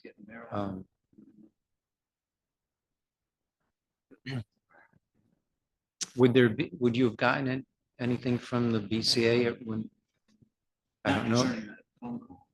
No, okay, yeah. No. I can't. I know I've presented that situation before, but I think it was, it was not a formal. Yeah. Well, there's no reason to not trust your honesty. I don't know, but I can't speak for the assessor. No. He's my brother, by the way. So I could put it in a good word for you, but it's. But by the way, and having been a listener, I totally understand that, that what you're going through in the process. The grievance part of it is the difficult part of the job. Yeah. In this case, I felt we had some extenuating circumstances that, everything's fair. Yeah. I think people honestly try and do the right thing, the fair thing. And in this case, I just don't think people are aware of the fact that basically there's nothing to do with this property than what's been done. Well, yeah, you did say something about as far as what today's technology can do, but that's a hypothetical thing. So it wouldn't look. Yeah, exactly. Yeah. Yeah. So we'll just have to wait for that. The notice will be coming in about 2 weeks. So from there forward, and if you feel that if you want some kind of explanation, you might be able to just email Sarah, and she might be able to get some kind of response for that to that. Not necessarily a call from the assessor, but or just finding out from him what to change. No, and we came up from North Carolina. We lived here forever, for a long time. Oh. Sure went to Wilmington High School. Oh, wow. And, Great. We know the area pretty well. Yeah. But we just sold our last house a here, our last house, but we had 3 of them, I took 2 of them. Sold it in February. And moved down to North Carolina. And, but we're back because Okay, we're doing this. yeah.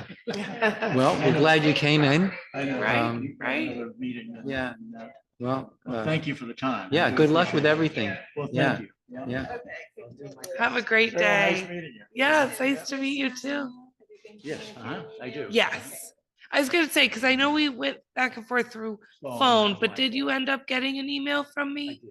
Okay, I did. okay. I do have them both on the bottom of your letter too, Oh, so, good. Okay. yeah. Great. So, Well, thank you very much. Okay, Have a great take care. day.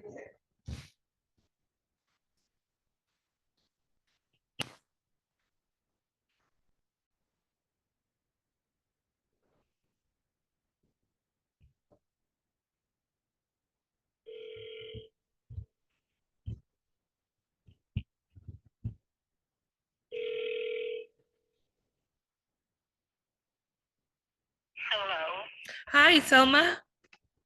Yes. It's Sarah. So I figured I'd just give you a call. I could see you're having some trouble.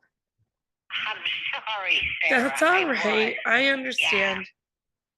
Thank you very much. So Thank you for calling. no and problem. answering my call so quickly.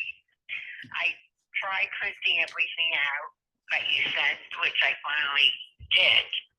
And then when I wanted to join, it said find a code number.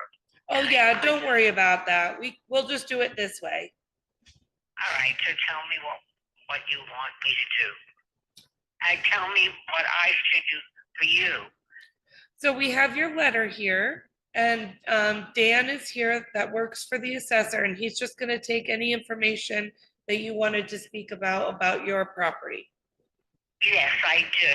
I have just several points. As you know, my property is very old. And as you said in your cover letter at some point, you really never saw the property. Right. So once you see the property in back, you'll see it's not worth what you had.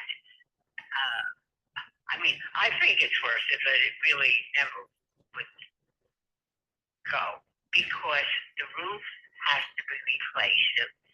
I bought the property in 1982. The roof had to be replaced then. It hasn't been replaced. It's a tin roof, and it's very rusted, and the leaks all over the garage and all over the inner shed. I also have these, I can't remember the name of it, that leaks sawdust on the floor in the inner shed, and I can't afford to hire a person to come and fix it. So I have that going on all the time. And the house hasn't been painted since about 15 years ago I painted it. And it needs painting badly. So, all those things, I love my house, but for all those things and what you're, assessing it at now, and my limited income because I am 97, just makes me want to call your attention to this and ask what I could do about it, or ask you what you could do about it. Hi, Selma. This is Dan. Hi.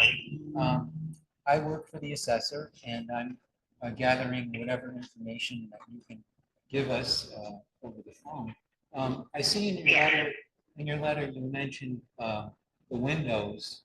Well, they're very drafty. Are they But single I pane? don't have money to, put in new windows. Are those single pane windows? I think so. I had new windows put in when I bought the house, so I think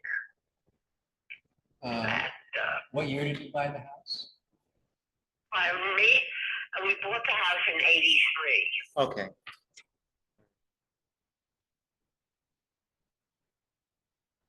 I did want to ask you about the part of the house that's called the barn. Yes, Wh- That's a pretty, I guess you, is that as old as the house? it was here attached to the house when we bought it. So I guess it Yeah. must be as old as the house, which is about 150 or 160 years old. Yeah. What kind of condition is Before that? it's before that, the Crawfords owned it. What kind of condition is the barn? Are there problems with the barn? I would have to say the condition is poor, but quite usable. Yeah. And as I told you, I have these, what do they call those things that leave sawdust from the floor? Oh. You know, boring into wood. Oh, something's eating into the wood? Yeah. Yeah, in the attachments. Yeah. But as I called an exterminator, and I just can't afford it because I have to pay for caretakers now, and my budget just won't take anything to improve the house. And I must say, I love the house, and I won't leave it until I die.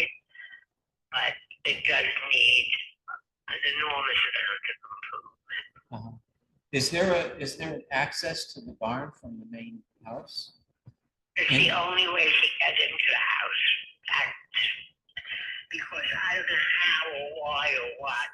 I have a doorway that can't be used at all in the winter time because of the snow, and it's facing south, I guess. I don't know.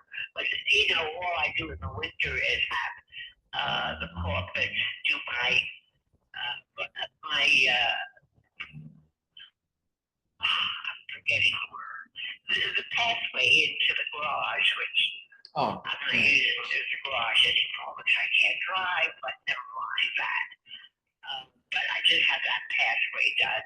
So no one can get into the house during the winter except through the garage and the shed. And that's how it's always been, because the other two doors that I have are three doors. I don't know why they put in a third door, but the other three doors are useless. Okay, yeah. And so everybody just enters from the garage down, into the shed and then into the house. Yeah. What's the basement like? Is there a floor in the basement?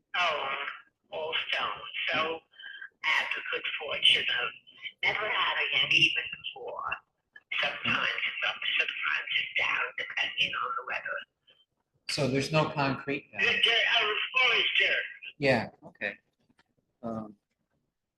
And the foundation walls are stone, right? They're all stone, yes.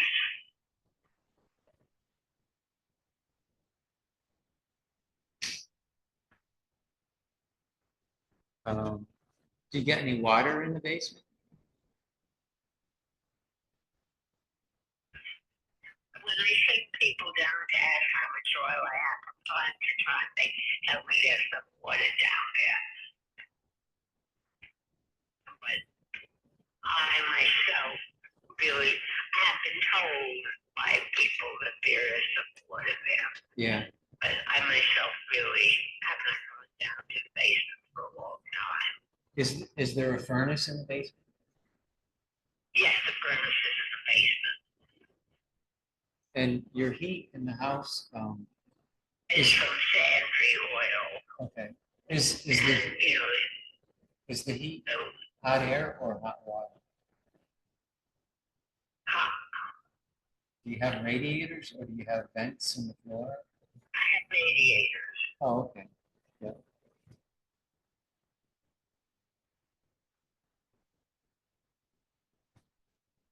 Okay. Are there radiators on the second floor? Yes, on my second floor, of course, bedroom. Okay. And is there a fireplace? Yes, there is. Is it a brick? Which I can't use anymore because I can't carry on to it. Is it a brick fireplace in the wall?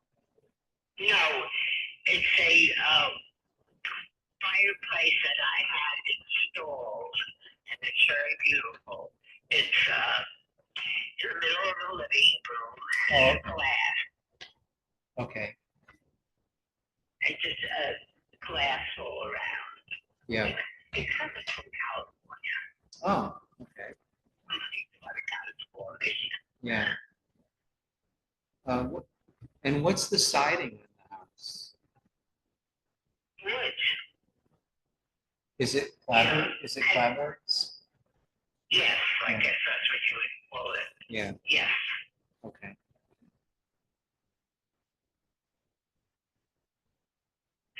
Bad on the north side, but I can't do. I mean, again, for property value is bad. The my value, I can live with it. Yeah, yeah. And you said the roof is metal? I think it's tin. I don't know. Metal tin. Yeah. Metal, Okay. I guess. Yeah. Yeah. Whatever they put up there a long time ago. Well, what I can tell you now, and we've kind of, And it cost about 10 years ago. It cost about $40,000 to repair. So you can imagine how much it is now. yeah, yeah, it's expensive. What's going to happen is the assessor is going to review the property information in the computer along with my notes that that I took about your descriptions, and you'll get another notice in about 2 weeks.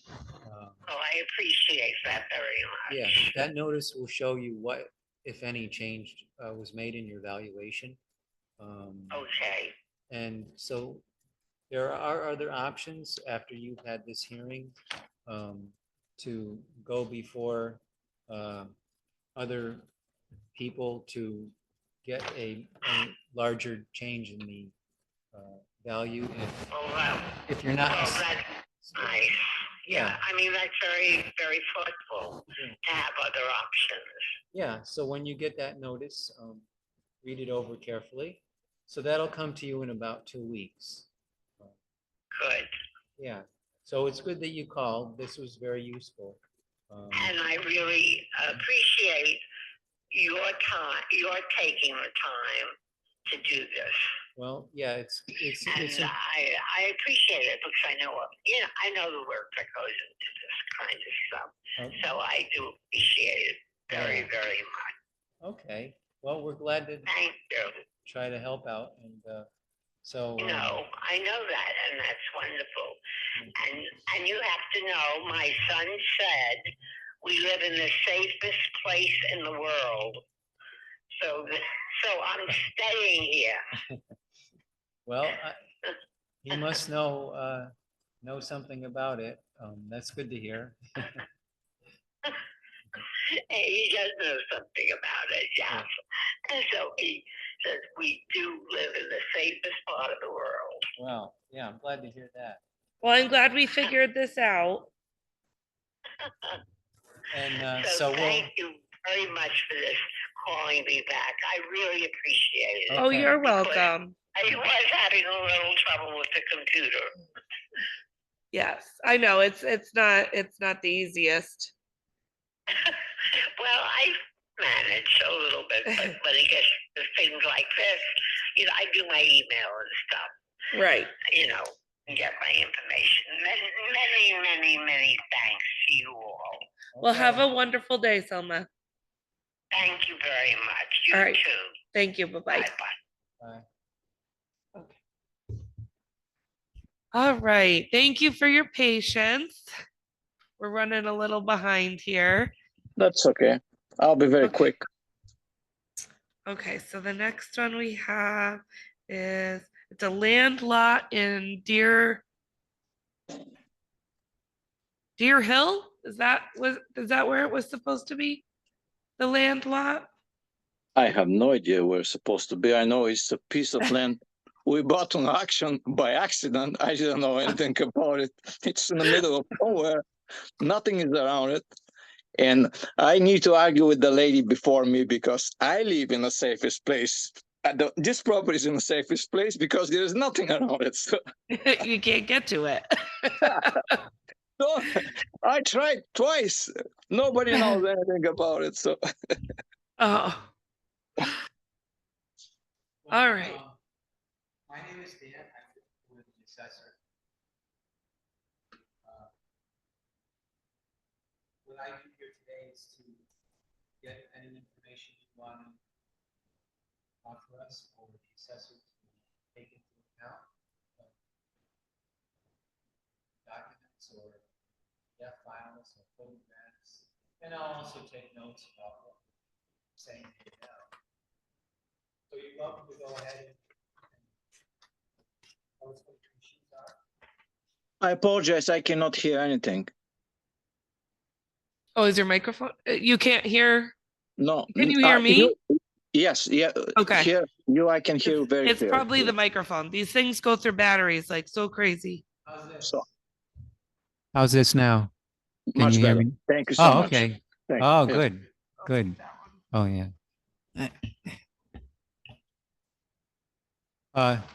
So as I was saying, what I do today is to get any information you want to give us in any form. And I'll also take notes about our discussion to pass that all on to the assessor for his reviewing of your property values. Yes. So you're welcome to go ahead and tell us your issues. Yep. Well, I see a map in front of me. At some point, there was a particular man who I was told now is in prison, who bought all these properties, promised people that he'll build there, and eventually nothing was done, and it is just some property which sits in some unknown place. Oh, it's not. No. Yeah, and I don't know whether ever anything will happen there. That's why I was questioning how I mean, if I try to sell it, it's not possible to be sold simply because nobody buys there. Nothing is there, no roads, no water, no electricity, nothing. Yeah. Yeah. We have had some other people who own similar pieces of land up there. Right. And the assessor is well aware of the issues in that whole area. I don't have any explanation about the change in value, but yours was changed the same as many of the others for the same amount. So and I know the assessor would have made that change based on some factors to make the changes. And I don't have any information for that background. Okay. What will be happening from this hearing is the assessor will review your land information and any notes that I took today, and make some decision, and you'll get another notice in about 2 weeks. Okay. And I'm sure that he will have looked up the location of your particular parcel on the maps, and make some decision. I should mention that the notice that you get will have information about further options to get a change from other groups, other people who can make changes as well beyond what the assessor has done with the valuation. So you, how long have you owned it? 2 years, there was a auction. The city had auction. Oh, And I bought it without even knowing what's going on and whatnot.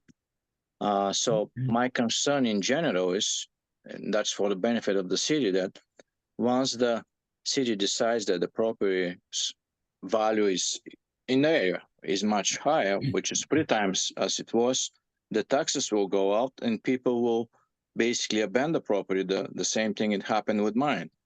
well, And yeah, we really yeah, can't speak about the tax rate because that hasn't been decided yet. okay. It will be decided after the reappraisal part is all done and the Okay. state has the information from the reappraisal. And eventually there will be a new tax rate, but right now we can't really, and it wouldn't necessarily go up. It wouldn't likely go up the amount that your change of value was, which was Right. about 200%, I guess. Yeah. Or rather 300%. So it would be just a matter of waiting for that notice to come to you Okay. in Yeah. a couple of weeks. So I'm sure that he knows about all the other parcels. And did you know when you bought it what the type of land it was? I was told very briefly again, and I'm not blaming anybody. It's just the way things work, that eventually something may be built there in a very near future. That was the indication, very near future. And very near future, I later on spoke with the assessor's office. They said, well, very near future, the 20 years or something like that. It's there. Nobody's even thinking about it. So, and I apologize. The only reason I mentioned about the taxes is not to waste your time, but just to explain why am I even bothering you with this particular issue. Yeah, it's worth it. It's good that you did call in to ask questions. And maybe something will be done in the future for all the properties. But for now, the assessor will check your valuation and determine whether a change needs to be made. So that's about all we can accomplish right now. Okay. Okay. Yeah. I don't want to take any more of your time. I can only imagine how busy you guys are. So thank you so much for your time. Hopefully something will come up out of it and we'll go from there.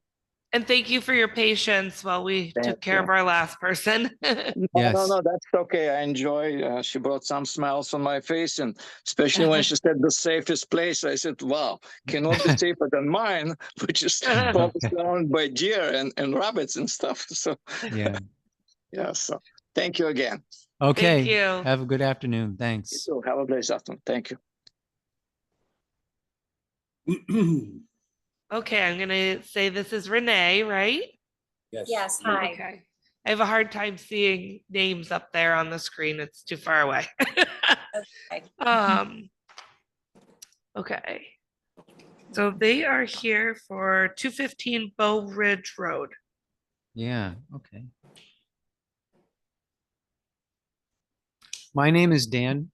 I work for the assessor. And what I do here today is gather whatever information you want to present and take notes as well for things that you might be mentioning. And it all goes to the assessor, who will, over the next couple of weeks, review properties and determine if some change needs to be made. So you're welcome to start talking about your issues with it. Okay, Dan, I think my name is Frank. This is my wife, Renee. And we've been there since '05. Okay. And I think that the most important and glaring issue that I think no one is aware of is the house has been uninhabited for, I think, Since before the last assessment. before the last assessment, and it is uninhabitable. So the assessment would be commensurate with a home that is finished and and a very high-end finish. We haven't, it's uninhabitable. There's no partitions up. There's Yeah, I have your no, pictures in front of me. Yeah. yeah, so I think that was overlooked, and it's a real simple uh adjustment for that. I mean, other than that, we have Sure. other addresses, or quote unquote comps, in our opinion, that is in the neighborhood of actual finished homes that are less, but I don't even think we need to Okay. go there because that's more complicated and more subjective. Yeah. The objectivity of it is that the home is a construction site, and it's been so. Yeah. And since the last time, and I think last time we grieved it, I don't know who was present. Do you remember? They go, oh, we didn't know that, and then it got adjusted accordingly. It might Yeah, have been yeah. an assumption that the work was done. Yeah, Yeah. it Okay. hasn't been done, Dan. So, was there any change to it since that last appraisal? Nothing, zero. Okay. So it's at a standstill then? It's at a standstill. Yes.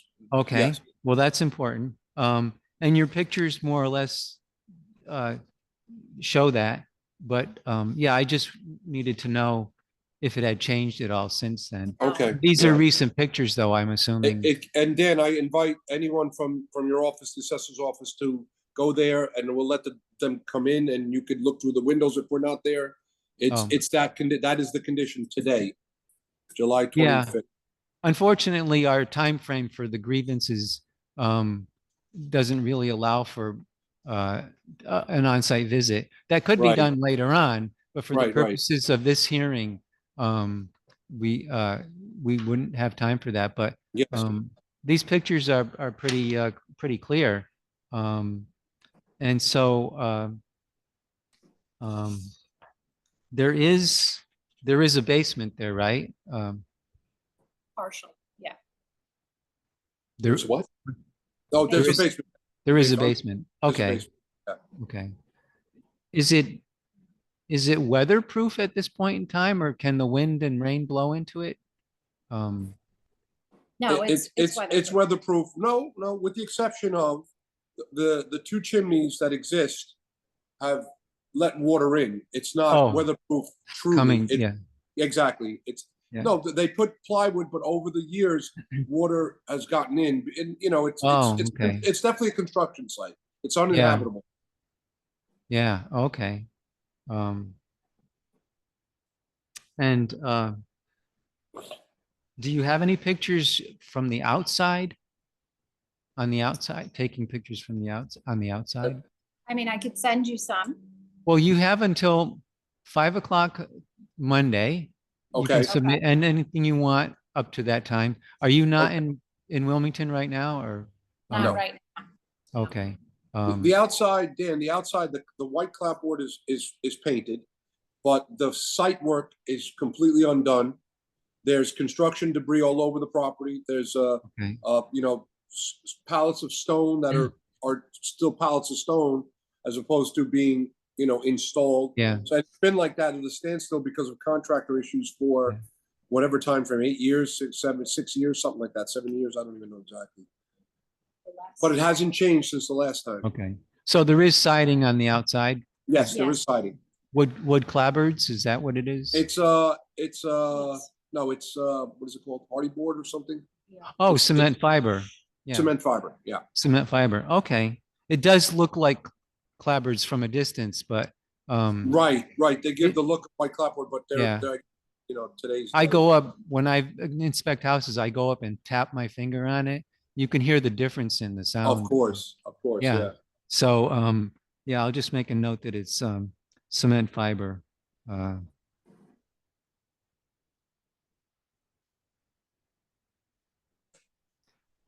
Theoretically, somebody was there for 2020 who may have walked around and took pictures. I don't have the computer in front of me, but also, then there's some things that when it does get ultimately finished, that are incorrect as far as the specifics, like fireplaces. It says 6. That's not correct. Oh, yeah. It has right now there's just openings, so it has 0 fireplaces. but ultimately it will have 4 Okay, when completed. when But completed. right now, yeah. there's not one opening because they're all prefab drop-in. They're not masonry. Oh, yeah, So, you know, and those kind of things, you know, they're very, it's a very, that's why I didn't want to get into the assessing of comps compared to mine, because that's at a later date. We could have that kind of discussion. Well, I did it this way as opposed to that way. But right now it's just a construction site with no finishes. Right now, there's no sheetrock. There's just studs inside. yeah, yeah. It would be helpful to have some exterior photos. So by all means, if you can get that in, Okay. in some way. Absolutely. Yeah. So I guess I guess that's all we could do right now. Okay. Yeah. And the fact that it was taken into the 2020 took it into account that it was much unfinished. It seems pretty clear that that's still the case. So Exactly the same status. So what you'll get a second notice after the assessor makes his determination in about 2 weeks. Okay. And that will also mention the availability of further reductions if you want to take advantage of other steps like the BCA for grievance with them. So yeah, that. What is that, Dan? What is the BCA? What is that referring to? The next step up for seeking a change in your evaluation is called the Board of Civil Authority. Okay. And it's a group of people who have the ability to make changes to the valuation. Is that an option if we're not satisfied with the outcome of this, or is it the next step? Actually, they would be after after this step has been put into the system. Okay. The notices for the change of valuation that you get will at that point, that's the value that it's going to be. Okay. So after that, the BCA can make changes. Okay. And it would be put in the record, whatever change that Very was. good. I got it. Yeah. I understand. It's a good question. Yeah. Yep. Okay. Well, it's good that you called in to, tell Thank us you. about that. So Yeah. we'll just have to wait and see. Okay, Dan. Thank you, guys, and have a great weekend. Okay. Thank You too. Thanks. Bye-bye now.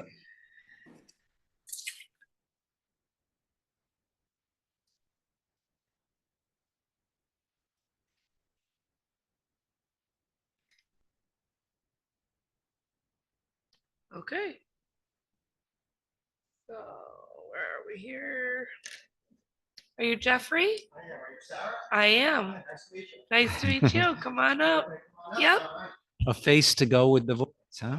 I'm gonna turn this on just because we are recorded. Sure thing. Do you want me to sit in front of the microphone? Yeah, either wherever. chair. Yeah, They either pick chair. up pretty well, so. Yeah, you can turn it, place it anywhere you want. Yeah. Okay. All right. So, did you want me to just Well, start I'll briefly explain. Okay. So Yes. Go ahead. I'm here.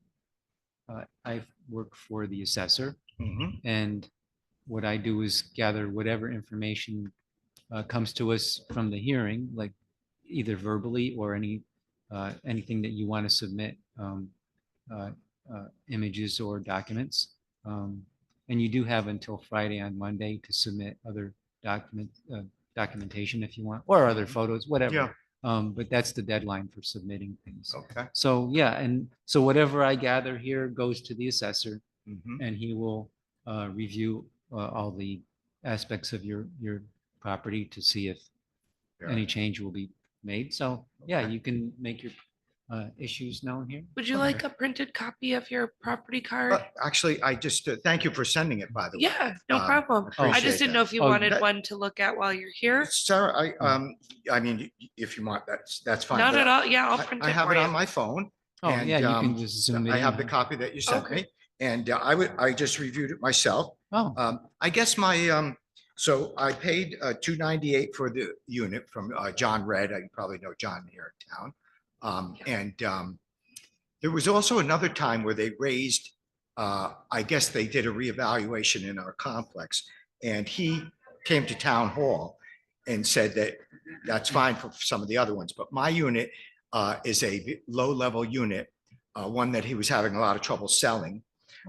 And it absolutely is worth a lot less money than the other ones because it doesn't have a basement, and it's built on a slab, and it's smaller, it's actually significantly smaller than the Oh. other units in Haystack Highlands. And it's probably the least desirable of the locations. okay. But when we bought it, my wife and I, we didn't really care. We just, at the time we skied a lot. And so, Oh, yeah. and we lived on the Higley we lived on Warnock Road off of Higley Hill Oh. for like 25 years. But, we're getting older. We sold our house and we said, you know what, we'll buy a condo up here. So Paul James was my next door neighbor, and Paul sold our house like very quickly. And then I went to see John Red in the complex, and he says, look, I had this place for sale for 2 years now. He said, I'll work a real good deal if you're interested. And he did. And so we ended up paying the $298 for it. Sorry to interrupt. On this, it says 306. That Is could that- be because we Oh. did some upgrades. Oh, Um, okay. And I don't know if it was included in that price, but we put a little nicer tile in, wood floor. Oh, So okay. yeah, so A that little could, bit more. yeah, so it Okay. ended up a few $1,000s more, yes. It's not a. I actually didn't remember the Oh. sale price, but Yeah, that sounds about that's right. okay. Yeah. It was, I know it was within that range. Mhm. So at any rate, that is, that, and then when I saw that the revaluation was like double what it was, I thought it was a bit drastic. We just had an upgrade in Connecticut in our house. And it went up a few percentage Oh, points, New Canaan, yeah. but it didn't double. So when I saw that, I thought, it seems extreme to me, I guess. Yeah, it's worth coming in. It for. seems extreme to Did me. you just drive up today? No, we're up for the weekend. Oh, okay. Yeah, we came up. It just happened when Sarah sent me the email. It just happened. I sent it back and I said, look, we're here. I'll take a walk by and. Yeah. So. Yeah. So we're a long time. I mean, we've been up here for 30 plus years. It is a big increase, and the assessor does understand it's part of a complex. But what you mentioned, well, it does show on the sketch that it's on slab. Is there any rise of ground around that? Or is it all? It's flat. It's Totally- actually the same level as the golf course that's behind it. Oh, okay. Because then Okay. the golf course. Yeah, I was just curious. And Yeah, it truly was the least desirable unit. It was the last one that John Red had for sale, and he had it for years. what makes it the least desirable? Well, it gets hit by golf balls regularly. Oh, no. Yes. Really? So it's a regular occurrence. We get hit by golf balls constantly. Not the windows, I hope. but- Actually, we've been very fortunate. Only one window was broken in the years since Really? we've been there. But that's something you wouldn't necessarily have known. I mean, it's obvious the golf course there, but Look, are it's they right tr- by the tee box. oh, And it's facing the tee box. Anybody that slices their ball a little bit off of the tee box, so it wasn't it wasn't a surprise. not at all. I Okay. think it might have been one of the reasons why it made it least desirable in the complex. I guess that could be yeah, if it's obvious, if it's that obvious, Oh, it's right there at the tee box. people would know as soon as they get there. What else might be the fact that there's no basement, I guess? Yeah, no, there's no basement. There's absolutely no view. All the other units have views. This has no view at all. Okay. And worst thing drives us crazy. There's a swamp right outside of our sliding deck doors. And it's loaded with bullfrogs and they make noise all night long. Makes me nuts. It's a permanent swamp. It has to be there for some sort of drainage or something. Does it affect more than just your unit? That I don't know. I don't know. It's right outside of, it's right outside our doors. I mean, Yeah. open the sliding doors, it's right there. Um, There's a small split rail fence that they have at the top of it. So you don't slide down into it. So you don't technically own any land? No. Are you, is there amount of anything land delineated for that sort of is yours to use or?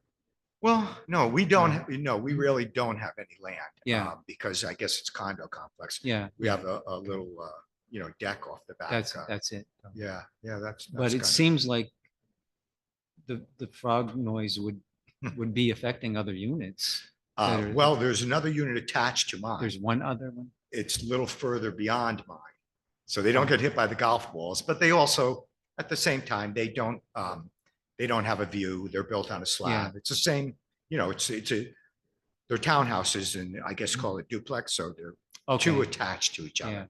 And these two were the last two, that were being sold. Yeah, the frog thing is, the thing about that is it could be eliminated and it would just be gone, it's considered temporary in the sense that it could be they could mow it or they could fill it up with dirt and it'd be gone. So if there was an exception made I for don't the noise think, now, you could say, well, it might disappear in the future and then what? But it's not going anywhere, I guess. I mean, I would think because of the size of it and because the little areas drain off into it, I'm not sure it could be filled. Well, that's possible. Yeah, I mean, I would have yeah. to think it's some sort of wetlands regulations would Oh, prohibit okay, it yeah. from being filled. Yeah, I didn't think of that. Well, okay, I'm mentioning it.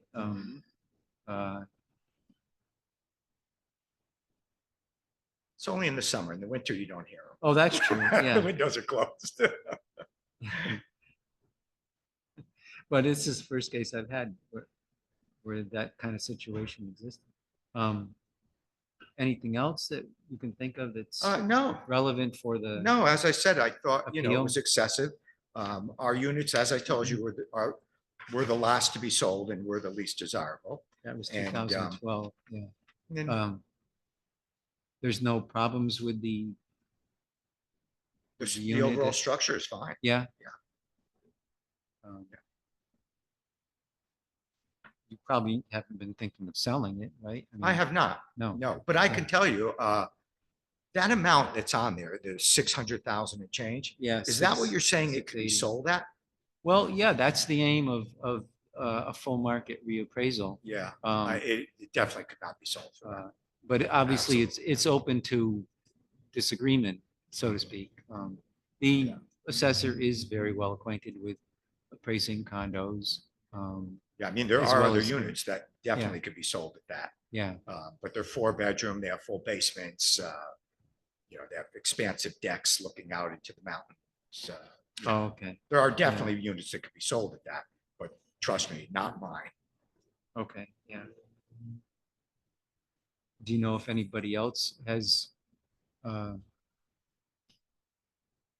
issue with valuations or any? I don't know. Yeah, just curious. Yeah. Yeah, that I don't know. You're the first person that's come in from, how many units are there out there? I believe there's 48.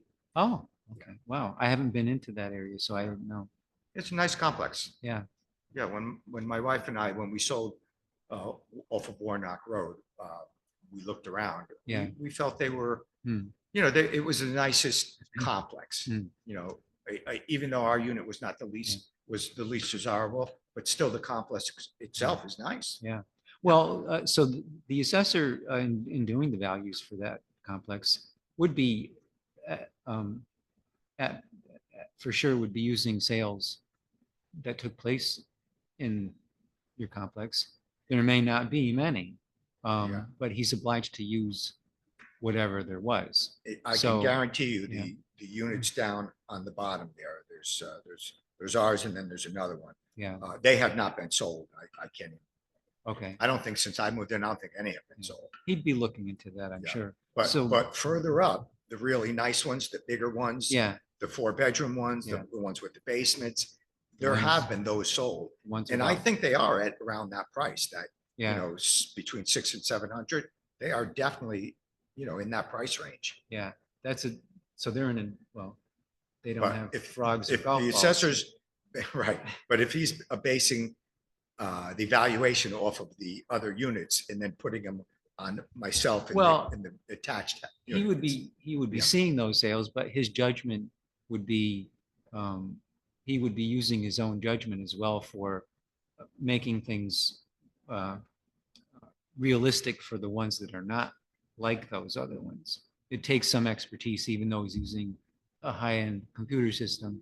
It does take expertise to adjust for the optimum value. So what will happen is he'll review the information about your property, including what you've told me today. And you'll get a second notice in about 2 weeks showing what, if any, change was made. Okay. And Yeah, because we haven't gotten our tax bill either. no, you won't. It'll be quite a while. Till Well, the- a while, yeah. Well, normally I think I pay it around the first week of August. Yeah, Sarah can, well, But you wait till the revaluation is done, then you Right. send the bills out? Right, Sarah? so we Well, have to not get through the immediately. grievance process. Okay. Normally, this is like a day, Uh-huh. maybe 2, and we're gonna be at about a week and a half here. So, Oh, we expect once grievance ends, we have 7 days to then do all the changes to all the parcels that came in to grieve and do the second look at all of them, whether they change or not. A new assessment notice is produced. It's called a result of grievance. Anybody who came to grievance, whether they only submitted documents or came to a real meeting, gets a new notice. And then there's your steps, whether you want to go further. Then we send all of our numbers up to the state. State comes back to us with numbers and we're able to set our tax rates. Then we can generate tax bills. so if you come back to me and say, well, you know, we don't feel we should make any changes, there's an appeal process, is that? Yeah. what it is? So on The your notice will next, come. on your next notice, it would say approved or denied. And then it'll give you, if it's approved, your new assessment amount. Okay. And then there's directions on the bottom of that, just like there were for this process, tells you your deadlines and how to appeal for your second step. And then the appeal process, do you go in front of like someone else or do I it's a see? board It's of a people. board. Yep. It's a group of people. It's yeah. the BCA, the Board of Civil Authority, which Town it would be in residents. here again. It's the Mhm. town people. Okay. That sounds fair enough to me. Yeah, and they have a wider range of ability to make changes, unlike the assessor who's restricted by his set of rules and regulations. So, yeah, that'll be an option for you. Okay, fair enough. Well, Well, thank you Yeah. for seeing me. oh, well, Yeah. it's what we do. And it's good that you came in. Okay, yeah. It's nice. I've never been in town all the years I've been up here. Oh, really? Yeah, Oh, Yeah. well, yeah, it looks different now. yeah, There's new stuff on the walls and everything. yeah. Is that a tin roof? Yeah. Different old buildings, they used to have the yeah. tin up there. Yeah. Yeah. That's what they did in those days. Mhm. Yeah, you don't see a lot of those though. They No, usually you get don't. ripped down. Yeah, it's funny. We have a tin roof in a library in our town. And, the people have been up in arms because a lot of new young families have moved in and stuff. They wanted a better library. Our library is so decrepit. But so the way they settled on it is they were able to raise enough money to build a new library, state of the art, really. Yeah. All computerized and blah, blah, blah. But they kept the old library and it's still in use. Wow, that's great. Yeah, it is great. Yeah. So, yeah, so instead of knocking it down, they kept it right in front, the old library right in front of the new one. The new one actually towers behind it. You can't ask for more than that. No, I know. In a town like that, you have to keep everybody happy. So Yeah. That's what they did. I'm sure. Oh, well. Well, Nice meeting you all. yeah, Nice to okay. meet you Good too. luck with everything. Have a great day. Yeah, take care. Hi, David. How are you? I am. And we've met before. I used to work at Community Bank. Yeah, I recognized your name when we were emailing. I'm David Manair. Hi, David. I'm Dan. Hi, Dan. How are you? Good. It's nice to see you again. I sent you a couple emails Yep, today. yep, I printed everything. And I got your new ones too. I just added it. Okay. Got your photographs Oh, I have my and your letter. iPad, so I can show you all sorts of Oh. more documents. Well, I would mention, it would be useful if you could email those to Sarah. Well, I did. Oh, okay. you mean Yeah. these? Oh, of course. Yeah. I will um, do that but I can show you some and then I'll email you. Yeah, with, I wouldn't want you to spend too much time on me. I'll explain. Okay. I work for the assessor. Okay. And I don't make any decisions about what goes on here. I am here solely to collect your information. Got it. Okay. And also take notes. Okay. For things that may not be right in your documents. And then I hand this all over to the actual assessor, and he will be making use of the stuff that we have here today. But certainly, I mean, it helps to have pictures here to Oh, yeah. for some of the things here. So you can go ahead and present your All right. Well, issues. of course, I didn't have time to do what I did in 2015, which was to do a comparative study of other properties because there was just not any time. I mean, when I did it in 2015, it took many weeks. Oh, And I came okay. up with about 6 or 7 properties that I could match. Yeah. And I was successful in that assessment appeal. For But- the grievance or the Yeah, BCA? yeah, well, whatever it was. I didn't even come in and file a grievance. They just Oh. changed the assessment. Oh, really? Yes. Well, yeah, I should mention in regard to that, there used to be listers in town that did the. Yeah, now you're person. contracting everything, aren't you? Yeah, several towns have changed over. Yeah. So yeah, there is now an assessor who's in, doing the work that the listers used to do. So that's a change. But Okay. yeah, I guess whatever issues though that you had must have been very black and white, clear cut changes to be made. What, in 2015? On their part, yeah. Yeah, well, I provided very, very good documentation. Yeah. I mean, I did an analysis of the properties as Oh, okay. as equal to mine and Yeah. where they diverged and, Mhm. where they, where I could make a contention that, Mhm. I should be more in line with this property. Yeah. So that's the way I handled it. Yeah, that sounds great. yeah. So anyway, but given the fact that I didn't have the time to do that, the only avenue that I felt that I could pursue was property conditions and complications. So Mhm. that's what I've done in terms of the issues that I've submitted here. So that would be pretty much what's in here. Yeah, on both the letter and the email. Oh, in this letter too.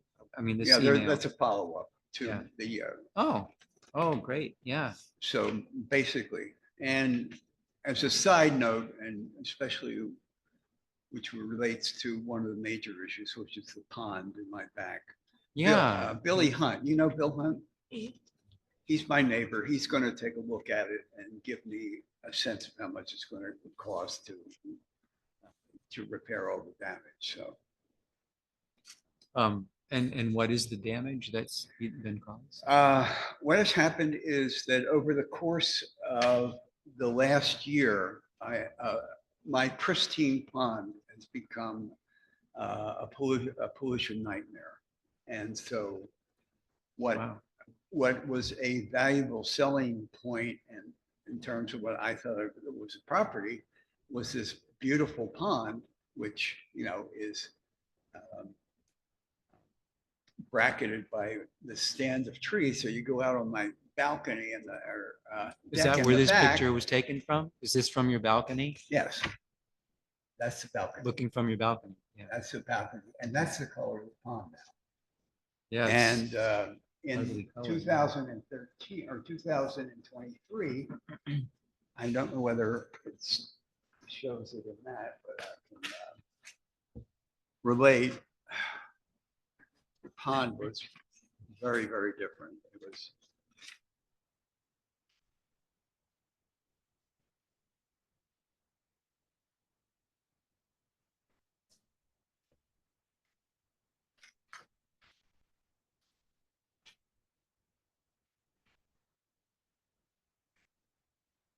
At any rate, what has happened is I live on Parsons Road, right near, about 2/10 of a mile from where Sheer Hill Road branches off. I don't know whether you know that area. Not, no.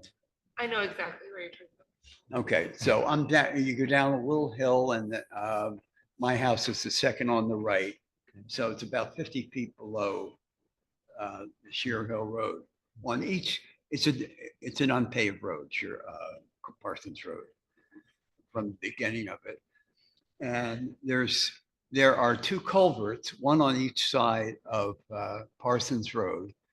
And the one on the west side of Parsons Road drains down into my pond.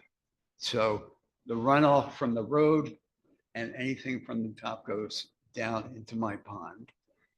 And on halfway down, about maybe 1,200 feet, there is another stream which comes off of Sheer Hill Road and comes down past my neighbor's house, joins the culvert from the Parsons side, and that comes down.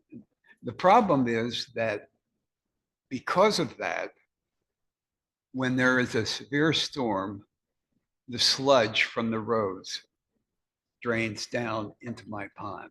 That's why it's a different color. That's why it's so polluted now. Yeah. But I was able to manage doing sort of a diversion channel to get most of the water away from the pond. But in the course of the last, let's see, the last 6 months, we've had some torrential downpours. Yeah. And as a result, the pond has been just. You can't keep up with it. Yeah, sure. I mean, it's just. Yeah.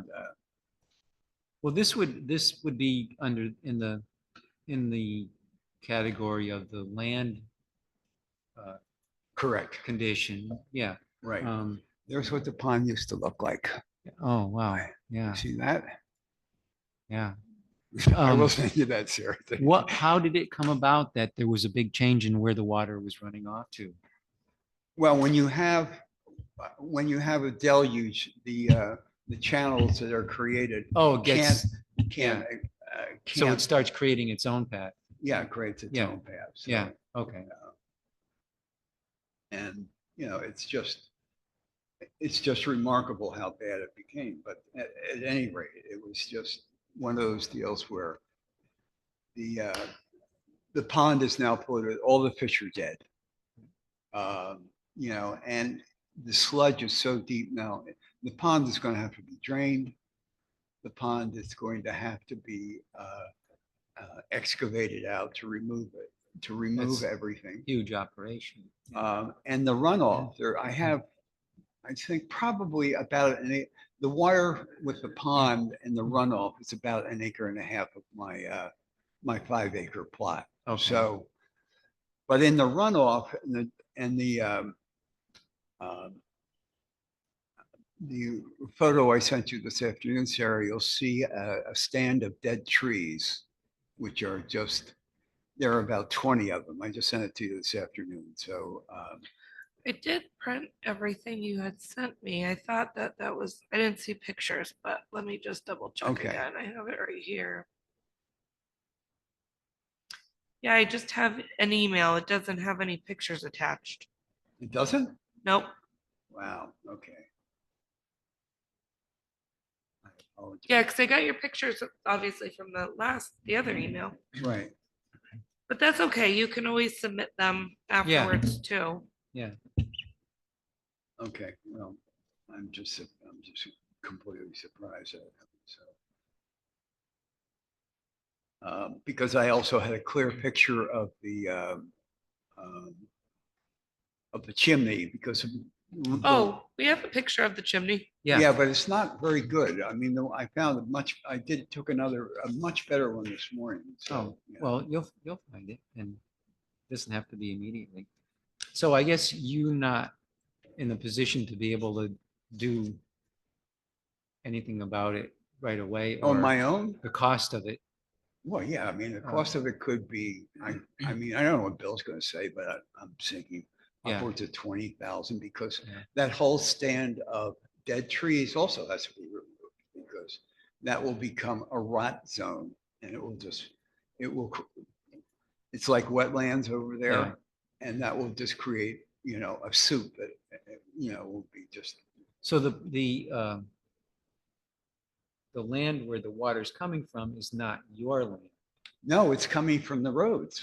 And it just flows onto your. Right. Does your land go right up to the road? Yes, my road, but it doesn't, goes- but the streams are up further in my neighbor's yard where they start and then they come Oh, down okay. through his. But The stream part, yeah, the stream. but they don't really affect his very much. It's Okay. where it comes down into my pond where Yeah. it's just. The road kind of comes like from up and it kind of comes like around an S like this. So when it comes down and his property's like, there's a couple properties that are almost like, if you could think like stairs down the Yeah. hill. Yeah. Yeah. And Okay. his pond is on one of those like plateaus kind Okay. of.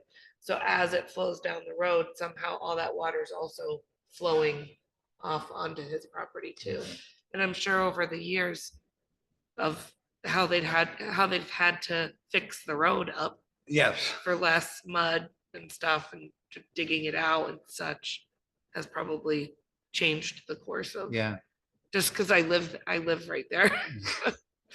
Well, you So live near I me? live on Shira Hill. Are you? Well, you know very well, so. Yeah, okay, so, and Here is the stand this is what you didn't get today. That's the stand of dead trees. I mean, there are about 20 to 25 of them right there in a very Really? small area. So and whose land are those on? that's on mine. Oh, okay. That's the runoff from the pond. So Killing the trees? Yeah, I mean, they're all dead too. I mean, I just was astonished about how Yeah. that's a little bit better. It's a little light Oh, yeah. and sensitive, but you can see the Yeah. trees, how dead they are. So Yeah. that's the issue that I have there with the pond.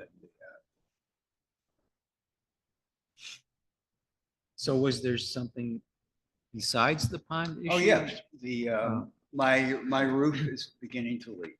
And so as Okay. a prima facie as is concerned, my roof is beginning to leak and it's going to have to be replaced. But, in evaluating the value of a property, if you've got a bad roof, that has to be taken into consideration. Yeah, that's pretty serious. Is it a metal roof or asphalt? No, it's asphalt. Okay. Yep, that's what we have. And what is happening is it's 21 years old, the roof. And there are two things that are happening. As the email I sent to Sarah says that there is a leak right by the chimney that comes into the house right near the fireplace. Okay. And there are a lot of, I'd say 200 shingles that are either chipped or damaged, which means it's a time bomb in terms of the issue with that. So like this. Oh, yeah, yeah. I think there's the picture. I think you've got that one. Okay, it didn't come, if you sent it today. No, it didn't. I Okay. sent this before. Okay, So anyway, that's what that looks like. So it's that's become a serious issue. So if somebody were coming by to buy the house, they'd say you need a new roof. So the estimate, I think, is $16,000 to $20,000 for that. Oh. So, which is actually a pretty fair price given what I've been told by some people. Oh, yeah, So- it's a good size roof. Yeah, it is a good sized roof. Well, my house is 2,200 square feet, so it's not, it's Yeah. it's not small at the beginning. And then the third issue is the chimney. And I got a clear picture which I will send you because it did go through. Now here is on the inside, there is the beginning damage of the ceiling in the living room from the leakage. Oh, Okay. that's the ceiling? Yes, that's the Oh, so ceiling. you're just pointing straight up? Yeah, reporting straight up. And there are two of those. Okay. There's the other one that's just beginning to start. So And that's the is that the upper? that's the rear, that's the rear roof of the living room. Okay. So Which there means is, it's the southern side of the building, Yeah. the rear roof, next to the chimney. okay. There is some area on the second level? Is that the case? Yes, but that's not where Loft I have or- any problems with that. Okay. There's a single bedroom with a bathroom Okay. on the top floor, Okay, which is about 350 square feet or something like Yeah. that. yeah. Yeah, we actually have I think you have 300. 306. Yeah, I think it's a Yeah. little bigger than that. Yeah, But that's that's just, okay. uh, Okay. But So, that's, but it's the living room that is the problem there, so. Okay. And here's the picture which I took today, which shows you much better. oh, yeah, Much that better definitely the shows a damage. different Oh, chimney yeah, than the okay. picture we had. Yeah, Yeah, so I can't believe that didn't go through. that's getting bad. Well, it is. I mean, it's basically the top 8 to 10 feet of the chimney needs to be rebuilt because of this. Because structurally, when you have this much damage, it means that there are a lot of other bricks that may not be showing the damage, but they're compromised on that. So, Yeah, that could suddenly give way, like right. in a winter storm or something. Right, so at any rate, those are two major, well, those are the three major issues I have to Yeah. deal with. And, it's not insignificant, the amount that it's going to cost me or, how much it devalues the actual value of the property right now. Yeah, But but you're not planning to sell, obviously. I mean, where am I going to, as I say to my kids, where am I going to go? Oh. I mean, my granddaughter lives in New York and she just said, you're not coming here. oh, gee, that's not very.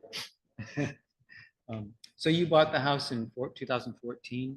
Yeah, I rented it out for the winter, so I didn't really take any residents until April 2015. Oh, Say, yeah. but Mhm. actually, Rich Kaplan, you know who he I is? wouldn't, but His kids rented the house through me. Oh. And they had a good time, unfortunately. Oh, So at any rate, I really, was at sea to understand what I needed to do, but Well, I've made a good documentation, I think. I of the would say condition. so. Yeah. There's one other issue which I'm going to ask you about, and it may or may not, and I refer to it in the document I sent today, Oh. which is, when you have trees along the roadway, I mean, right on the roadway, you or I personally cannot cut them down, or the town will say, you'll be liable if there's any problem. So they cut them down, and they are responsible for moving them. Oh, I had right now, there are 4 trees that were cut down on my property where they just dumped the logs right next to the road, which is a real eyesore. And some of them are 3 feet in diameter. Wow. So there's those, those are huge logs. Now, I can't move them. I would have to get somebody in to move them. And I'm going to try to get the town to remove them because Yeah. the town's guys don't usually do that. They usually come in and they take them away, but they also contract a lot of work. Oh. And when they contract with Asplund or some of these other people who cut down, they just leave them right there. They actually also took the remains of one tree that was on the other side of the road and they dumped it on my property. So Yeah, that wouldn't be the assessor's area of consideration, from what I can imagine. It's pretty rude and not to say even if it incompetent. degrades the value of the property because they leave stuff there, I mean, Well, it's not a permanent situation, so that makes it, and do they even have the right to leave them there? I mean, there's, question marks here about whose responsibility is for. Yeah, the problem is getting that rid when of you them. deal with something like this, and if it has to go to court, we're looking at a year or 2 before something is Yeah, settled. I'll make a note here though. I mean, is it permanent? Well, if I decide not to remove it, it's gonna be there for forever. I So can't really understand that, but I mean, what? That I seems mean, I wrong, think you're yeah. right about the assessor saying that's not our problem. But, in terms of the overall visualization of the property, you have somebody drive by and they see this, all these basically detritus of logs, and they say, well, who's going to deal with this? It's one of those things. So the town is the one that got the contractors? I have no idea. You didn't do that, I obviously. was not there when the Right, trees so- came down, but when I got back, they Yeah. were there. It And would I seem was that furious. it's the town responsibility. If they're gonna hire the contractors, they have to do things the way they should, but, yeah, it wouldn't be in the reach of the Okay. assessor. So Well, I don't know okay, how to yeah. quantify other than what I Yeah. can't quantify everything, but I assume that the pond is going to be a rather significant expense. The other two I was pretty able to quantify. Yeah. So, I mean, that's where we are. So, Yeah. Yeah. and it I don't would- even know what the assessor position is on elements like this. So. Yeah, it's a unique situation, but he certainly can look into it, decide, make a decision. So you will be getting a second notice in Okay. a couple of weeks to tell you what, if any, change was made, either approved and a change or denied, no change. And it'll tell you that you can go before the BCA or other higher authorities to get change. That'll be an option for you after you get that notice. Yeah, because I mean, If it's not need be, satisfactory. I will do a whole visual presentation of water flow and Yeah. things. I have actually Yeah. moving video of the water careening down Oh. into the pond that is Yeah. brown. So I mean, I can, Yeah, you would have time after you Yeah. get that notice to put together your evidence well, and yeah, give it to I'll them. give it a good dog and pony show, believe me. Well, yeah, it sounds like it's really worthwhile to try anyway. Yeah. So, Okay, well, it's good that you came in. Yeah, I'm And, exhausted. yeah. I mean, I think you must be as exhausted as I am, Sarah. The two of you must It's be. been crazy. Yeah. Crazy few weeks here. Yeah, Month, I should say month. Yeah. but it's got to be done. Yeah. We'll see what I've been happens. traveling a lot and doing a project and I just, thought maybe, well, maybe he'll let me come in on Monday. No. I know, we're booked solid. Yeah, So, had to draw the line. At any rate, that's what's going on with this. So. all Okay. right. Well, thank you. Okay. Touch wood. I hope. Yeah, yeah. I hope it's approved. Somewhat. I think it's approved. All right. I tried to read the law, and that's what I got out of the law. That conditions are also Yeah. variable factors that would influence an assessment. So. Okay. Well, have a good weekend. You Oh, folks. thanks. You Yeah. too. Yeah. The end, as Shakespeare would say, the end is nigh. Well, good luck. Yeah, thank you. How far on Sheer Hill Road are you? Oh, I can actually, I can talk to you after. We just have our next person up Oh, on the okay. screen here. But if you want, I can discuss with you after. Hi, Anna. Hi, Sarah. How are you? How are you hear me? you? I'm good. So thanks for your patience. Of course. Thank you for making it possible for me to not be on a bus while I'm talking to you right now. I Oh, really yeah. appreciate the consideration there. I understood that completely. Yeah. So she works camp, right? You do the camp? I'm a touring production manager, so I manage cultural Oh. events. And so we sometimes have 13-hour drives, which I've just completed. And so now I am ready for the performance that we have this evening.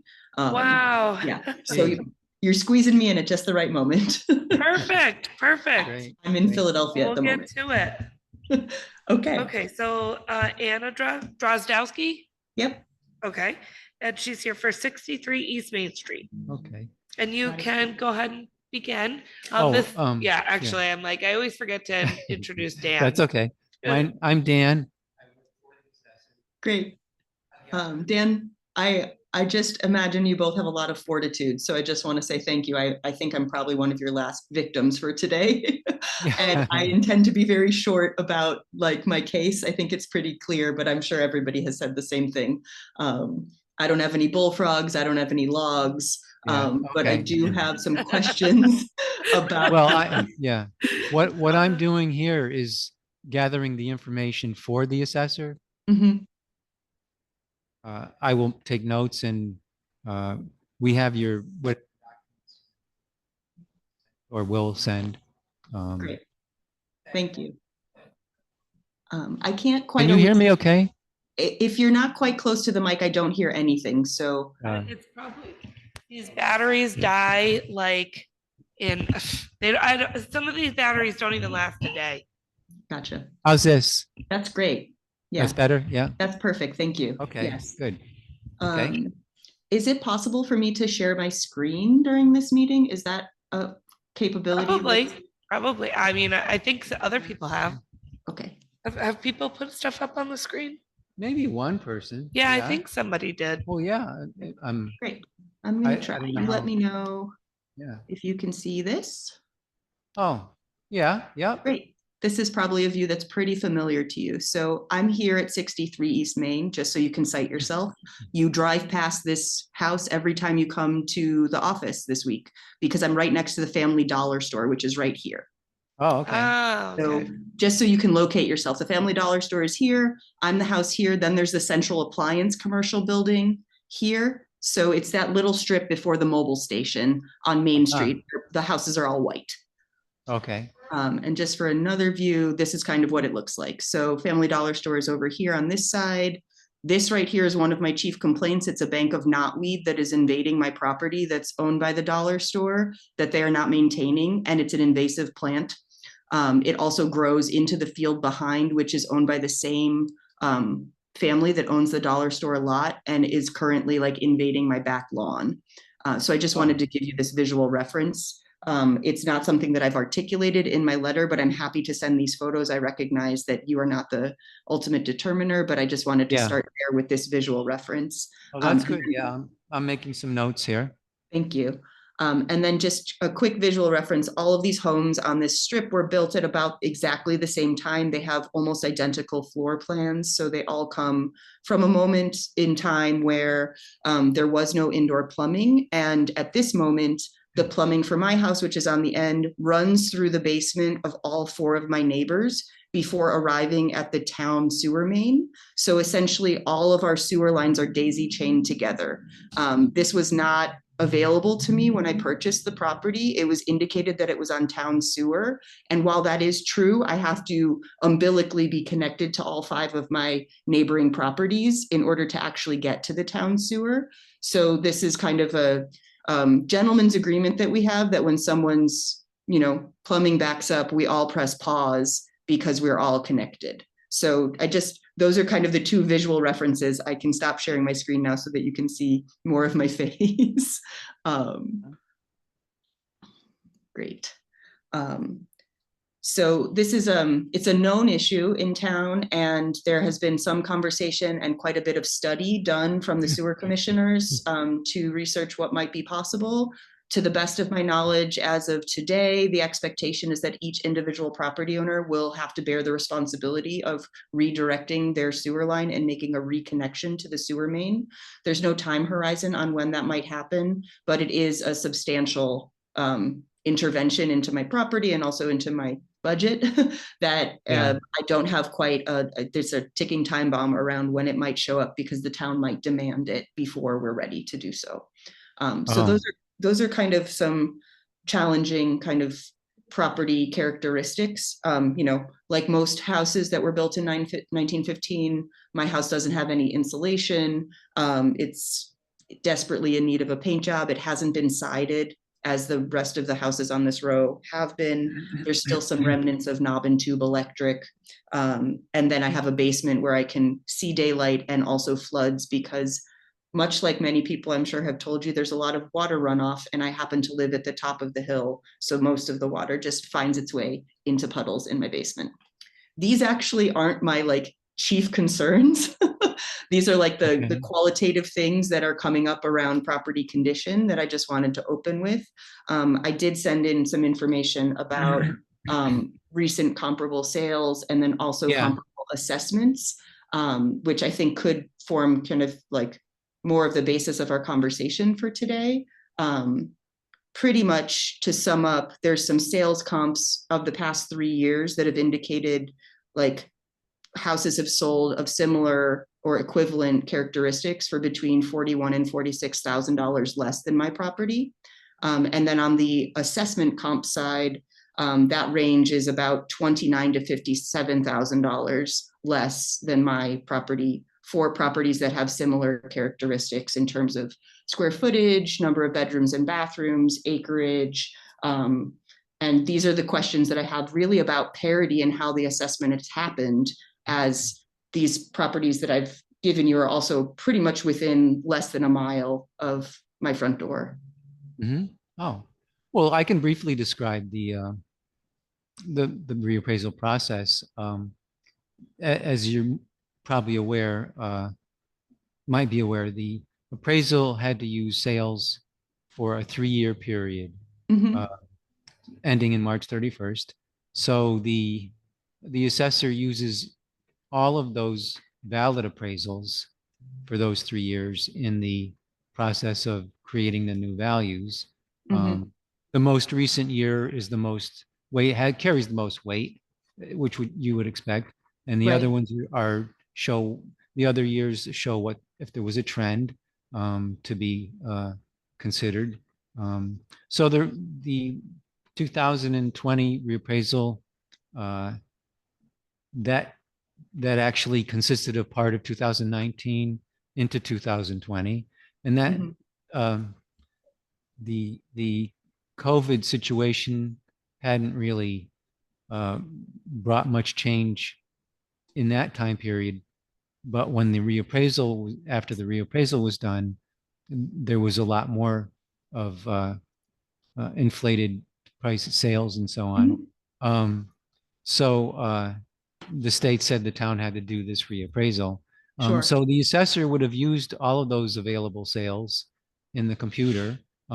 Your analysis with the ones that you found is it's valid to do, to do that, a valid comparison sale.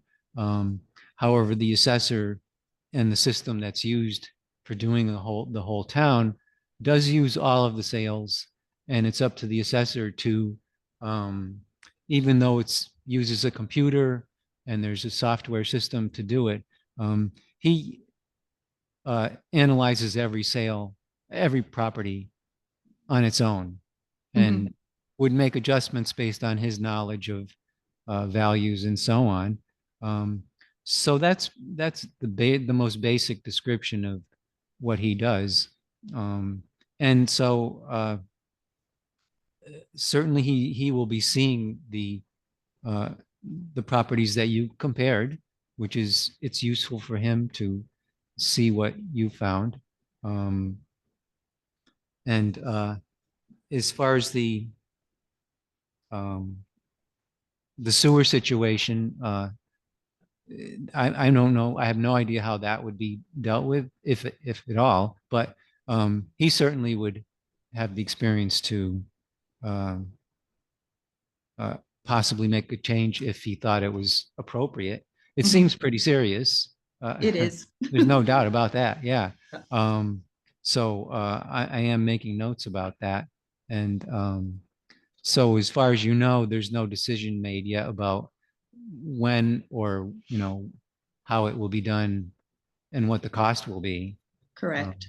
Yeah, but it could be very expensive, obviously. It will guaranteed be very expensive. It will require rerouting my sewer line, making a trench through the entirety of the back of my property, and then reattaching it into the field behind me. So there's both a great distance to travel, and then there's kind of municipal interest around making what is considered a brand new sewer connection. Yeah. Wow. And you would have to pay for that, I guess. To date, the town has not indicated that they have interest in supporting this work, though they have historically considered doing so in other times. But in this current sewer commissioner administration, there has been no indication that that will be the case. Oh, that doesn't sound good. Nah. I don't know anything about it, but Sure. Well, it's not something that turns up in the data. So I just wanted to mention it because it's kind of an invisible issue. Yeah. The fact that it affects more than just your house is relevant. Right. And so that could be a very important point about it. And so the assessor will be working on analyzing these the information you're giving us today, and over the next couple of weeks he'll make a decision.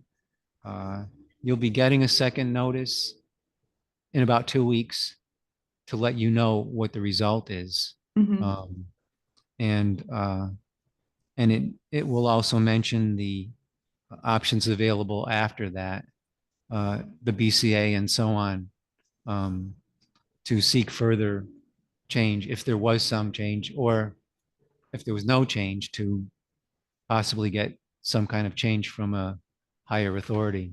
Right. Sarah gave me a good idea of what that process looks like when we originally met. Can I ask, I mean, the sales comps and also the assessment comps to me feel like there's a pretty broad range of how properties have been assessed with similar characteristics. Is that pretty common in this like townwide reappraisal? Yeah, it is. It basically results from differences among the properties. And it may not be apparent even from looking into information online and so on. But over the years, the history of a house and the different reappraisals will eventually cause more differences in the valuations. So the assessor isn't using just one single percentage to apply to all the properties. It's going to vary from house to house. which Sure. is sort of a good thing because it's taking into account more data points, more specific things about that house. And there could be various reasons why differences and changes appear, but you can't really tell right off the bat what those changes, why it happened that way. But he is analyzing every single value that comes out of the computer system, which he is expert in running that, and decides whether he should adjust it based on his knowledge and change the analysis value that came out. So it's really hard to explain why certain properties changed the way they did. And there were some that changed a great deal and some that changed very little. And generally those will be differences in the house types or styles or condition. So there's a lot of variation in the values. Sure. I've been pretty specific in like making this short list using properties that are of a similar time built, like really trying to compare apples to apples. And so one question I have is, for example, the property listed at 37 East Main has 3 times the land than I do. And they're paying less in their land tax than I am, which feels peculiar to me. And I wasn't sure if that was an oversight or simply because the land that they have, even though I can see this like building from my porch, isn't materially different than the land that I've got, seems a little strange to me that with a third less property that I would be paying more in tax than someone who has like a great. It's a good point. I would say I would speculate that this area on that main road probably has more varied factors about them, that because it's on that main road, there's businesses there. It's probably more complicated than it is out in the outer part of the town where things might be more consistent. But I'm just speculating, and but yes, it must be noticeable that certain ones changed in a way that you wouldn't expect.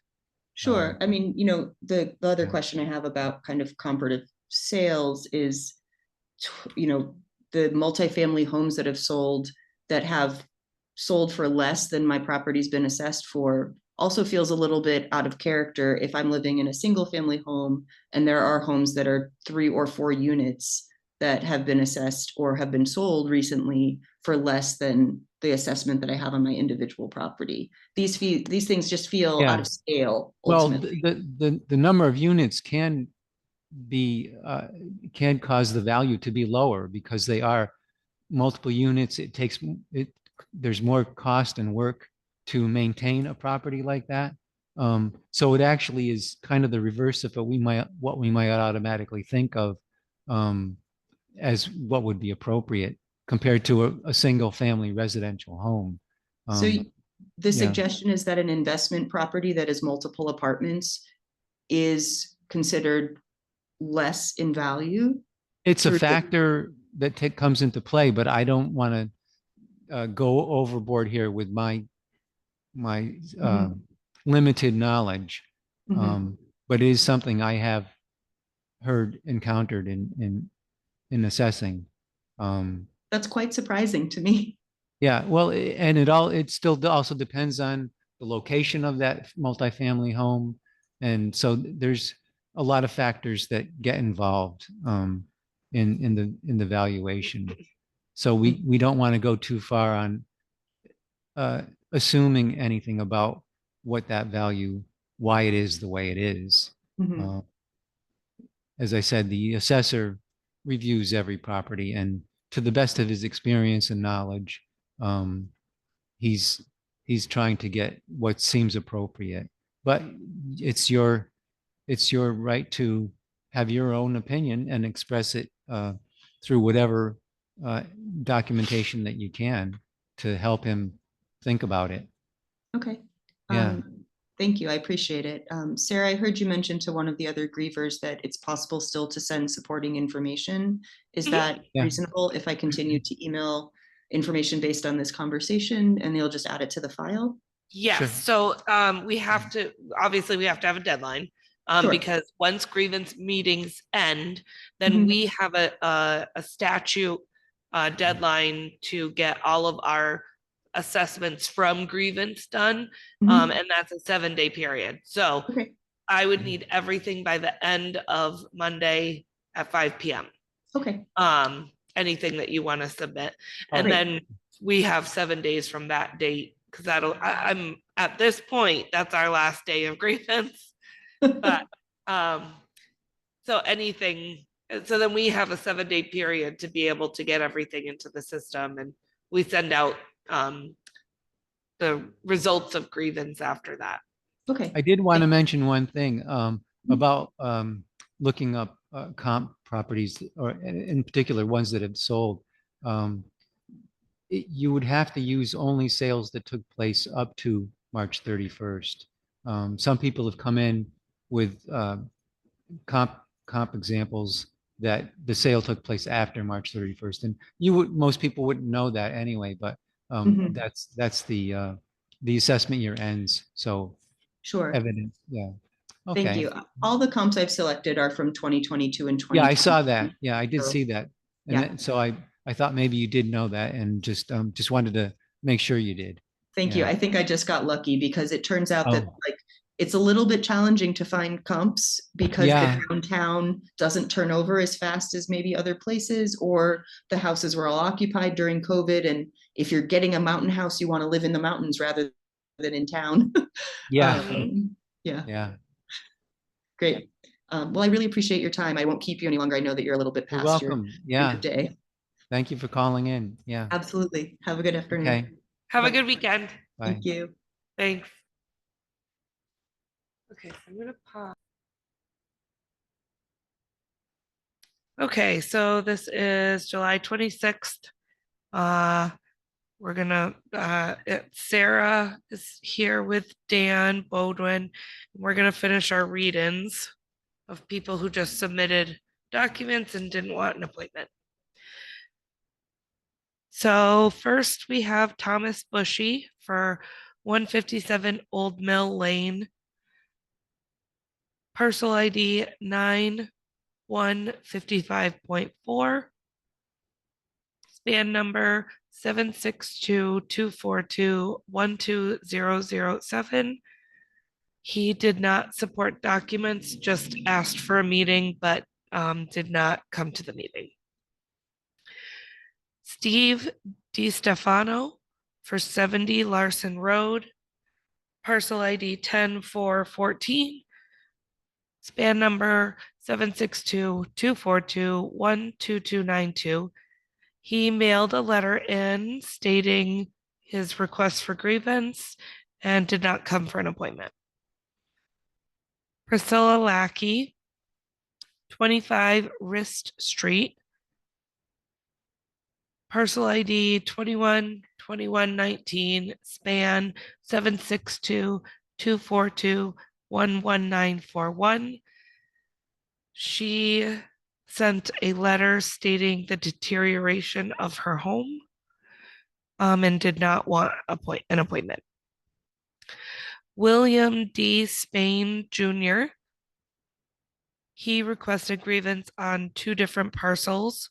One is a land lot, parcel number 227, span 762-242-11427.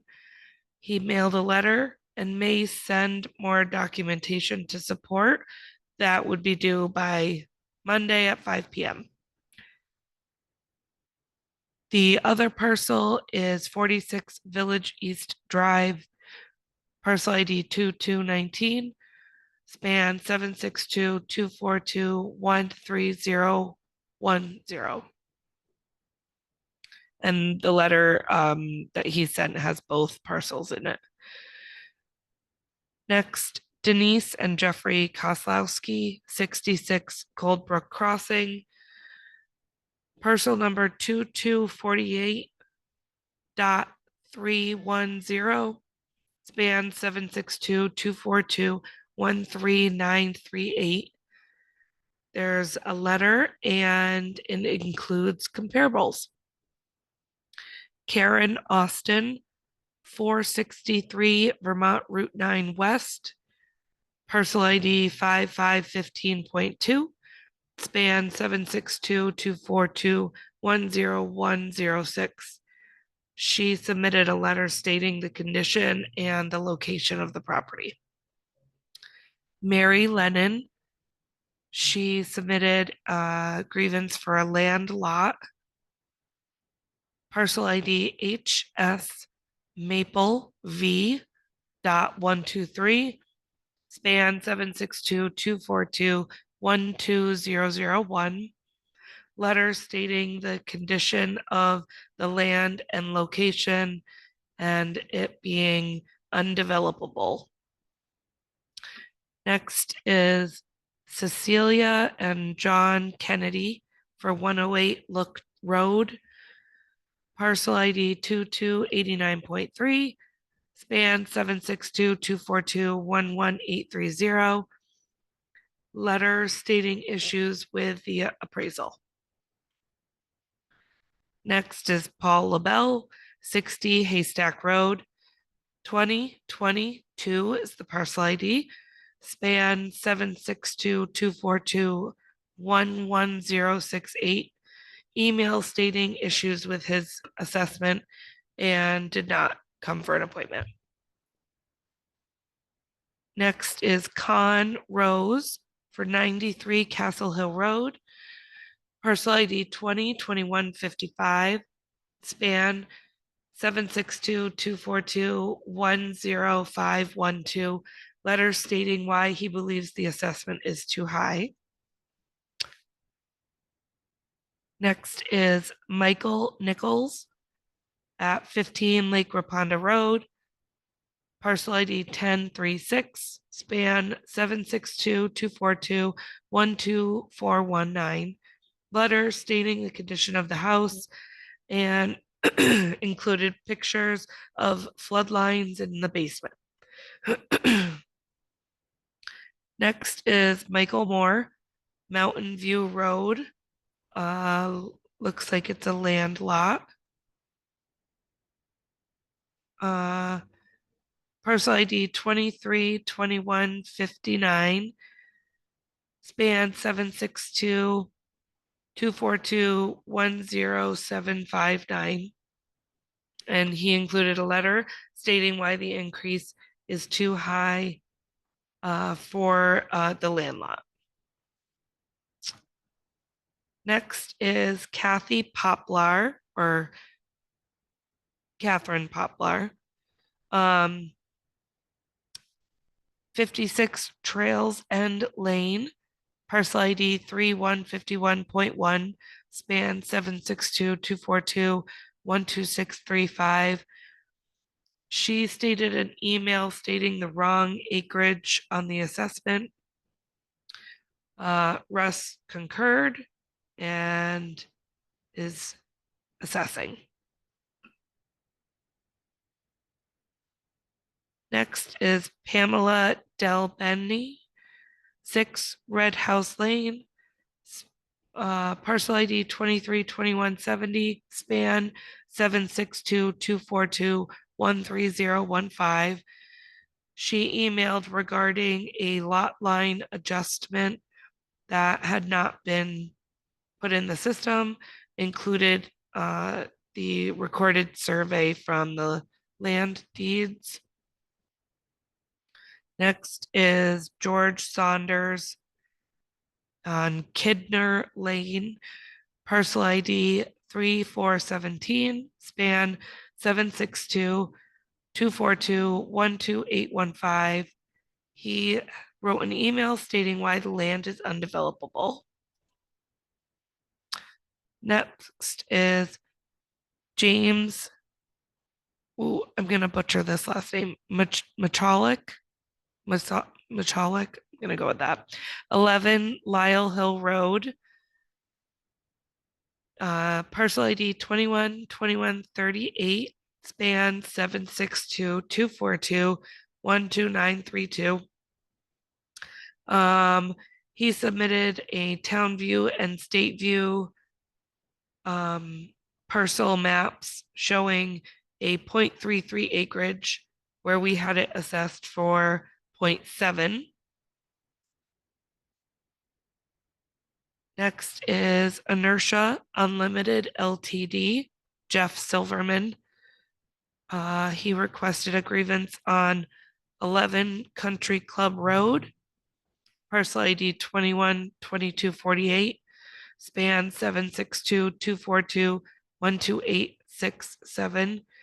He wrote an email stating about the length of time it's been on the market and it is not selling. Next is Marie Johnson for 463 Vermont Route 9 East. Parcel ID 1043, span 762-242-1179. She submitted an appraisal from her bank that is less than a year old, stating what her property was assessed at. Next is Josh Lane for 121 Fanny Hill Road.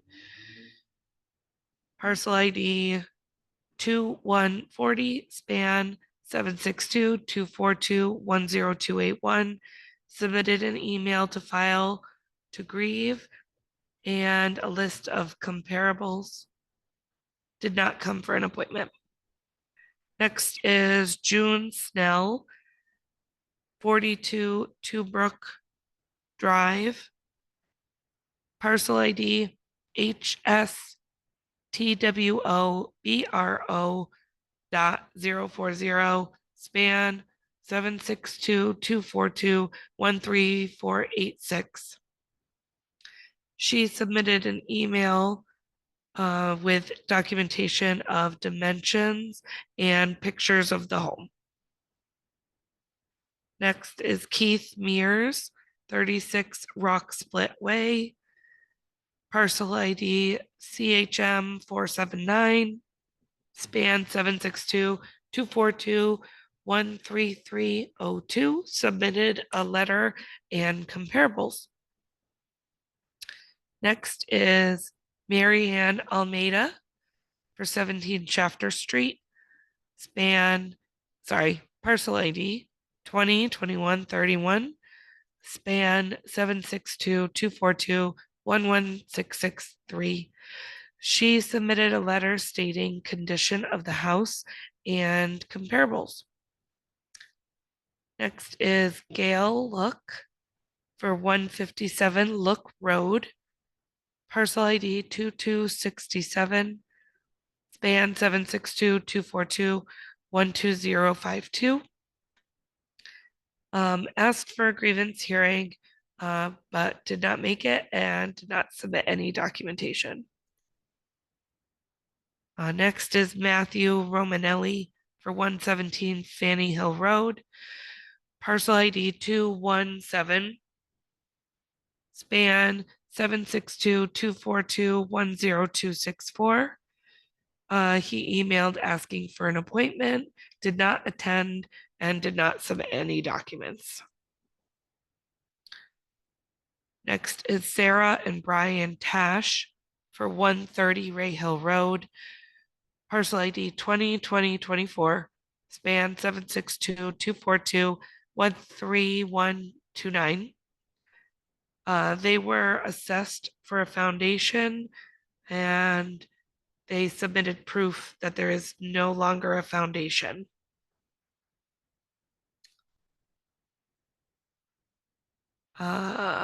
Next is Holly Nardone for 48 Mountain View Road, parcel ID 232171, span 762-242-11030.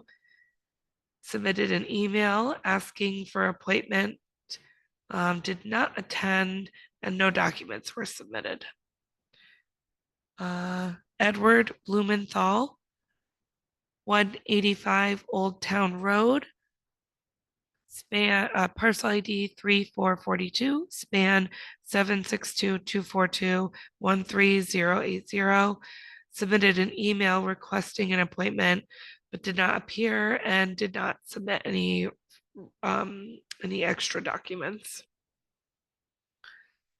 Rhea Menel is a piece of land on Vermont Route 9 West, parcel ID 5122, span 762-242-12123.